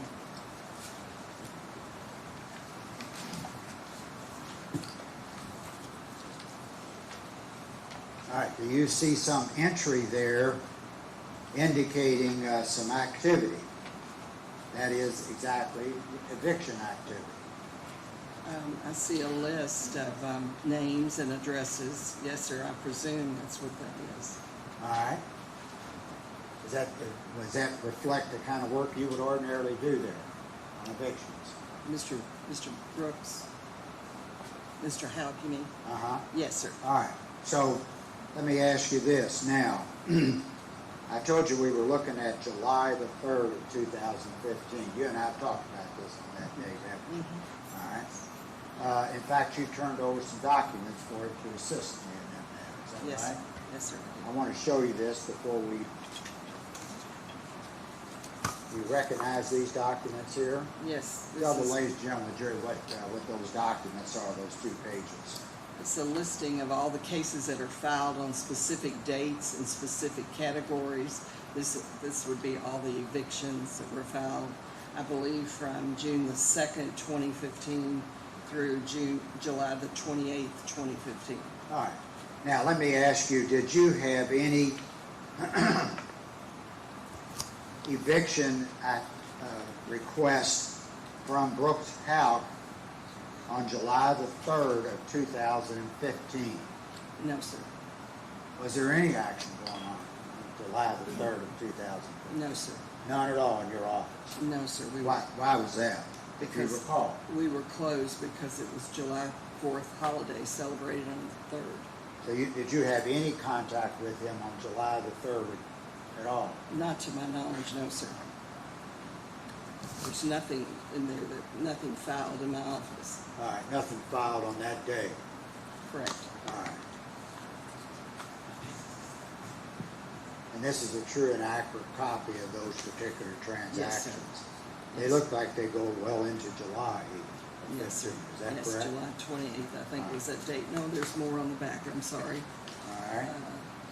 Looks like the July 30. July 30th. All right, so any evictions, you category, put them in the category they belong Yes. in, and that's a permanent record. Yes, sir. All right, let me get a stick.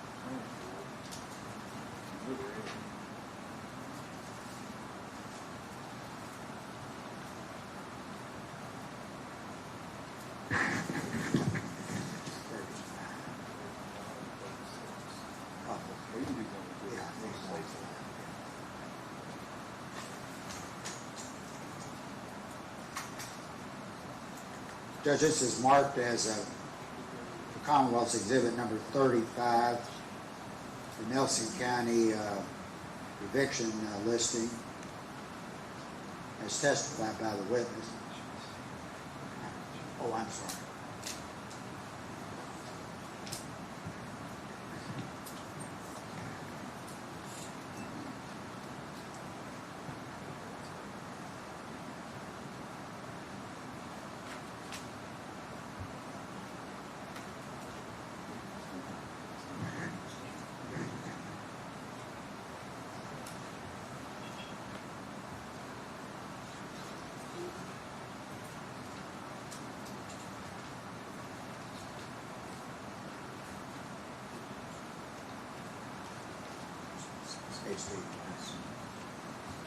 Maybe this be to publish it to the jury. First admitted. Any objection to 35? No, sir. Okay, I'll show it's admitted, or it's introduced at this time, may be published to the jury.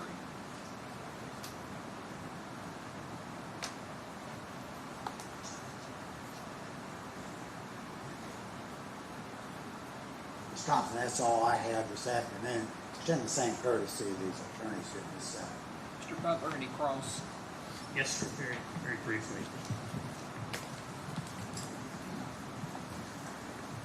Sandy, could you go to page 5?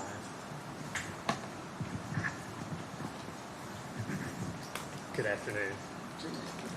So I'm going to have you, if you don't mind, if you can turn around, I'm going to have you look at page 5. Ms. Thompson, have you seen this before? No, sir. Okay. So what I'm showing you is it's an exhibit that was introduced by the Commonwealth. Okay, and this is a handwritten statement that Mr. Houck gave the police back on, I believe, July the 8th. Okay. The first portion of this, it says vacant houses. Do you see that? Okay. If you could scroll back in. I think what the reason you may be here is this second portion here. It says a couple of evictions are coming up but do not know the address. Do you see that? Yes, sir, I do see that. Okay. And your job, Ms. Thompson, is you're the clerk, correct? Yes, sir. So what that means is that you're elected and you keep all the court files for Nelson County, correct? Yes, sir. Yes, sir. So if something's filed in this case, you would keep it. If something was filed in district court, you would keep it. Yes, sir. If something was filed in eviction court, you would keep it, correct? Yes. So if a landlord and a tenant are having a dispute over income, they can, Income? over rental payments, Okay. you wouldn't know whether they settled before they filed anything, would you? Oh, no. You wouldn't have any way of knowing if a tenant owed a landlord several months of back rent, would No, you? sir, we would not. You would have no way of knowing if there was discussions between a landlord and a tenant about, hey, can you pay me some or not pay me other amounts, correct? The only thing you would know would be if actual paperwork was filed and the party said, I gotta have somebody like Judge Sims decide this because we can't figure it out. Yes.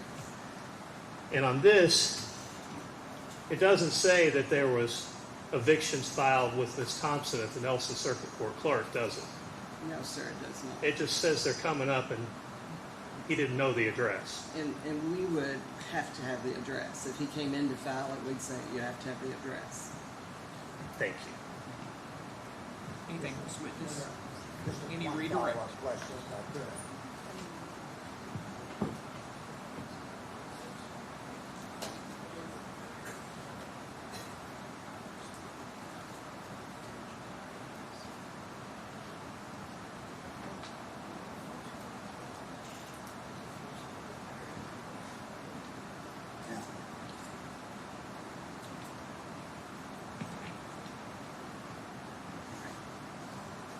Let me show you this, see if there was a forcible detainer on that list, okay? You go to page 5 of this document here.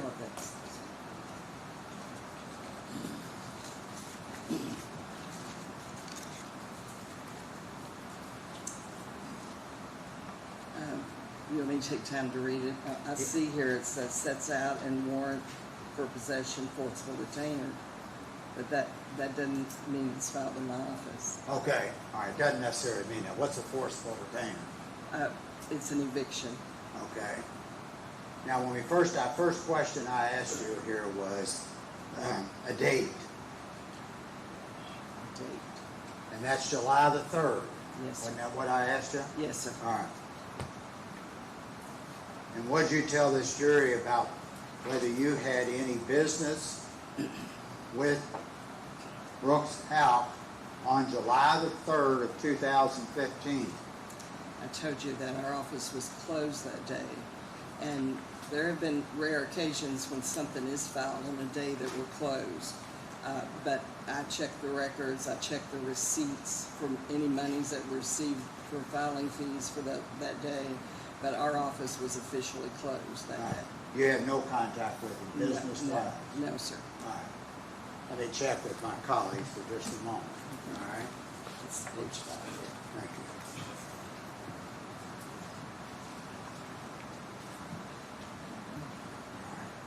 That's all I have. Extend the same courtesy. Mr. Butler, anything else? Mr. Butler, please. Thank you. I'm not going to ask anymore. Thank you. Thank you. Any questions from any jurors? May this witness be finally excused? Yes. You're finally excused. You may go. Thank you. Call your next witness. That's Steve Albury. Steve Albury. Albury. Albury.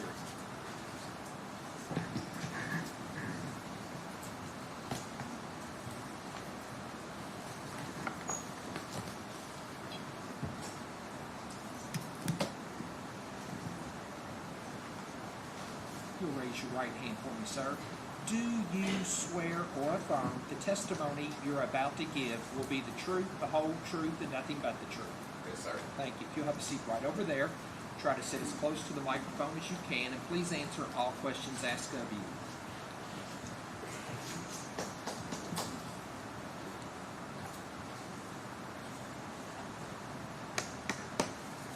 Mr. Albear, would you tell the ladies and gentlemen jury your name, please, and the business you're involved in? It's Stephen Alberry. I run a business called Kentucky Home Siding.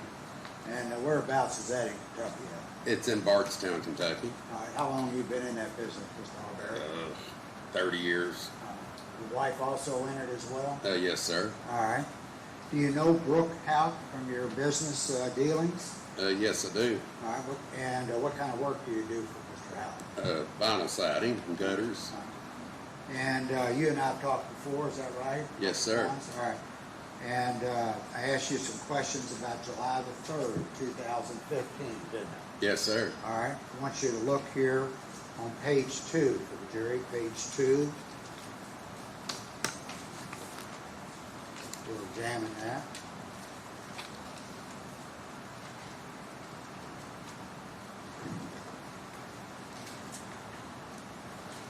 Page 2 is a document prepared by Mr. Brooks Houck,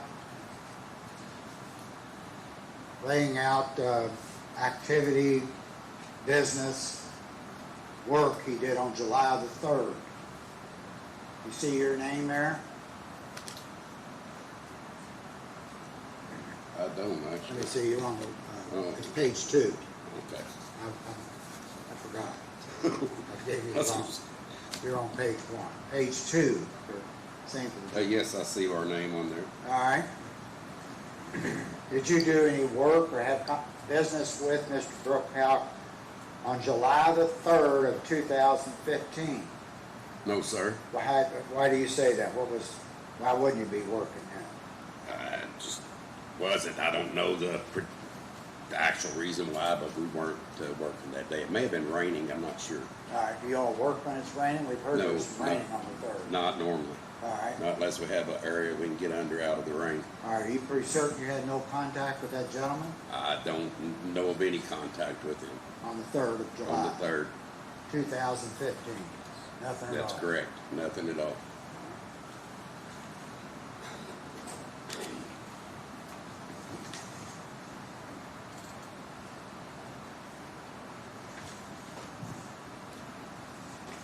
Let me check with my colleague, Mr. Albery, for a moment. Good.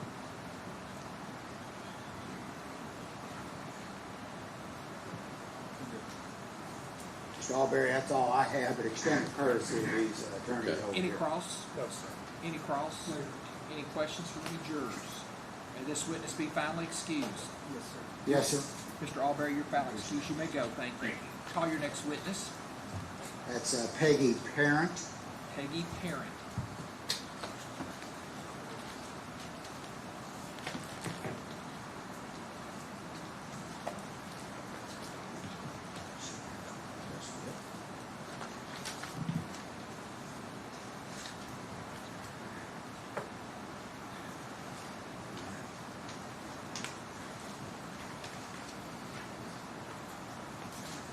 Ma'am, if you would raise your right hand for me, do you swear or affirm the testimony you're about to give will be the truth, the whole truth, and nothing but the truth? You'll have a seat right over there. Please sit as close to the microphone as you can, and please answer all questions asked of you. Okay. Mr. Wasowski, proceed Yes. when you're I'm ready. sorry, Judge. Take your time. Whenever Okay. you're ready. Thank you. Ms. Parent, tell the ladies and gentlemen of the jury what your name is, please. My name's Peggy Parent. All right. Did you work in the Salt River business for some time? Yes. Tell the ladies and gentlemen of the jury what we're talking about here. I worked at Salt River Electric in Bardstown for almost 33 years. All right. And what kind of business is that? It's an electric company. Did you have business dealings with Brooke Houck? Yes. What kind of dealings did you have with him? He would do construction.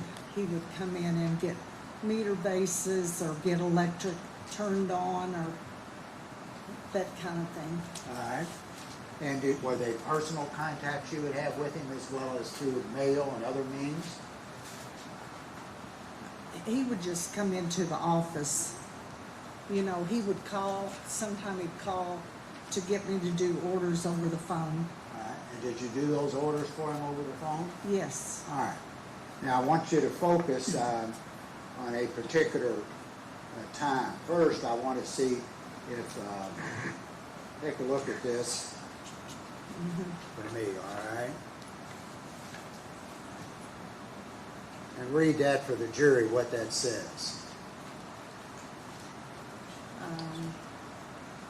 Get addresses for Salt River to change light bulbs for street lights. Give that information to, said Peggy Smith at Salt River so she can put in a work order. All right. Now, is there a Peggy Smith? No. All right.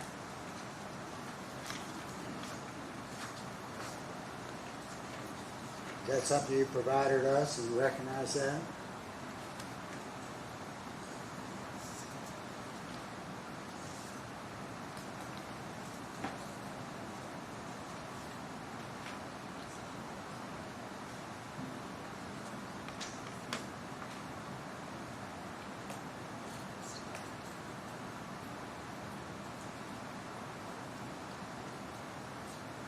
Was there somebody named Peggy Smith at that time?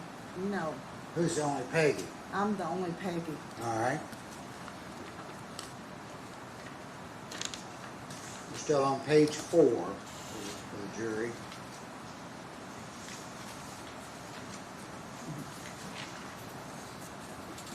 See if you recognize that document there. Yes, this is my timesheet at Salt River Electric from June the 22nd to July the 5th, 2015. All right. Is that a regular record in your all's business when you're with Salt River? Yes. All right. Now, what I want to ask you is, you and I talked before. Do you have any contact, communication, business dealing, anything of that sort on July the 3rd of 2015? No. None at all? No. How do I know that? The office was closed. The office was closed. It was a holiday. It was a Friday, and it says holiday, and nobody would have been there. So this says I'm getting addresses for Salt River to change bulbs and street lights. All right? Right. Did you do anything like that on the 3rd? No. All right. Did you have any communication at all with Brookhouse on the 3rd regarding these matters? No.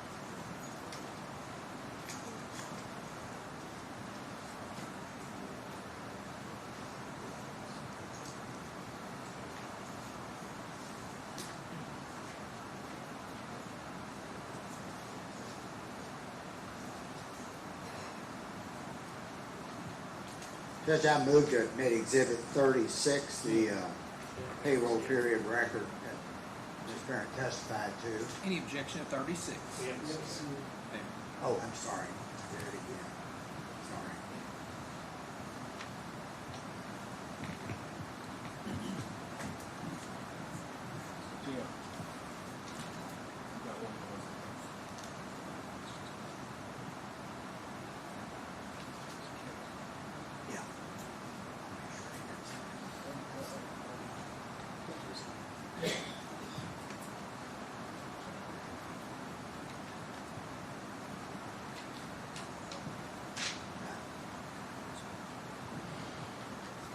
Any objection to 36? No, sir. I'm going to show it's introduced at this time, and it may be published to the jury.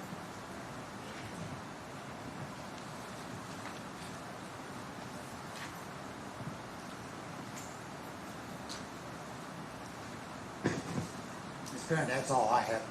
Extend the same courtesy to counsel here, please. Mr. Butler?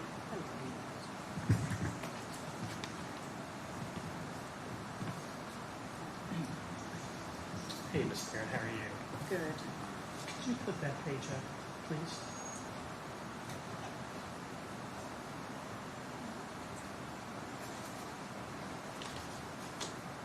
If you could please make it bigger for us. So first of all, we'll get to that in just a second. So you work at Salt River Electric, or did back in 2015, man? Yes. And how many people worked there that did the? I'm gonna. Service orders. Yes, ma'am. Thank you. For doing new service, there'd be two of us. There would be two all the time, you know, in our office in Bardstown. And you're the only Peggy. I think's what you said. Right. Okay. So you testified a little bit ago that Brooks came in the office frequently, correct? Right. Yes. And so he would come in the office, and I may get this wrong. I've never built anything. Okay. So if I understand it right, if you have homes that you're building, right, you'd have to come to you, and you'd have to get, I guess, a permit to turn on the electricity? It's not a permit. He would just come in and do a service order. He would ask for new construction, and and then I would do an order and put it in the computer, and then from there it would go to the staking engineer, and from there it would come back. It was just. So it's kind of if you're a builder, it would be an ongoing process to come in the office or call you and say, hey, Peggy, can you help me get whatever documentation you need? Uh-huh. Now, you haven't seen this before today, I assume, have you, ma'am?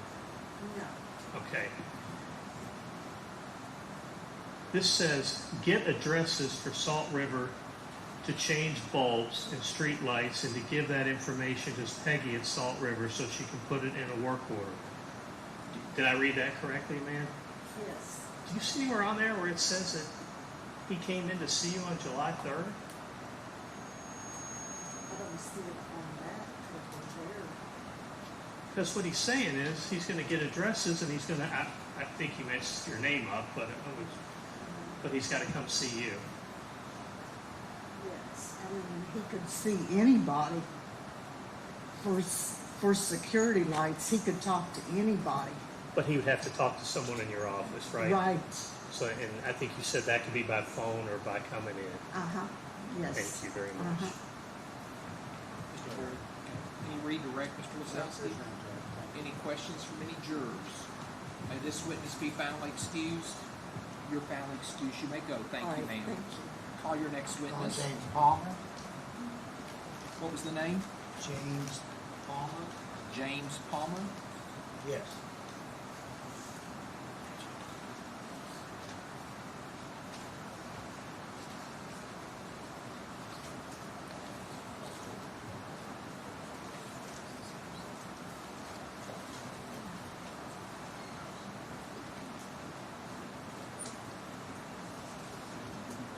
Sir, if you'd raise your right hand for me, please. Do you swear or affirm the testimony you're about to give will be the truth, the whole truth, and nothing but the truth? Thank you, sir. You have a seat right over there. Try to sit as close to the microphone as you can, and please answer all questions asked of you. Mr. Wasowski, proceed when you're ready. Thank you, Judge. Mr. Palmer, would you take a moment, tell the ladies and gentlemen, jury, what your name is? James Palmer. And you live in Bardstown? Yes. All right. Are you at one time, or maybe today still, involved in the HOA? I was at one time. I am currently not.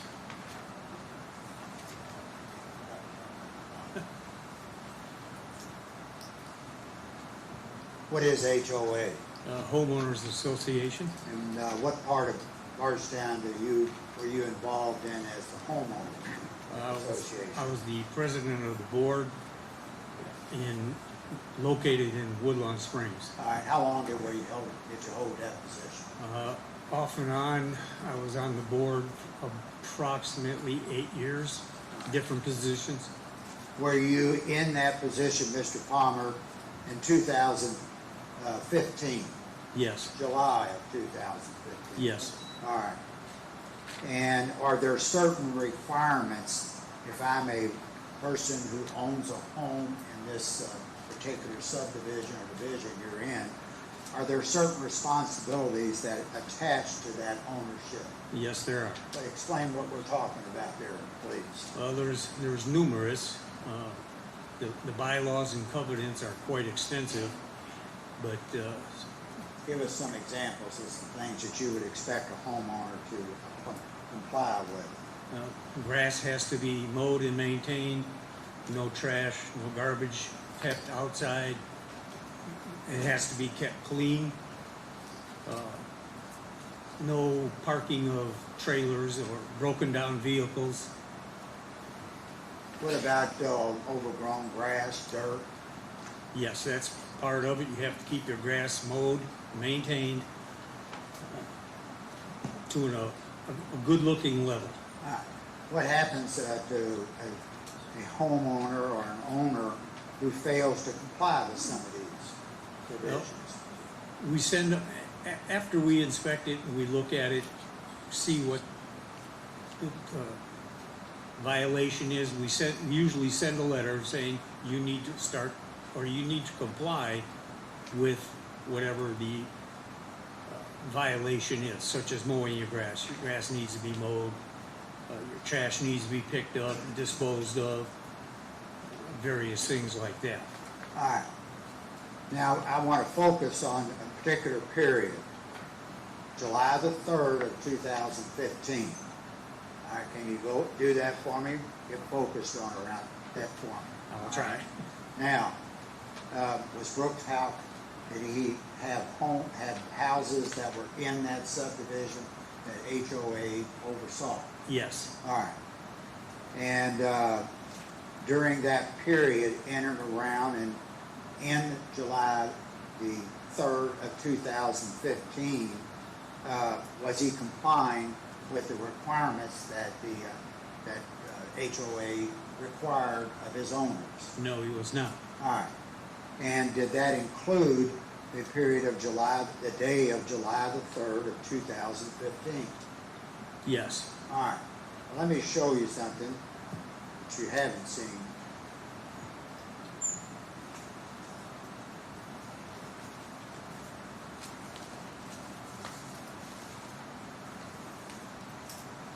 Just bear with me a moment.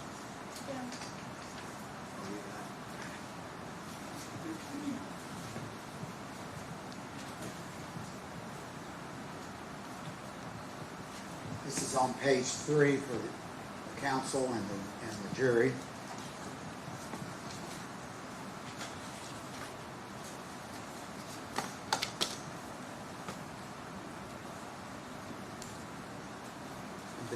Particular note to where it says mow all.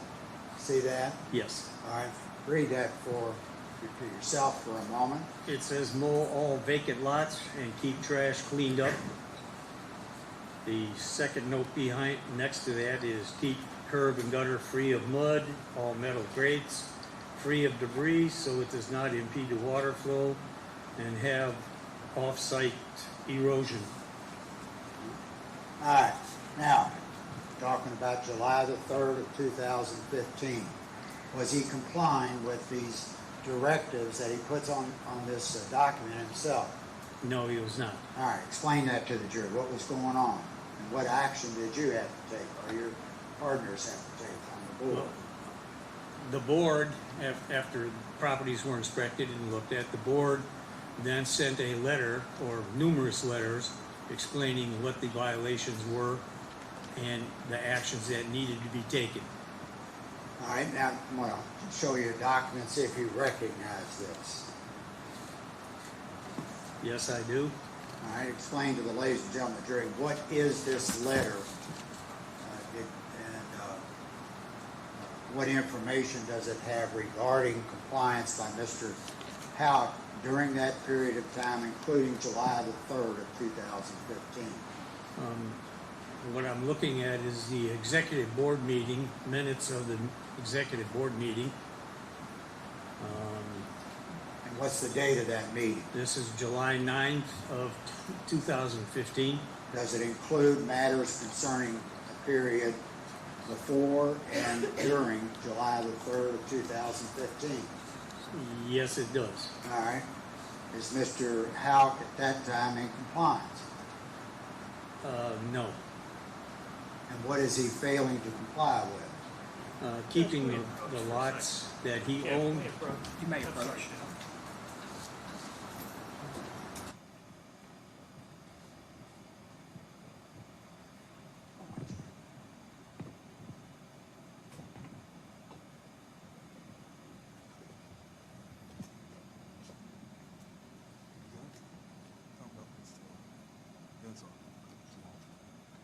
I don't object to the point that if they want to argue that he said he was doing something on July 3rd, he wasn't, but we're going to go down this road of he's a cruddy tenant or whatever. I think it's 404B, and I don't think it's relevant. I mean, the man's already said he was not in compliance, so what the board's saying about it, I think is completely irrelevant.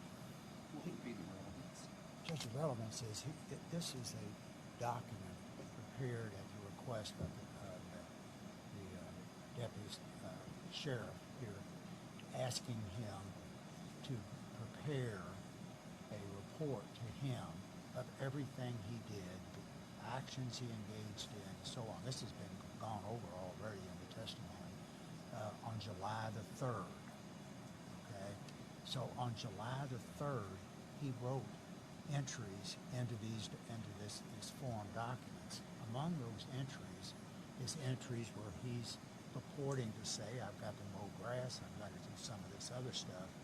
And so we're showing, one, he didn't do that on July the 3rd. And he was out of compliance on July the 3rd. It's not so much that we're trying to punish him for that. Well, he's already answered that. We So now responded. is asking, I'm sorry, Jim. Go ahead. What I'm trying to show is evidence that he is in non-compliance, not just because he's in non-compliance, but because he purports to represent that this is what he's keep it to non-compliance of mowing and trash on the lot. And I think he's already answered that. The man said he was not in compliance with July 3rd. I wasn't object to that. I think that's relevant, and it's impeachment of his statement to the extent they believe it's inconsistent. But directive. I'm not going to fight you. Keep it down to mowing and trash. That's fine. Okay. Thank you, Brandon.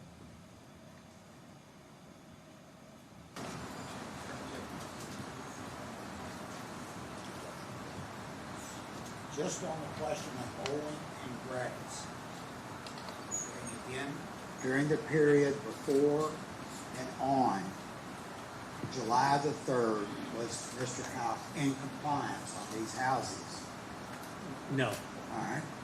Now,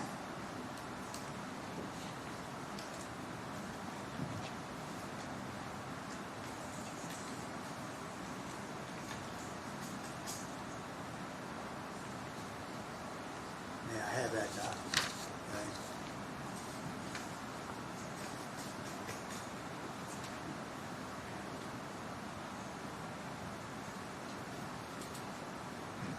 Let me tell you what this is. I'm sorry.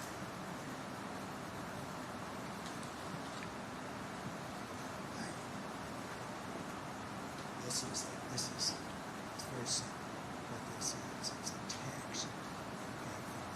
Mr. Forrest, who's part of the people in this age, and he's basically sending a text to Pine saying, you're out of compliance, I'm going to get some else cut the grasses because that's been the day of that is July 3rd, 2015.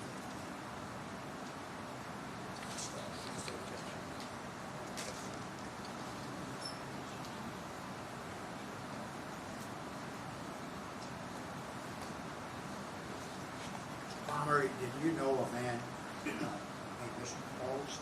Am I pronouncing that right? Rick Faust. Rick Faust. Yes. Now, who's Rick Faust back in July of I don't think 2000? we can hear you, Mr. Wasowski. No problem.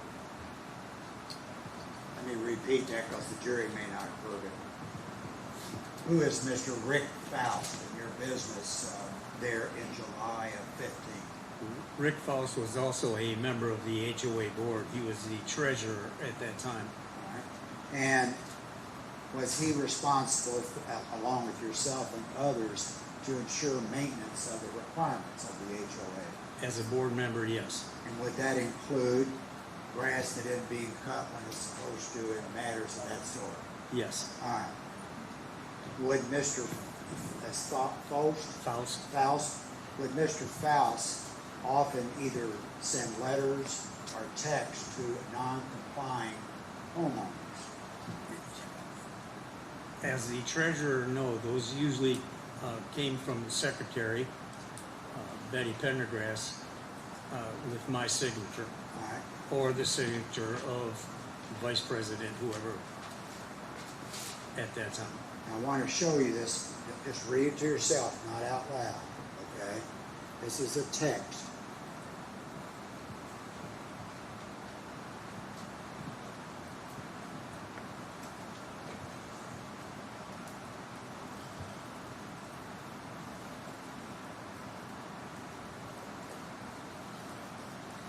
Okay. All right. You recognize that? Yes. All right.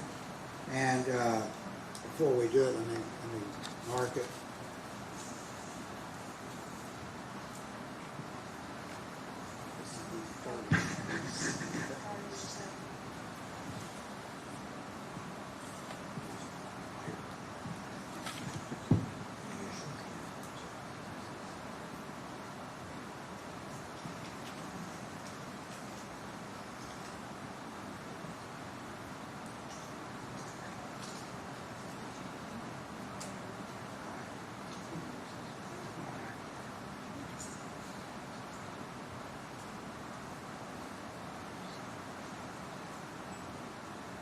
Judge, I would move, this is a part of the phone records we have that are authorized for use in the trial as evidence.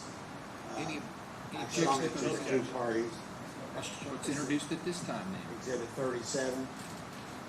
Now, is Mr. Faust, is he directing some information on July the 3rd of 2015 regarding matters you and I talked about? Yes. And read to the ladies and gentlemen of the jury what he's telling on what time of the day is that Mr. Faust is sending this text to Mr. Brooke Houck? The first one is July 3rd at 11:27:47, and it's AP to avoid a bill is the message. The second one from Rick Faust is also dated July 3rd of 2015 at 11:47:43. This is Brooks. For your information, based on an email from our president, our mowers will be sent to 201 South Howard, 211 South Howard, and 109 North Howard. Recommending getting these cut AS. All right. Now, what happens, what does Mr. Faust do if there's a non-compliant homeowner with regards to grass and similar problems of that sort? We contact the party that we have contracted with to mow lots as needed. What happens to the homeowner after it comes around and cuts your grass for you? We get billed, the HOA gets billed, we in turn bill the lot owner for services rendered. And did you have an opportunity to observe during that period of time before and on July the 3rd whether there was compliance or non-compliance with grass cutting and similar problems? Yes. All right. And did that include July the 3rd? Yes. Was Mr. Houck in compliance at that time? No. May this be published, Judge? It may be published.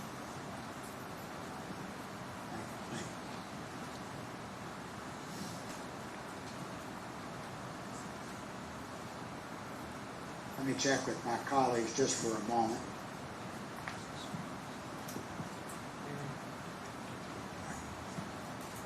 That's all I have, Mr. Palmer. Extend the same courtesy to the attorneys. Sir, I have any questions. Do you have any questions? No questions. Any questions? Any questions from any jurors? May this witness be found excused? Yes. You're found excused. You may go. Thank you. Call your next witness. Richie Riggs. Richie Rich. Richie Riggs. I'm Riggs. sorry. It's getting warm in here. I'm asking them to call and see if we can do something about the temperature in this room. You just saw Freon going up.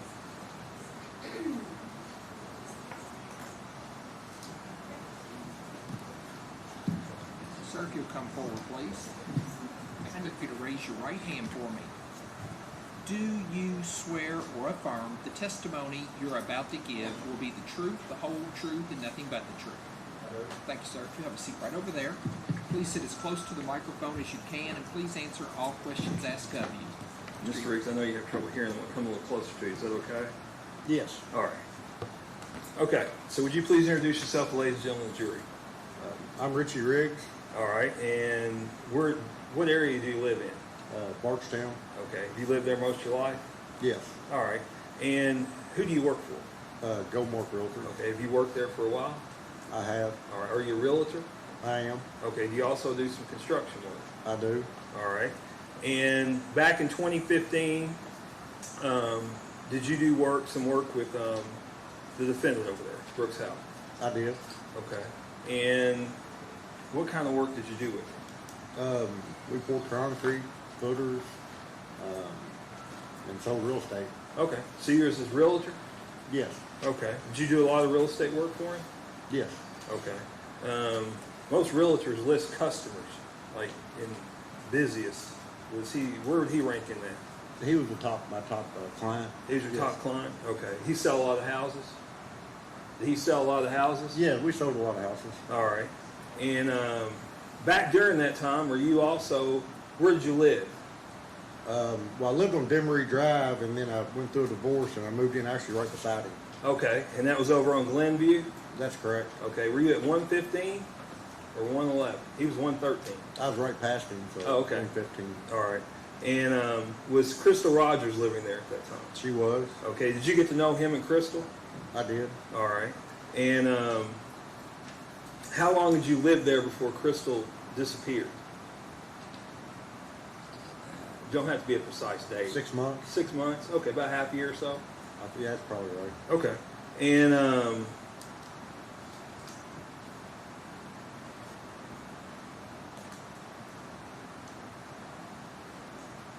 what did Crystal do for Brooks as far as business-wise? She ran the rentals. She ran the rental business? Yeah, always showing rentals and. Okay. But I seen her out there weed eat and do whatever else she needed to do. Okay, so she worked on that. She kept the rental properties up as well? Yes. Okay. And had you had any conversations with her the week before she went missing? Like what kind of conversations? I don't Like, had y'all planned to do anything the next week or anything? No. Okay. Did she leave you a voicemail? She did. Okay, and what was that voicemail about?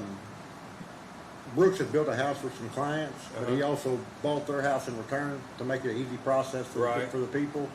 And they had moved in the house he built them, but they still left their stuff in the other house. And she sent me a message, or I guess it was voicemail, asking about getting them to get their stuff out. Okay, were you supposed to get back with her the next week? Yeah, I think I said I'd get back with her Monday. I was at Green River. Okay, so when did you go to Green River? The 4th of July weekend. Okay, what day? So the Friday would have been the 3rd, and Saturday would have been the 4th. When would you have left? I think I left Wednesday or Thursday. I believe it was Thursday. So you left maybe July 2nd then? That's probably right. Okay, all right. Now, when you got back, What day did you get back? Sunday morning. Okay. And do you remember having a conversation with Brooke Houck? That Not morning? Brooks Houck. I'm sorry. Brooke Ballard. Yeah, she knocked on the door at the house. All right. Now I want you to tell me what she said. Okay. But what was y'all's What were you talking about? Just what subject were you talking about? About Crystal Rogers. Okay. And what did you tell her? I don't remember well. She'd asked if I'd seen her, and Brooke had never been to my house before. Right. So, I knew there was some concern. Hold on 1 second, Mr. Ricks.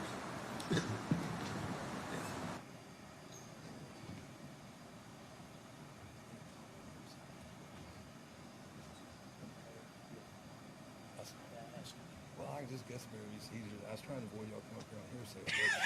So, I just want to ask him, Brooke, come over and ask him if he'd seen Crystal. Why don't you just ask that leading question? Well, I can, but I didn't want to waste time coming up here, but we're up here anyway, so I should just ask I the didn't leading know what question. you was going to say. Well, since I seen you guys. Go ahead. Yes, sir, that's fine. Wow, I'm about the pace. All right. Defense counsel being generous. Brooke knocked on your door, is that correct? Yes. What'd she ask you? If I'd seen Crystal. Okay, what'd you tell her? That I hadn't. I just had got back from the lake. And I think I tried to call Crystal maybe right then too. Okay. Did you get a hold of her?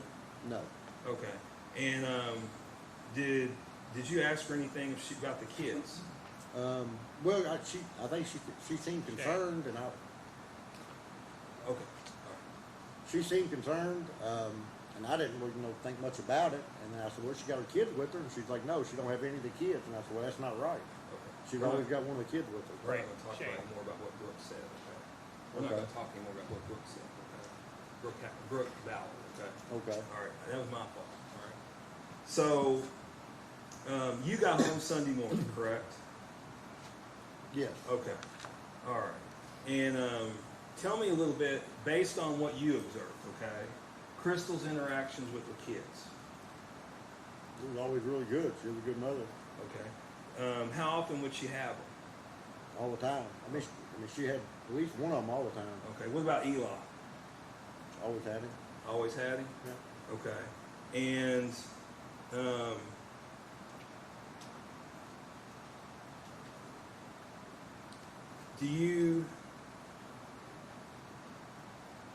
let me ask you a little bit about the defendant, okay? Defendant, he's a builder, is that correct? That's correct. And builds quite a few houses based on what you said, is that correct? Yes, and he's got rental property. Okay, and he has rental properties, as you said, Crystal rental, correct? Yes. Okay, and what kind of, is he forgetful? No. Okay, does he have a good memory? Yes. All right. What time, did you ever go over to their house late at night? Yeah, I mean, I've been over there all hours of the day and night. Okay. And would it be the defendant's practice, Mr. Houck, to go to bed early? I mean, I guess whatever you say early, but I've been over there 8, 9, 10 o'clock at night, doing contracts, after he would come in from working, out in the field all day, then we'd work contracts at night or whatever we needed to do. Okay. And he worked hard, correct? That's correct. All right. And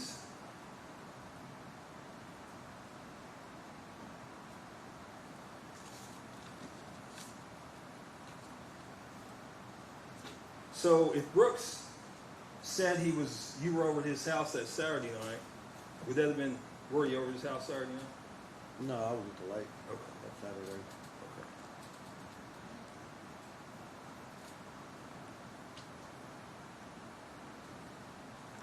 But you have plans, or you and Crystal at least have plans to do something next week, is that correct? That Monday. That Monday? Okay. Or whenever I got back, we were going to work on get the rest of her stuff out of the house. Okay. And did Crystal ever say anything to you about preparing to leave Brooks? About a week before, I guess I went to the lake. I followed Brooks over to, he had a red tractor. He used to mow all the lots out there in Woodlawn Springs, and I followed him and with my hazard lights on. And she was already there when I got there, and she was accusing him of cheating. And he showed her his phone where it was another agent.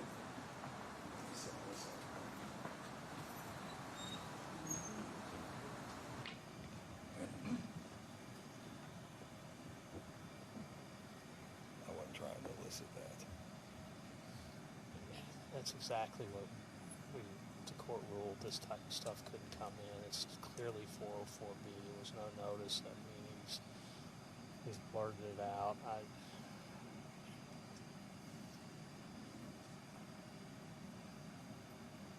Asked for an admonition to the jury. That was an improper statement that shouldn't have been made, and they completely disregarded. If I can leave him a little bit more, we can avoid this. He's a loose cannon, man. I know, but I can keep him. What are you trying to get out from here? All I want him to do is just say that Crystal was worried he was going to throw him out of the house. She was going to throw him. Why don't you say that? Well, I'll give the admonition. Why don't you say Crystal was worried? That's all I want to get out. Yeah. That's why I was trying to leave a little bit, because it's easier to control him. Yeah, he's an idiot. As far as the admonition, I'm assuming you want me to say that the jury is to disregard, well, I'm trying to think how you want me to word it. To disregard, how would you like me to word it? I would just say disregard the last statements made by Mr. Riggs. And it was improper. Yes. And it was improper. Yes. And that I'll even go this further, in that there's no evidence in the record. Well, no, that's probably just brought our attention to it. Yeah, I'd just say, if you just say it was an improper response. Sorry, Frank. Ladies and gentlemen of the jury, the last thing that was just uttered from the witness is inadmissible in this proceeding, and you're not to consider that it was improper evidence. You do not consider what was just testified to.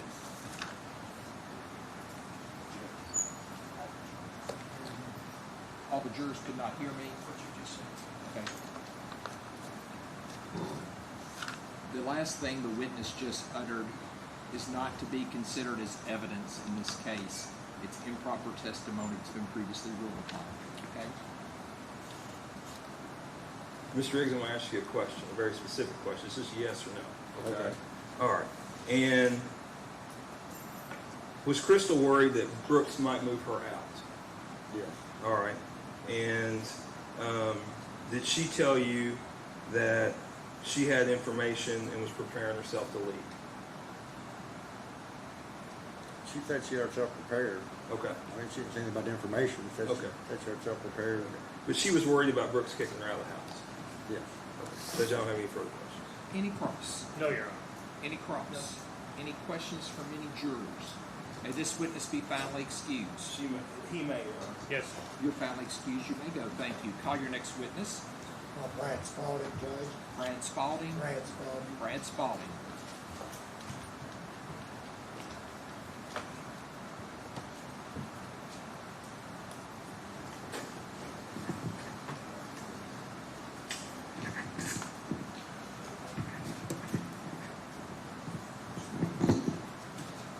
If you'll raise your right hand for me. Do you swear or affirm the testimony you're about to give will be the truth, the whole truth, and nothing but the truth? Thank you, sir. You'll have a seat right over there. Try to sit as close to the microphone as you can, and please answer all questions asked of you. Good afternoon, Mr. Spalding. Would you introduce yourself and ladies and gentlemen of the jury, both your name and the kind of business you do? Okay. My name is Brad Spalding. I'm the Nelson County engineer for our county in Bardstown, Kentucky. How long have you been in that particular capacity here? In that capacity, 7 years. Prior to that, I was working for the Nelson County landfill. I've worked for them for 17 years. All right. Tell the ladies and gentlemen of the jury briefly, explain what kind of work you do, and with this department here. Currently, the work I do is, again, I'm a county engineer. I'm over all subdivisions that would get built in our particular county, drainage, roads, operations of different county buildings, and oversight of all of our maintenance for our county. In the course of your duties, have you had the opportunity to work with or do business with Brooks Houck? Yes. All right. And what kind of business does he bring to your department? As county engineer, Brooks has constructed subdivisions and houses. Part of my job is review of subdivision plans, drainage, roads to ensure it's being built for our standards. And when he was doing development, he had come through my office for that. What about if he needed, a business person needed to bring roughage, garbage or any other, wood, any other debris like that? Do you all offer that opportunity? So when I was The manager of the landfill, yes. All Mr. Houck did bring materials to our landfill. Were you the manager of the landfill back in July of 2015? That is correct. All right. And so part of your duties was to ensure compliance, is that correct, with the disposition of debris like that? That is correct. All right. Do you keep records? Yes. All right. What's the purpose of keeping records on companies or businesses that bring such materials to your site? Part of it is state regulations and law that we document the day when they come in, what they bring in particular, to ensure that it's not hazardous material and meet certain guidelines on what we can and cannot take, the weight, the volume, and of course, how much it costs to bring in. We document all that. Do you all keep records of that in the ordinary course of your business there? That is correct. Back in July of 15? Yes. All right. I want to show you something. You and I have talked several times, is that correct? Correct.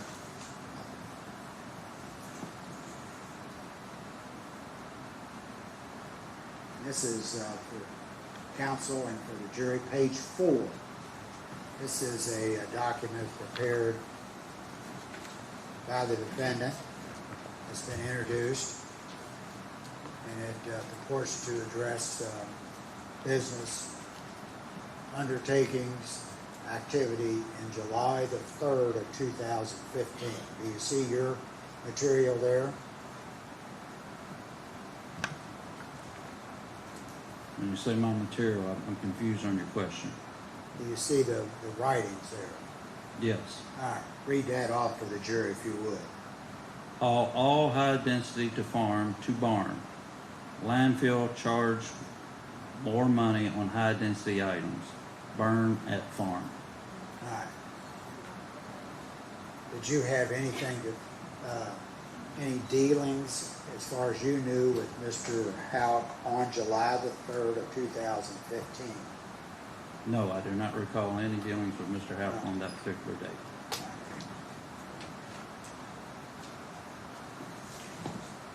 Let me show you what's, I think you provided me.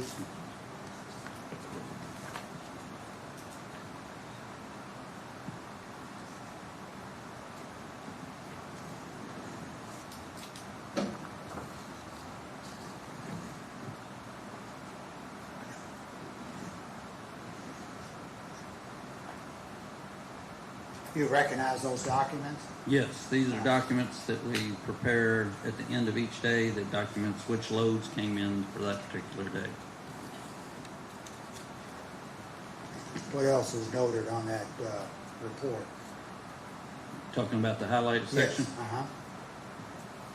Mow all lots and haul trash to landfill. All right. And I've already asked you, from your recollection and other data, did you see Mr. Houck on July the 3rd of 2015 mowing all lots, haul trash to landfill? I cannot confirm mowing lots, but hauling trash to the landfill, I do not recall him coming to the landfill. In fact, you had reports on that. Is that correct? That is correct. Is that what these are? That is correct.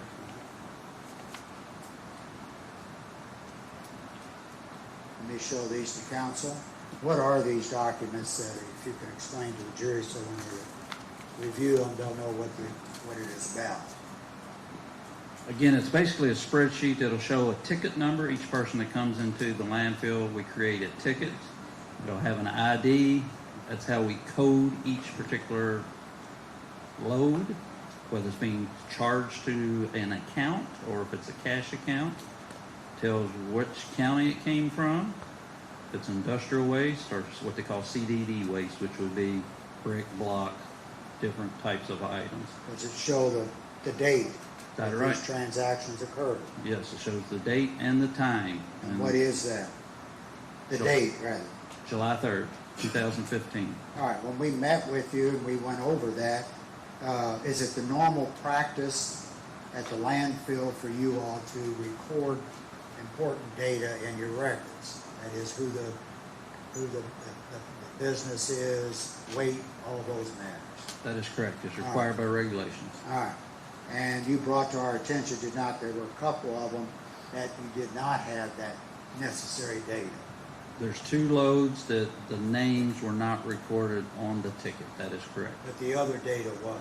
That is correct. And then we're talking about July the 3rd of 2015, is that correct? That is correct. Does it also, when you take material of this sort, do you determine the date and time? Not just the date, but the time?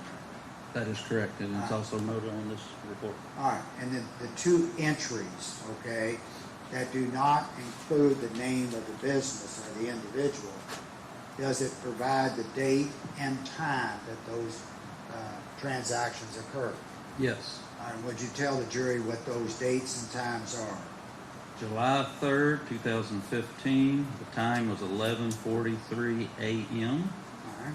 The second load would be July 3rd, 2015 at 3:50 p.m.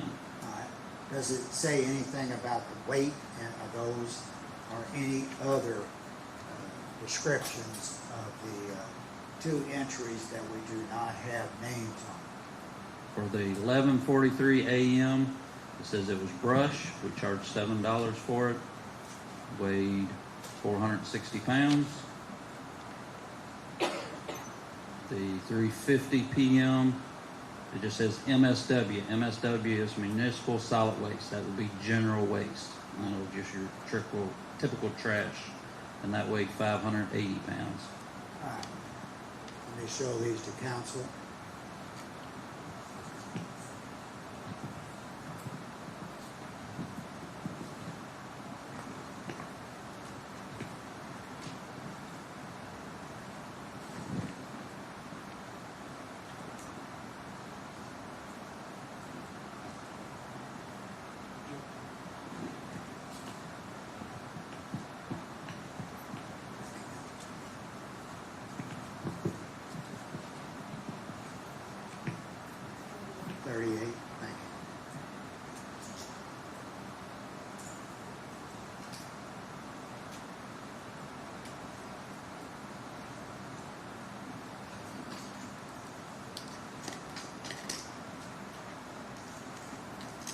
Judge, I'm moving at this time for the documents that Mr. Spalding has provided to me, and in return, I'm asking the court to permit to be admitted. They're marked for the purposes of this trial as Exhibit 38. Any objection to 38? I'll show it's introduced at this time. May they be published to the jury? They may.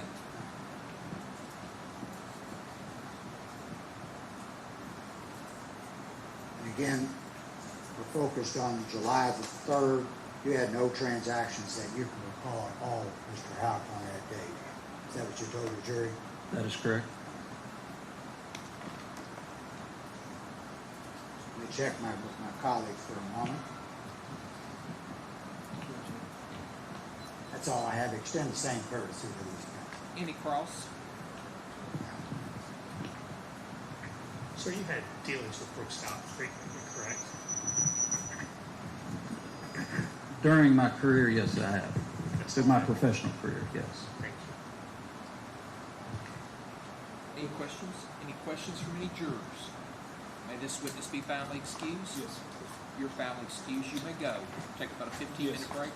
All right, ladies and gentlemen, jury, we're going to take a 15-minute break. The same admonitions are in place. Do not discuss this case among yourselves. Do not let anybody discuss this case with you. If anybody tries to discuss this case with you, I need for you to immediately report that to me. And you're not to finally make up your mind until you've heard all the evidence, you've received the instructions from the court, and you've gone to the jury room to consider what your fellow jurors have to say about the case. You may go with the bailiff. See you in 15 minutes.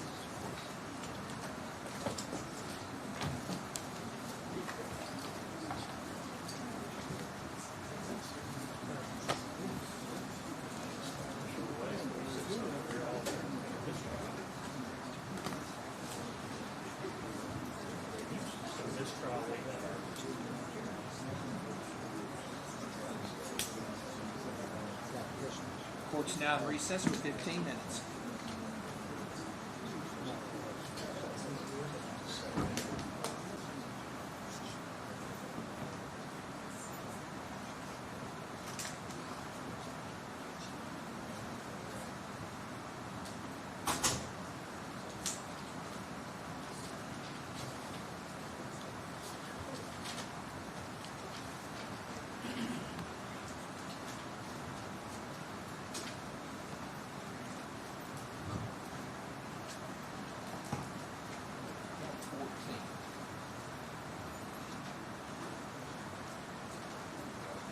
At this time, let the record reflect all 15 jurors have returned to the courtroom. Everyone may be seated. Counsel, waive the call. Yes, sir. Call your next witness. Call Mike Powers, Judge. Mike Powers.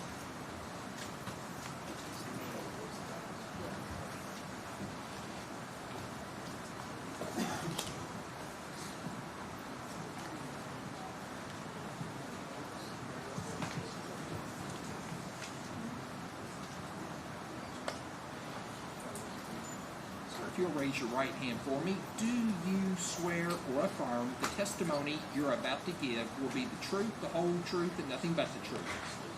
You'll have a seat right over there. Try to sit as close to the microphone as you can, and please answer all questions asked of you. Mr. Lasowski, proceed when you're ready. Mr. Powers, take a moment and introduce yourself, ladies and gentlemen of the jury. Your name and kind of business you're involved in. My name is Mike Powers. I work construction. Was there a time you worked with Busick's here in Bardstown, Kentucky? Yes, I still work for Busick's. Okay, you do? What kind of work do you do at Busick's? I'm a construction superintendent.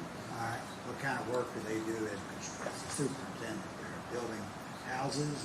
We built bourbon warehouses. All right. All over Kentucky? I've been to Wisconsin and Texas doing it. All right.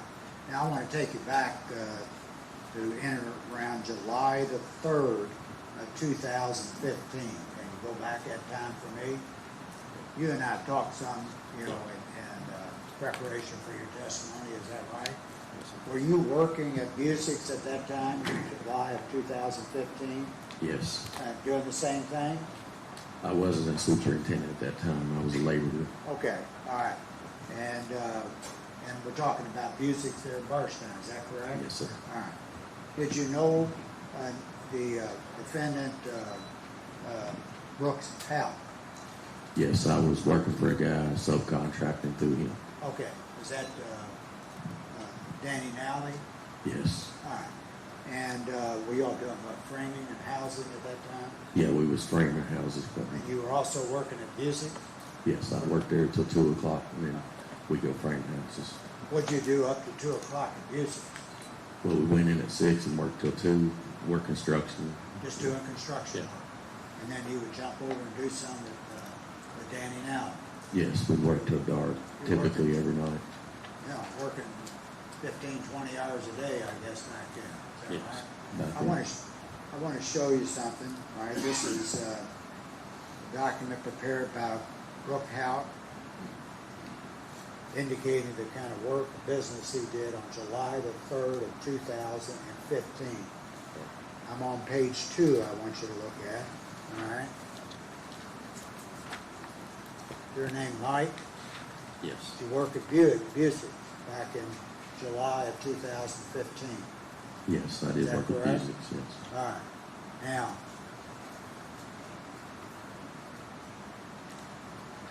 I want to ask you, again, I'm focused on July the 3rd of 2015, okay? Yes, sir. Were you doing any business with Brooks Houck on that day, either at Busick's or anywhere else? Not on the 3rd. I was working at Busick's, but I didn't work for him on the 3rd. All right. What happened? Where'd you go? What happened on after you got off of Busick's on the 3rd? I went home with my wife. It was a Friday. All right. And do you know Danny Nally, you said?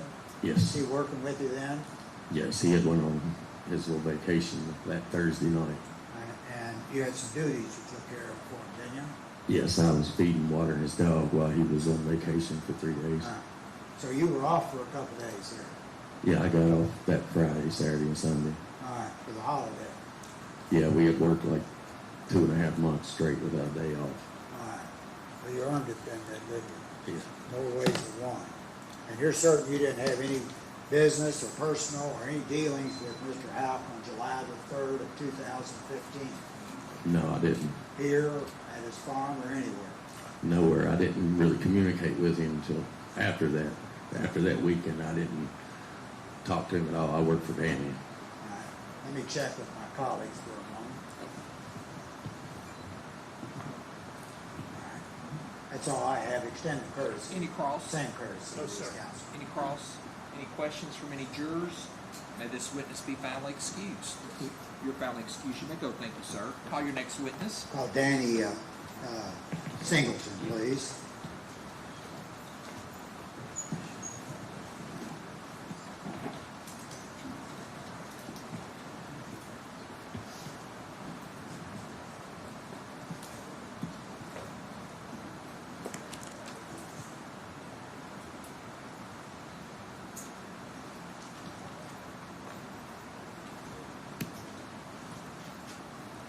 Sir, if you'll raise your right hand for me, do you swear or affirm the testimony you're about to give will be the truth, the whole truth, and nothing but the truth?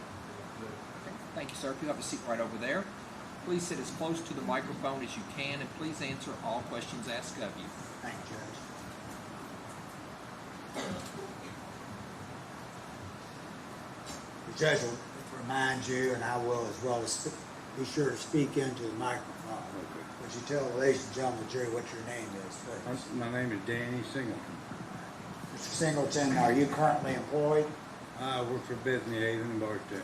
I hate to keep bothering you on this. Let me push this up a little bit so the jury can hear you. What kind of work do you do? I'm sorry. Well, right now I work for Bethany Haven in Bardstown. I take care of a homeless shelter. All right. And was there a time when you worked with Brooks Houck? Oh, yes, sir. I used to work for Brooks. And what kind of work did you do for Mr. Houck? Construction, remodeling, just different things. Over in Bardstown area? Yeah, Bardstown, yes. How long did you work for Mr. Houck? 15 years, maybe a little more. Are you kind of you do a lot of different kinds of construction work?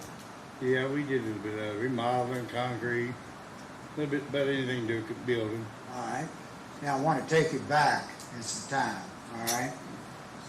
Back around the time that Crystal Rogers disappeared. Remember that time? Yes, sir. All right. And before she disappeared, did you have a conversation with someone about Crystal? Yes, I did. And who was that conversation with? Rosemary. Rosemary Houck? Houck, yes. All right. Where were you at when this conversation occurred, as best you can recall? I can't think of the neighborhood, but I was working on one of the houses that we'd been building on. All right. How did you come to be talking with Rosemary Houck? Excuse me? How did you come to be talking to her? I was working. I'll try to look at you when I'm talking. I was working, and she just happened to come up to the job site. All right. Did you know her? Yes, sir. How did you know her? Through Brooks. Working for him, and found out that it is his mother. All right. Did you do work at her house? Any construction work? I have helped her do painting and different things at her house. All right. So you had known her pretty well? Fairly well, yes. All right. Did y'all get along with one another, you and Miss Rosemary? Yes. I know. Tell the ladies and gentlemen of the jury what your conversation was about, Mr. Singleton. It was over Crystal and wanting to find someone to help get rid of her. And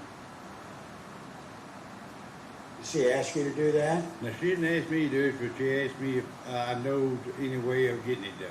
All right. What'd you say to her? I told her around this town, you got the right kind of money, that you could probably get anything done. Did you take any action on that? Not toward me, or did I know of it? You didn't go out and try to find somebody to do something? No, I didn't. You're not that kind of person? No, sir. All right. You told me you weren't. Now, about what period of time was this? Do you remember? No, I really don't. All right. Would it refresh your memory if you listened to some of the... Remember, you had talked to several people in law enforcement, haven't you? Yes, I have. All right. It's one of those, the IRS, and you also talked to the Kentucky State Police, a guy named Cook. Yeah. Short guy, about my size, a little heavier though. All right. I've talked to several different ones. All right. Would that help you to refresh your memory on the timing of this conversation? I could have you listen if you want, see if that would help you. Well, I don't know. I know you don't remember. Yeah. You're saying I don't remember the time. No. I know it was before. Before Crystal died. Yeah. All right. Was it a long time before? Or a few months, maybe. At most? At most. All right. Could have been closer? Possibility, maybe. All right, you just don't remember I specifically? don't remember. It's been, All right. been a few years. Now, let me go back over some things that happened to you. Going back to when Crystal passed, okay? She disappeared. All right. All right, you remember that time, don't you? Yes. All right. And you got charged with serious felony charges, didn't you? Well, One charge, I should say. Yeah, they were charged, yes. What happened there? Tell the ladies and gentlemen the truth. Well, I got locked up for perjury. How long were you in jail? 8 months. Now that wasn't, I'm a prosecutor, but I wasn't a prosecutor on that. Right. Yeah, nor my colleagues, if we want No. to call them. And did you get out? Yes, I did. All right. Now what I'm asking you, what'd you get out? What kind of deal would you get out? They amended down to 3 counts of false testimony. All right. Was that misdemeanors? No, I didn't carry misdemeanor. Oh, yes, it did misdemeanor. I'm sorry, I didn't tell them. They had misdemeanor. It was D felony and went to a misdemeanor. Yes, it did. All right. Did that wiped it out? Yes. You didn't have to go back to prison No. on that? All right. Now, when they offered you this particular offer, okay, to plead guilty to the misdemeanor, did they condition that on you telling the police any kind of information they needed? No. You sure of that? Yes. All right. Because if you did, you had to tell us. Now, No, did they there some was deal nothing. or anything? No kind of deal like that. Nothing no. of that sort. And you kept yourself pretty clean after all that Yes, mess sir. you got into? Yeah. All right. And so, after you spoke with Miss Rosemary I'm talking about, all right, did you take any action on that? Talk to anybody? No, not that I can recollect. You just keep it to yourself? I think so until all the questioning went on. Well, I understand, you know, I've talked to you and so other boards and stuff, but you didn't go and talk to somebody, maybe your co-worker, guys you've been working with. Not that I can remember, no. What about this man here, Brooks Houck? Did you go and tell No, Brooks I about sure his did mom's comments to you? No. No, just kept it to yourself. Just gave it to myself. Is it truthful that she told you she wanted you to find somebody to get rid of Crystal? Is that Not the that- truth? It's the truth that she wanted to know something about getting it, not me doing it, no. I understand, you said you didn't go out and try to find No. somebody to do it. No. I'm gonna check with my colleagues, okay? All right. Hang in there just a moment.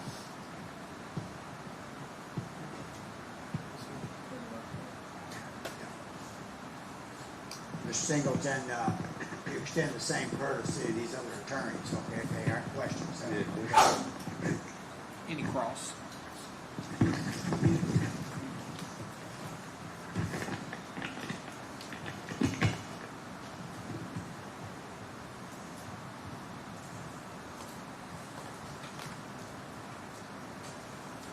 Good afternoon, Mr. Singleton.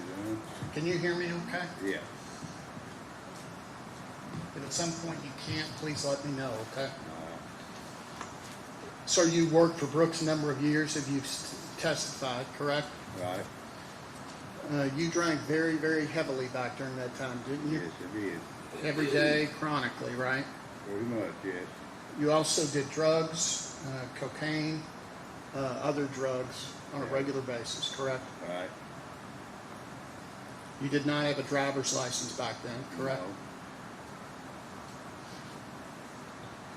Now, sir, you've been interviewed by law enforcement a number of times on this case, right? Right.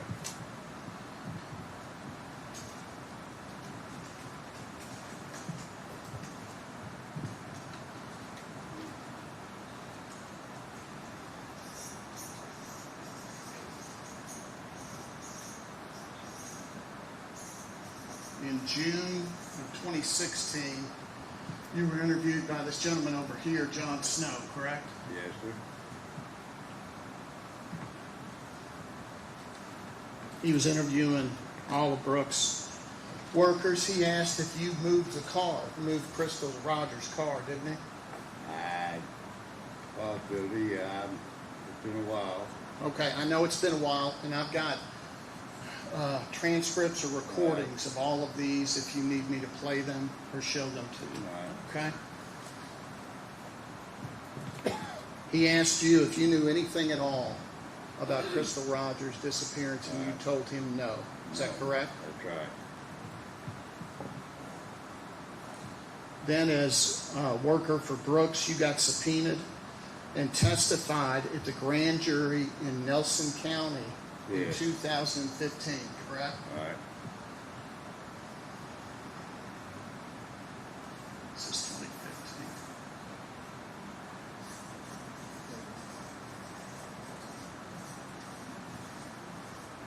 And at that grand jury in 2015, you were obviously placed under oath and told to tell the truth, correct? All right.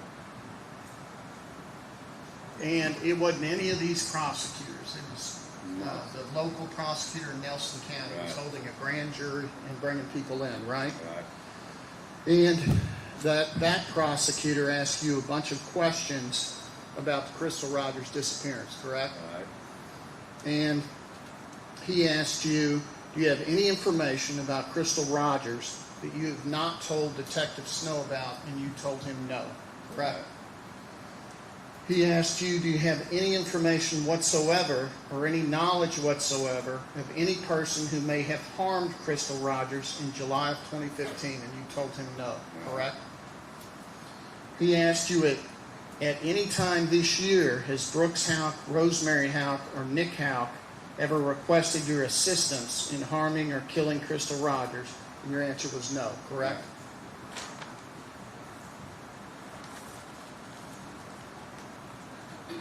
He asked you, this prosecutor asked you, what are you going to do to convince the grand jury that you didn't do it? Do you remember him asking you that question?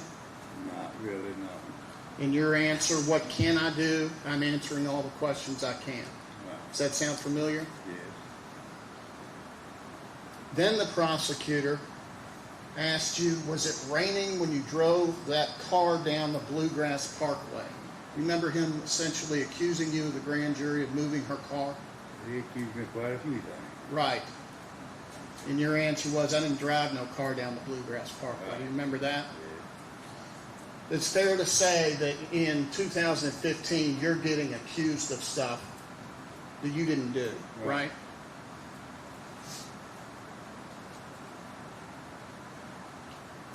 They asked you lots of questions about what you had done. I'm talking about at this grand jury, okay? The same prosecutor asked you a bunch of questions about what you had done on July 3rd, 2015, that Friday night, correct? And what you told them was, what you told them you did that night was that you went to a bar in Louisville, Oh, yes. right? Right. And you told them that you went to a bar in Louisville with a guy named Tim Johnson that you've been friends with for 3 or 4 months, right? That he picked you up in a Toyota, that you talked to a girl there at the bar, you gave a detailed story of everything you had done that Friday night, right? Right. And that was a lie. Yes, sir.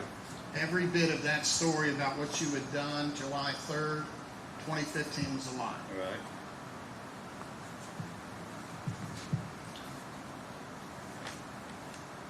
And you made that story up because you didn't want to tell them what you were really doing on July 3rd, 2015, right? Right. And what you were really doing on July 3rd, 2015 was doing drugs with a female at your trailer all night, correct? The apartment. At your apartment all night. Is that correct? Right. Her name's Sandra? Sandy? Sandy.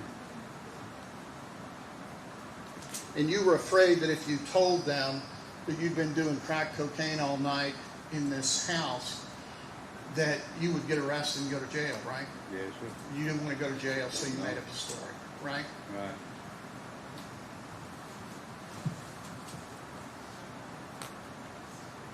And you told them you didn't know anything about Crystal Rogers. Right.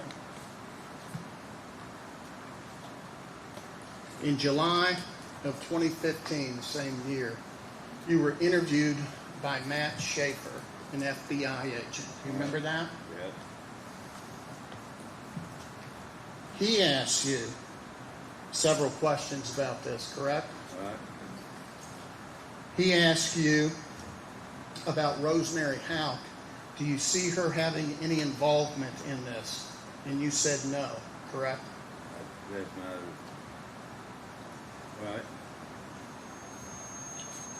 Schaefer asked you, did you hear any threats from Rosemary? And you say, no. You remember that? Vaguely. And in that conversation, that same conversation with this FBI agent, Matt Schaefer, you admit to him, actually what I did that night, July 3rd, 2015, is I smoked crack basically all night with Sandy. You admitted that, right? Right.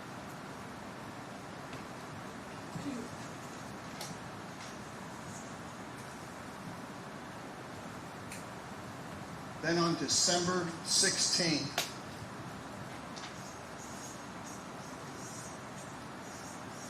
(2015), they arrest you. You remember that? Yes, I do. And they charged you with perjury, right? Right. And they gave you a bond of $200,000. 300. Was it 300? Okay. That means you can't get out of jail until you post $300,000. Is that right? And perjury is a felony, right? Yes. And it carries a penalty of 1 to 5 years in prison. Right. And they charge you with more than one count of perjury, right? Right. They charge you with a bunch of counts, Right. right? So you were facing, because they can stack them up to 20, so you were facing up to 20 years in prison, right? Right. And you sat in jail, and it was awful, right? Ain't good. No.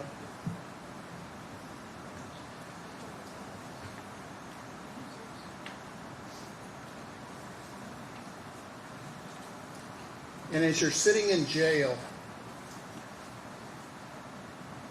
from December, you've already been accused of stuff by the prosecutor. Again, it's not these people, but the prosecutor accused you in the grand jury. You've admitted that you lied about the Friday night thing. Right. So you're in jail on a $300,000 bond in December of 2015. You get a visit in jail from investigators in April of 2016. Do you remember that? Yes. They came to the jail and talked to you? Several times.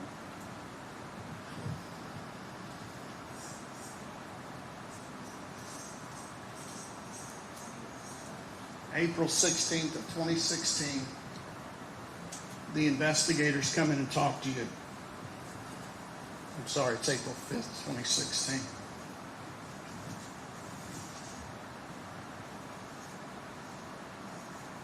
And as you sit there in jail, you want to get out of jail, right? Yes, sir. And they come in and they ask you the same question that Terry Gohagen, the prosecutor, asked you, the FBI agent asked you about Rosemary, but this time they say, did Rosemary Houck ask about a hitman to make Crystal disappear? Do you remember them asking that? Yes. And under those circumstances, for the first time, you say to anybody, some time ago, Rosemary asked something to the effect of how to get rid of Rogers. Right. It's the first time you said that, right? Yeah. In this, as you testify, you say it happened on a job site, right? Yes, you did. And that would be in the middle of the day, right? Sometime during the day, yes. And you indicated in a later interview that other people are working on the job site, right? Yeah, most of the time I work by myself a lot of times. And what you told them was there were people all up and down there. You remember telling them that? I'll tell you more. You don't recall what job site it was. Yes, I do. You do now? Well, I did before, yeah, I said that. I don't remember the name of the streets and everything, but I remember the job site. Okay, when you spoke to the IRS, you indicated to them you did not remember what job site. But today you do, correct? What job site was it? It was over, I can't think of the name, but that, where y'all, they went and dug up all that, the ground. All right, you told them that nothing else was said. You never told a soul, correct? Until the IRS visiting you 4 months into your jail sentence, correct? All right. Said Rosemary never followed up in any way. Of course, you didn't go to the police with this information. Well, I didn't think nothing of it, no. Okay. You didn't say anything to Brooks.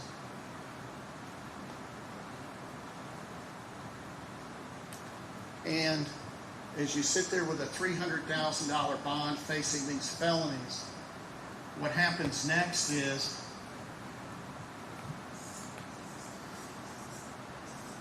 after this conversation with these investigators, is you cut a deal for a misdemeanor, correct? Yeah, I guess you In July of 2016, right. And you were released, Right. correct? They gave you a 90-day jail sentence conditionally discharged, right? I try when. You got to speak up, sir. I'm sorry. I don't know exactly how that means, but that's, they just amended down to 3 counts of false testimony. You know it's a misdemeanor, right? Right. And you know you got out of jail, Right. right?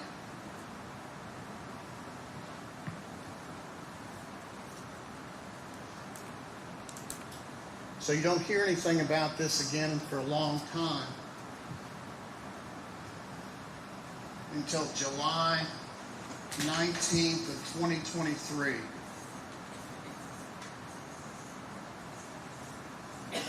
The Kentucky State Police come to get you and talk to you, right? And let me back up a little bit. When you initially told this story to these people in jail, these investigators, Brooks Houck didn't get arrested, right? No. Rosemary Houck didn't get arrested. No. You don't hear anything else about it until July 19th of 2023 when the Kentucky State Police come to talk to you, right? All right. And I've got these recordings if you don't remember, okay? They tell you, the investigators, wait, let me back up. You weren't particularly pleased to have them come by asking you questions again, right? Well, I kind of thought everything was done and over with. And I assume you'd had about enough after everything had happened to you, correct? So they tell you a lot of stuff is fixing to happen, and they just want to make sure that you are on the right side of everything. Do you remember them telling you that? Right. Do you remember that? Yeah.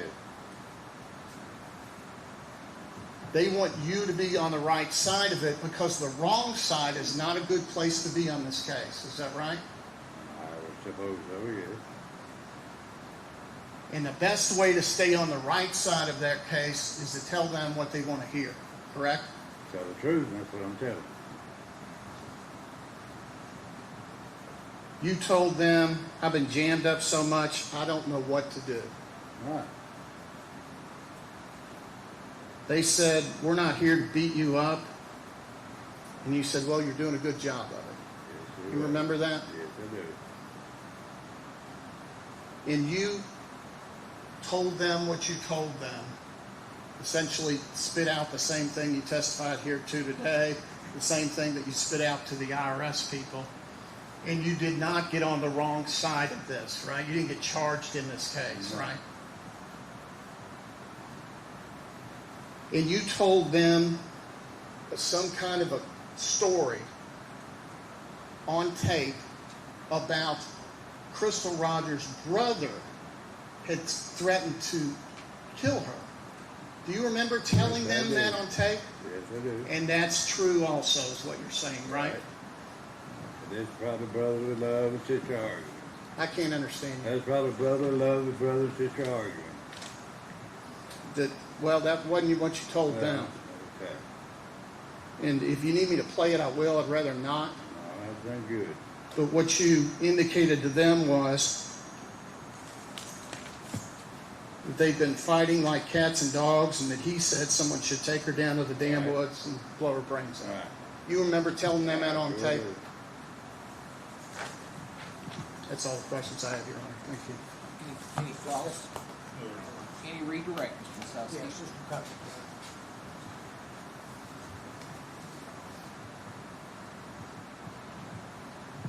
Mr. Cutler.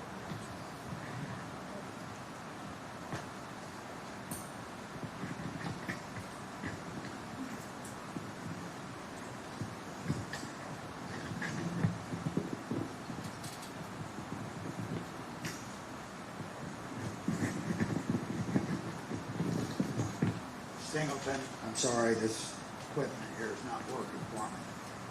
Mr. Singleton, when you met with the IRS, you're in jail at that time, weren't you? And they talked to you, is that right? Right.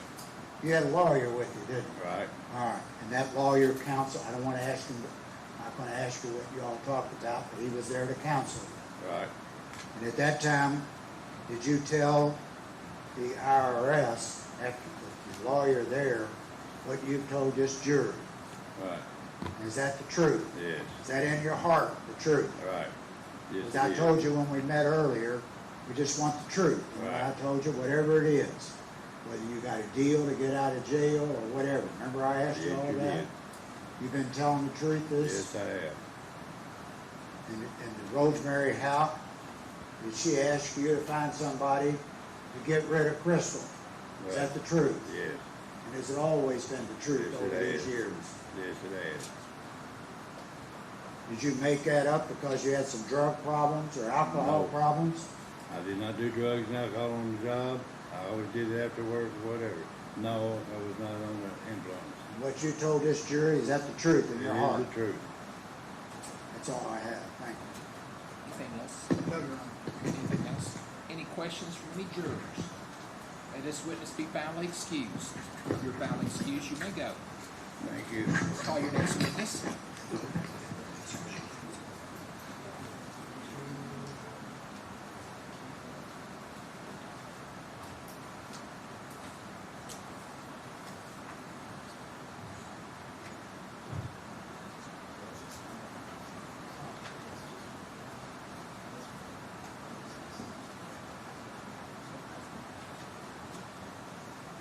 Our next witness is going to be Chris LeSueur. Chris LeSueur. Chris LeSueur.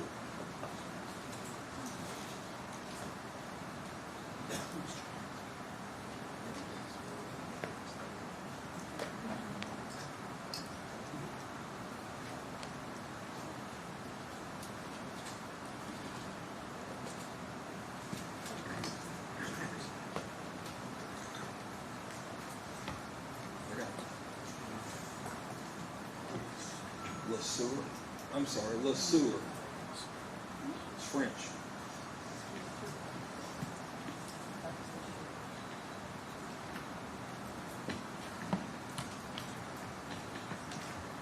Feel free to please raise your right hand for me. Do you swear or affirm the testimony you're about to give will be the truth, the whole truth, and nothing but the truth?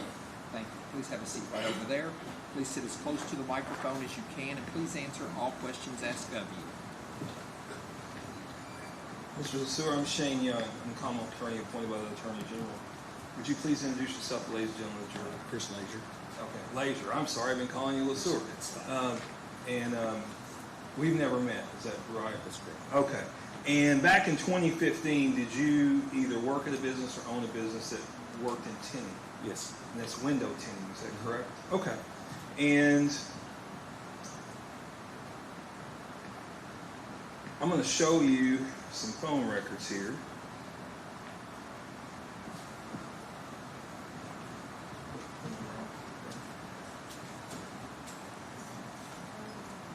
I'm going to show you exhibit number 39, okay? Thank you.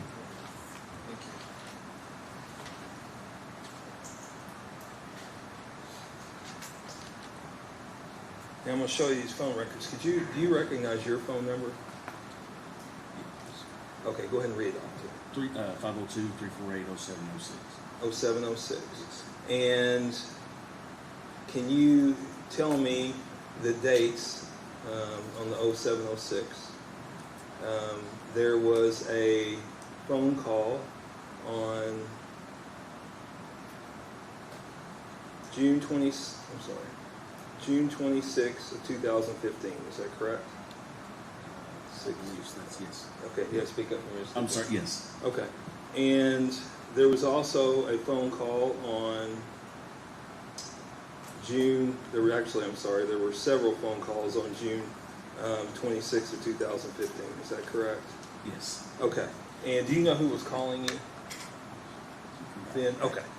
That's okay. We'll get to that later. I'm going to show you this also. These are also phone records, and the date on it is these are AT&T records. And is this you here, the 0706 number? Yes. Okay, and I'm showing you this. It's a July 2nd of 2015 at 1:56. And was your number called on that? Yes. Okay. And would this be your work number? Yes. Okay. So, do you remember doing any temp for the defendant Brooks Houck in this matter? Yes. Okay, and would that been back in late June, early July? Yes. Okay, and had he come in asking about some temp? Yes. Okay, and just tell the ladies and gentlemen about that. Did he come in and want you to put some tent on? Right. Correct. Okay, and did you give him an appointment? All of our jobs are mostly appointment only, unless we have somebody not show up. And sometimes we can squeeze them in. Okay. Especially in the summer. It's Do you remember advising him that you were booked up? Yes. Okay. And was he in a hurry to get them tented? He was ready to get them tended, correct. Okay. Did you have an appointment open up? I don't. Okay. I don't know. All right. Possibly. We have a lot of no-shows this time of year. If I were to tell you that you had an appointment booked up or open up on July 2nd, would that? That would seem all right. And do you remember what kind of tent you put on this one? Very dark. Very dark? Yes. Okay. What's the, and you're not going to get in any trouble for this, okay? I'm not the tent police here. But what back in 2015, what was the legal limit? Legal limit's 20 on the rear doors, 35 on the front two driver's vision. Okay. What about on the side windows? 35. 35. Mm-hmm. Okay. And that means, and I didn't know what this means until a while ago. 35 visible light transmission. That means it lets 35% of the light through, correct? Okay. And the side windows, what did he have put on his vehicle? 5. That means it only lets 5% of the light through. Okay, so it's dark. Very. Okay, I've heard of this thing called limo tent. That's what's commonly referred to. Okay, and at that point, that would not have been legal, correct? No, absolutely. Okay. And you put this on there for him, is that correct? And Judge, I'm going to move to introduce into evidence Commonwealth's Exhibit number 39, and what I'm going to mark is 40. Any objection to 39 and 40? Okay, so those are introduced at this time. And Mr. LeSueur, I don't have any more questions for you. I appreciate that if you would extend the same courtesy to defense counsel.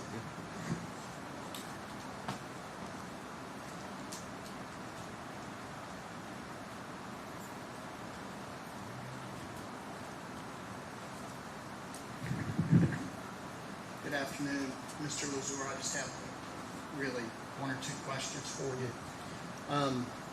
I know this has been a long time ago. I'm going by notes from an interview that you gave back in August of 2015.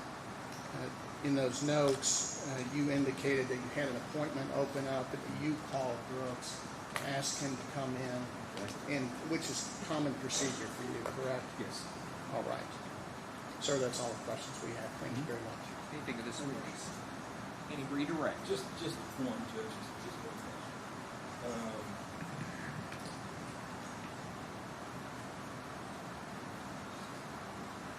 Do you remember if you ever removed the tent?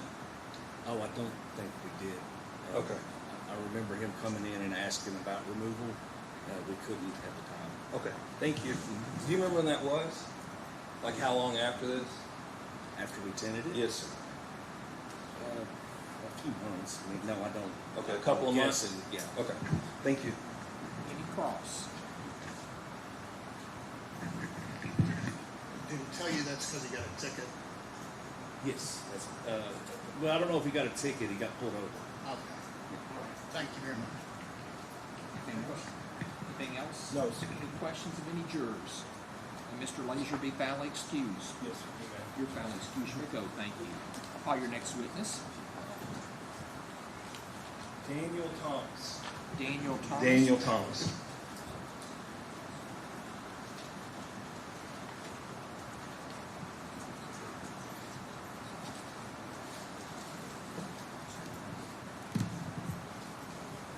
You'll raise your right hand for me. Do you swear or affirm the testimony you're about to give will be the truth, the whole truth, and nothing but the truth? Thank you, sir. You have a seat right over there.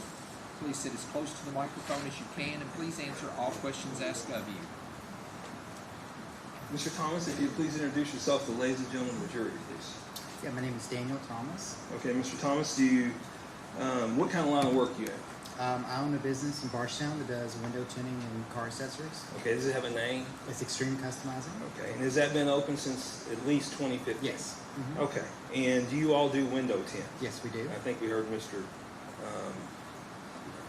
Lazier testify that there's different variations of window tint, correct? Yes. Okay, and do you all take appointments over the phone? Yes, we do. Okay, and I'm going to show you what I've marked as Commonwealth's Exhibit 41. And it's previously been shown to the defense counsel. And I'm also going to show you one of your business cards. We don't have to show it to you. Do you know what your phone number you use at the business? Yes. What is it? It's 502-349-1623. 1623. Okay. And I'm going to show you some records here. They're AT&T records, okay? And I'm going to ask you if you recognize your number on here anywhere. Yes, that is my number. Okay, and what about up here? Yes. That's Okay. awesome. And these records are from July 2nd of 2015. Is that correct? Yes. Okay. And the number calling you, could you read that off? Do you need my glasses? Be good. It's 502-249. I might need your glasses. 502-492-1390. Okay. Yes. And was that, okay, and that was back in July 2nd of 2015. Is that correct? Yes. Okay. And could you read this number right here for me? If you can't, I can lay you the glasses. It's 502-550-1604. Okay, and those were both calls to your phone. Is that correct? Yes. Okay. And Judge, I move to introduce into evidence Commonwealth's Exhibit number 41. Any objection? So it's introduced at this time. Judge, I don't have any further questions at this time. Okay. Any cross? Any cross? Any questions from any jurors? May this witness be foully excused. You're foully excused. You may go. Thank you. Call your next witness. We see counsel at the bench.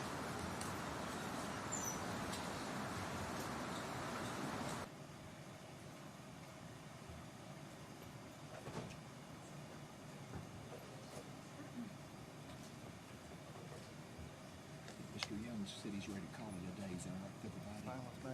Okay. 8:30 in the morning, okay for That's everybody to fine. start by? Yes, sir.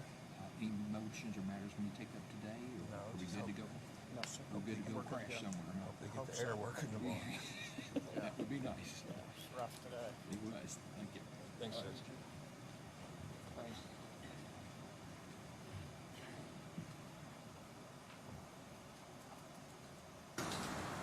Ladies and gentlemen of the jury, that's going to be our final witness for the day.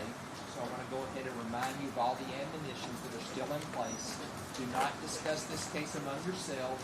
Do not let anybody discuss this case with you. If anybody tries to talk to you about the case, I need you to immediately report that to me. And you're not to finally make up your mind about the case until you've heard all the evidence, received the instructions from the court, and gone to the jury room to consider what your fellow jurors have to say about the case. We're going to start back tomorrow morning at 8:30. Same admonitions are in place. Do not do any research. Don't watch any news stories or read any articles about this case. Does anybody have any questions before we let you go tonight? 8:30 tomorrow, same time, 8:30. Any other questions? Y'all have a good evening. We'll see you tomorrow.